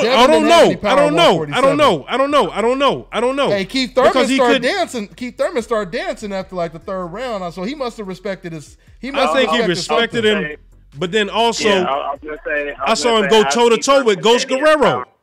That's true. What do you say, Kirk? Hold on. Yo, quick question. Yeah, I was gonna say ask Keith Thurman if Danny has power because he was on this bike and he got hurt a few times. He did. Yeah, I don't know. Yeah. But the truth is this: Brandon Rios and Adrien Broner, they both have styles where they dominate. They have a style where they have to fight somebody smaller than them. That's their style. Like, just be real. For them to look very impressive and look like this beast, they have to fight smaller guys. That's their style. Whenever they fight somebody their size or a little bigger, they cannot make the adjustment. So Brandon Rios is fighting somebody his size or a little bigger. Danny might be, I don't know what we see with the size, but he is not, Danny is not smaller than him. So that's why he's going to get dominated in this fight. Danny, you know what troubles me with Danny, though? Said about Thurman? Man, I just hope that Rios does not get collected like cactus, man. Yeah. I like Danny, man. I don't know. I just don't see him making a... That'll hurt. I'm sorry. I'm just going to put it out there. I like Danny Garcia, but I'm a Rios guy, man. I just want him to do the best that he can, man. I don't want to see that brother get folded up like laundry, man. I don't think that'll happen. Like, you know, and watching Brandon Rios interviews, it's easy to be a fan of his because he's a down to earth guy, very relatable. Oh yeah. I think he's gonna lose, and it won't. I don't think he'll win too many rounds, but he'll be competitive because he's a come. I hope so. I hope Rios does good, man. Oh, yeah, I hope Rios does good. I really do. I like Rios. I don't want it to be a blowout. Make no mistake about it. Brandon Rios is going to come and fight hard, and it's going to be entertaining. Brandon Rios always going to give you that. That's why I like Brandon Rios. I really do. But Danny Garcia's going to knock him out. I like him too. Danny Garcia's going to knock him out. I'm sorry. I think Danny late. Yeah, it'll probably happen late. But the thing that worries me about Rios is that he's available for a counter, and Garcia is an awesome counter puncher. He is. Exchanges, man. Yeah, very underrated. Yeah, man. I'll put it like this, man. He's getting knocked out. Very underrated. He's very underrated and has really good. He catches and deflects a lot of shots. He does. I like Danny. I don't think Danny's gonna make it at 147 though. Hey, you know what? Speaking of it, you don't think he's gonna last at 147? Yeah. Well, that was the next question. Hey, talk to me, Miss Boxing Baby. Talk to me, Miss Boxing Baby. Hey, Miss Boxing Baby. She came out the blue again. I'm just glad she didn't hang up because she hung up on me last time. I'm messing with you. I'm putting you on blast. I'm messing with you, but. It's too many killers at 147. It's too many elite fighters at 147. He'll beat a couple of guys, but he won't beat nobody elite. He can't beat Crawford. He can't beat Spence. I mean, it's just. I ain't mad at him. Beat Thurman. He's money in this fight. He's gonna beat up Rios because Rios is war ridden. He got too many wars. Too many.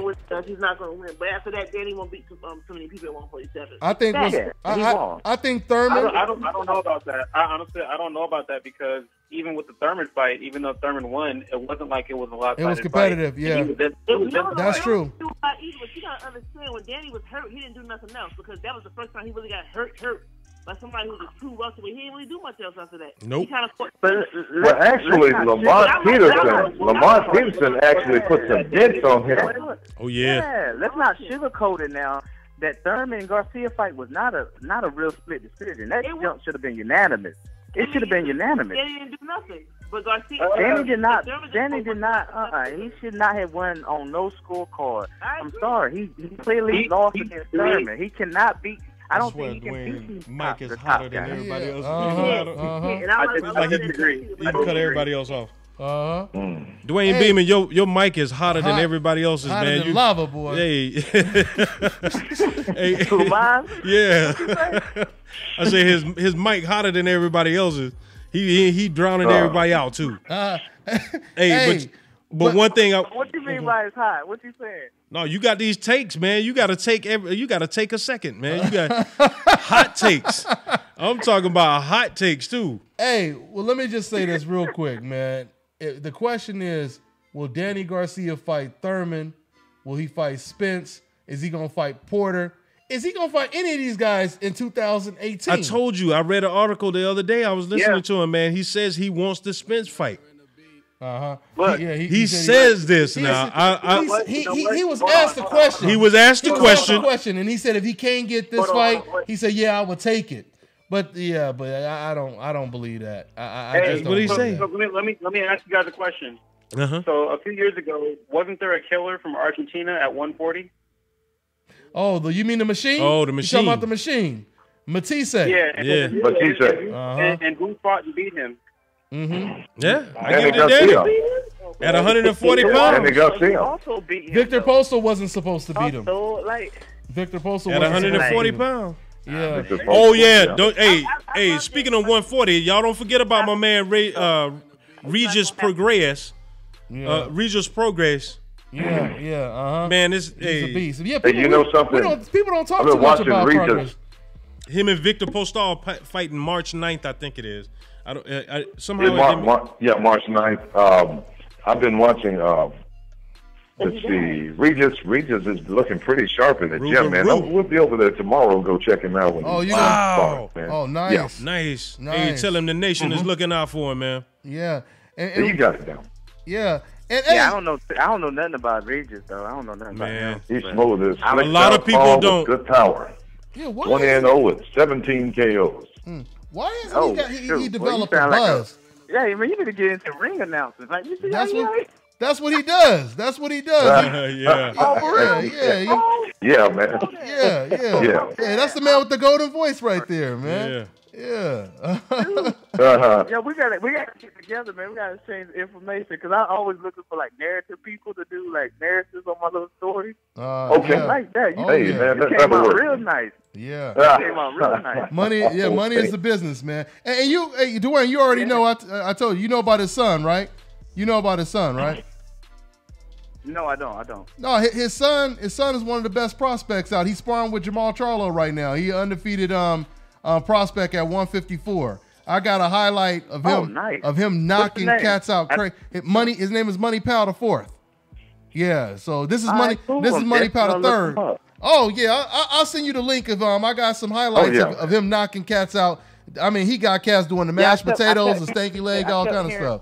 I kept hearing y'all say that your son fights, and I was like, I didn't follow up on it. I didn't know. Yeah. It's all good. No, I'll send you the links. Hey, Dwayne, go ahead and hit that Google. Got a fighter.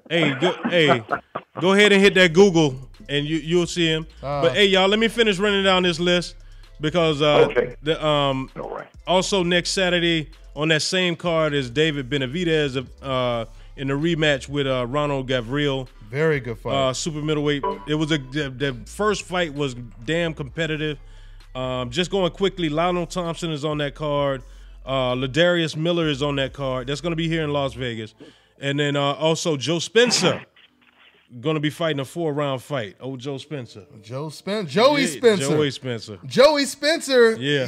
And I got an interview with him. That's one of the best little prospects coming up. I've been following him since, he was a kid, man. Winning a lot of national tournaments. He's been on my show a lot. Yeah, he's making his debut on this undercard. Danny Garcia, Brandon Rios. Go ahead, Mill. In El Paso. What's that? Was he on last week? Yeah, he was on last week. Yeah, he was. That was him on here last week, Joey Spencer.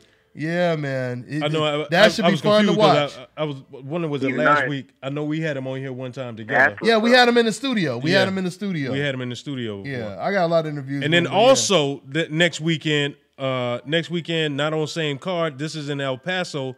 Devin Alexander, the aforementioned we just talked about, versus Victor Ortiz. That's a good one. It's going to be a pretty good one. And Caleb Plant.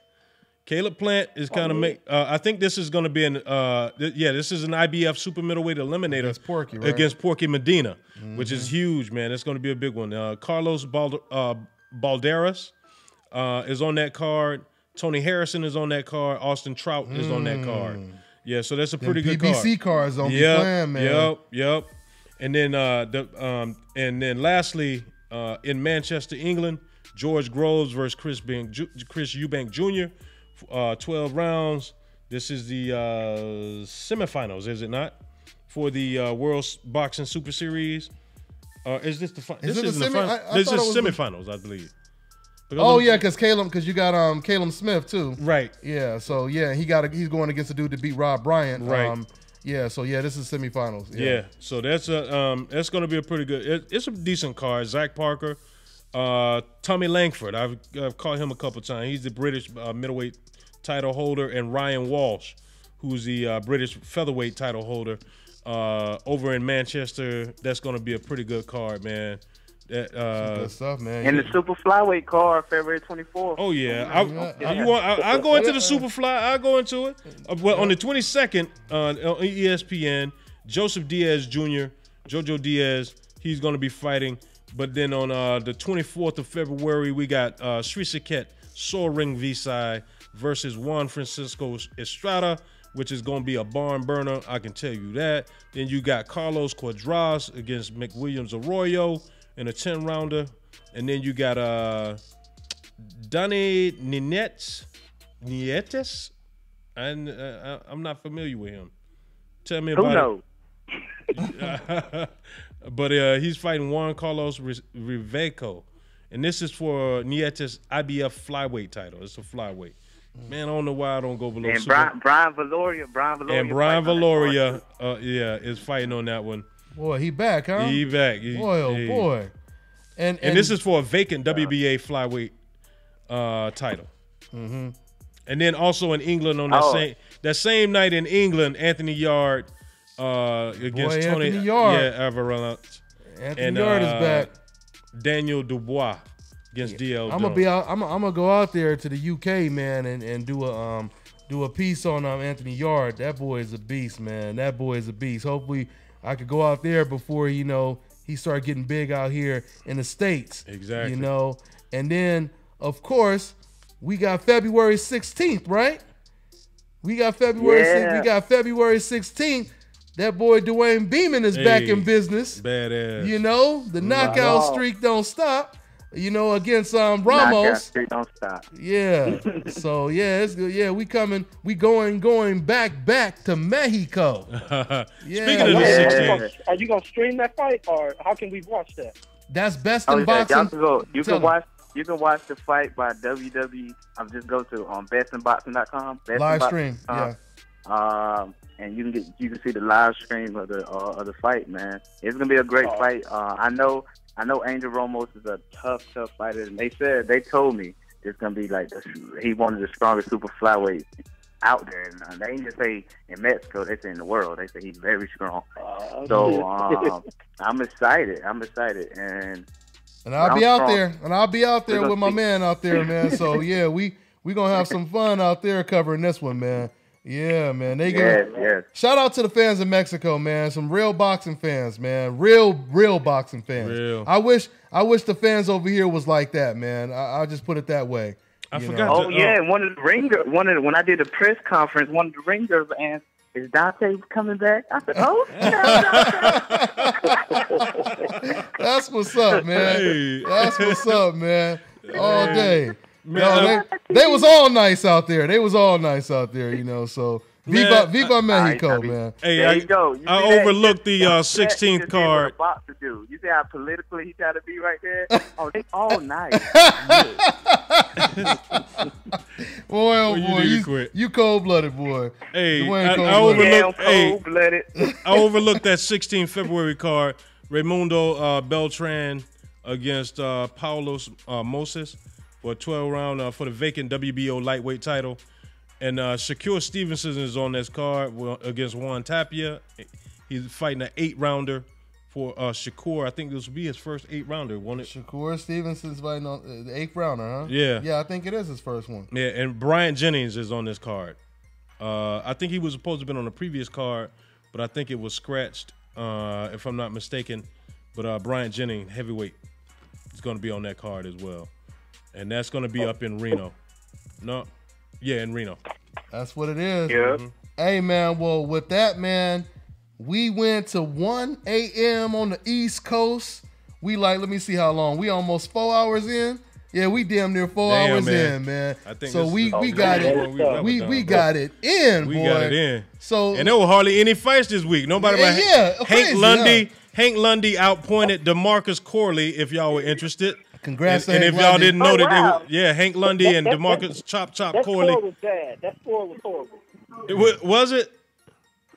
That score was horrible. Chop did way better than what they scored at. Oh, did he? I missed did that. They? I gotta go back and watch that one because I missed. I that tried one. to find didn't a even know link. that- I tried to find it all day. It's time for him to hang it up, though. Yo, real talk. Yeah, it's maybe a fight. DeMarcus. I respect It's all time of to them, go. man. Yeah, man, he just- I gave him, listen, people don't know this. I let him. I had him fight on my co-main event in North Carolina before. I had him fight Vivian Harris, and Vivian even still after fighting? that fight, I did a legendary. I did like legends, like not legends. They ain't really legends, but I brought I know like what you you know mean. guys that brought them back, you know, and I paid them good, and they had a good little fight. But I felt like I wanted them to retire. They didn't do what I wanted them to do. I wanted them to retire on the after the fight. He said they didn't do what I wanted them to do. Oh my I paid goodness! dudes like I think I gave them like $5,000 a piece. Like- And I was like, dude, like, Dude, yeah, you were I supposed to wanted them retire with retire, this, man. Yeah. Oh my! Somebody got to go to sleep for $5,000. I gave them $5,000 to leave the game alone. Leave the game. Oh man! Oh man, you cold blooded, man. Boy, oh, I Dwayne. told you, boy, you got the hottest mic. You got the hottest mic in the room, man. Dwayne, Oh boy. man, and two. Look, Dante, I be trying not to call it too, nigga. I be like, man. Oh no, you man, it got just seems like you got to it keep seems it. like people know when I'm watching because they be like, yo, have Beeman call in. I'm like, all right, let me call in. Yeah, Oh man. my God. Hey, good Boy, I stuff. thought for sure they Hey, were gonna and if retire, anybody though. else They was just interested, retired. They got out. Miguel They got Burchelt. out the ring like they weren't coming back. Chop was calling my phone like after the whole situation, after the fight, he kept calling my phone saying, "Hey, I want to be on your next call," and I was like, "Dude," I was thinking in my head like, "Man, Chop, that was like a like I want you to go." Like I thought, Yeah. you know, I was giving y'all guys Some walk out the game money. Some money to walk out of the game. Summer all times. Hey, but let me tell y'all this. It's just two more fights that was from last night. Miguel Burchelt won by third round TKO over Maxwell Owuku, which was a last minute replacement. Burchelt shouldn't have even been fighting this cat, man. It was horrible. And then Miguel Mickey Roman, Mickey Roman, won by fourth round TKO himself. So those two, I believe, are on a crash course at some point. But that's all I have, Dante. Shout out one more time to Roy Jones Jr., the man, the myth, the legend. Yeah. Hey, congratulations. Yes, sir. Yeah, man. Yes, sir. Well, you know what, man, and shout out to my special guest I had earlier on the horn, my man Ronnie Austion, undefeated welterweight. Exactly. You know, we had a great show with him. Shout out to him. Make sure y'all follow him on IG. Matter of fact, I tagged him in my post when we went live, so you guys will see him. For my man Kirk Jackson, y'all already know what it is. Kirk, you want to close out with anything? No, just thanks for having me on again, and shout out to my boy James Earl. Dwayne, you know him. He trains with you. Oh yeah. James Early. Yeah, man. That's what's up. Okay. Okay, money, you got anything? Money. Okay, everybody falling asleep on us. All right, Miss Boxing. Where you go at? Miss Boxing Baby. You there still? I'm here. Oh, hold on. Okay. I'm here. Oh, okay. Hey, Miss Boxing Baby, let them know where they can follow you so they can look at your beautiful face and everything. Let them know where they can follow you. Black Boxers and Black Pride on Instagram. Y'all follow me. I'll be back on the show next week, of course. Thanks for showing love. Always, Dante. I love you. Oh, love you likewise. And Hey, Dante, can I say one more thing? Go ahead. Hey, Boxing Baby, good look. I seen you interview Terrence Crawford. That was a very good interview. Yeah, that's right. Thanks very much. I appreciate that. Yeah. She being heavy. Y'all gotta come on my live with me. My live be jumping. Y'all gotta get up on there with me. Oh, okay. But that's why we got you on here, because we already know you be popping. That's why, you know, we gotta have you over here too, you know. So always. Always. Always. All right, so that's Miss Boxing Baby, y'all. And Milt, take us out, man. Hey, just I ain't get no closing out. We got you too. We got you too. Who that? Man, you know we have sleep over here. You know who is that? That's Dwayne.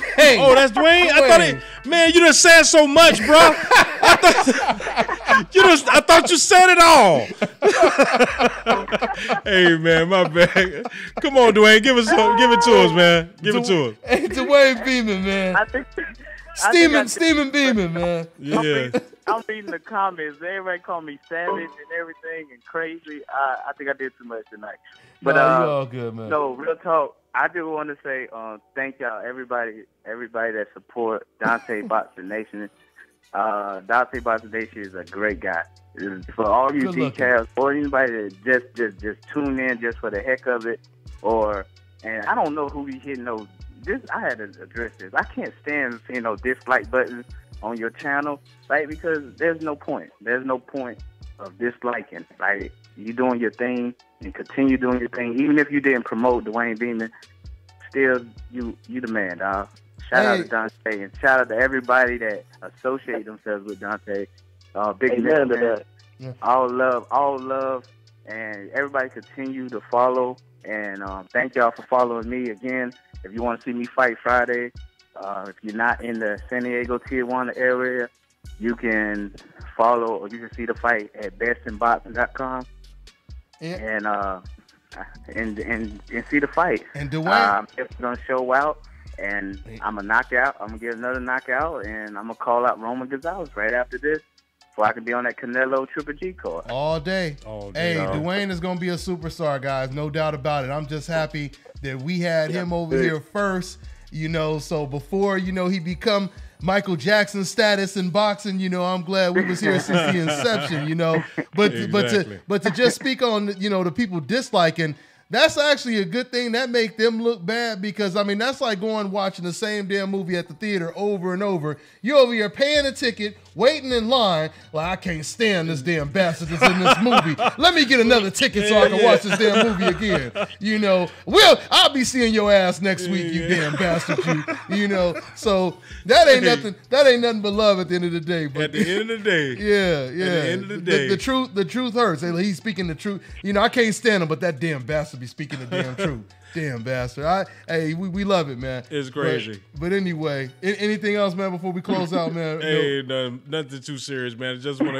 I'm gonna give a personal shout out to the boxing goon. That cat, man. That cat keeps it real. We gotta get him in the studio, man. Oh yeah, man. Oh yeah. Most definitely. Rock Sports on Instagram, and my man over at God Boxing Corner over on Instagram. Just a couple shout outs for those folks, man.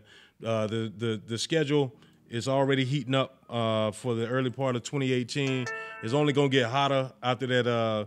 After PBC and Showtime rolls into the meat of that schedule, so boxing we back, man. It's in full effect. We back, and everybody can't be Errol Spence and Wilder calling out the most dangerous opponents, or Dwayne right. Beeman on top of that. Exactly. Everybody can't do that, you know. So it is what it is at the end of the day.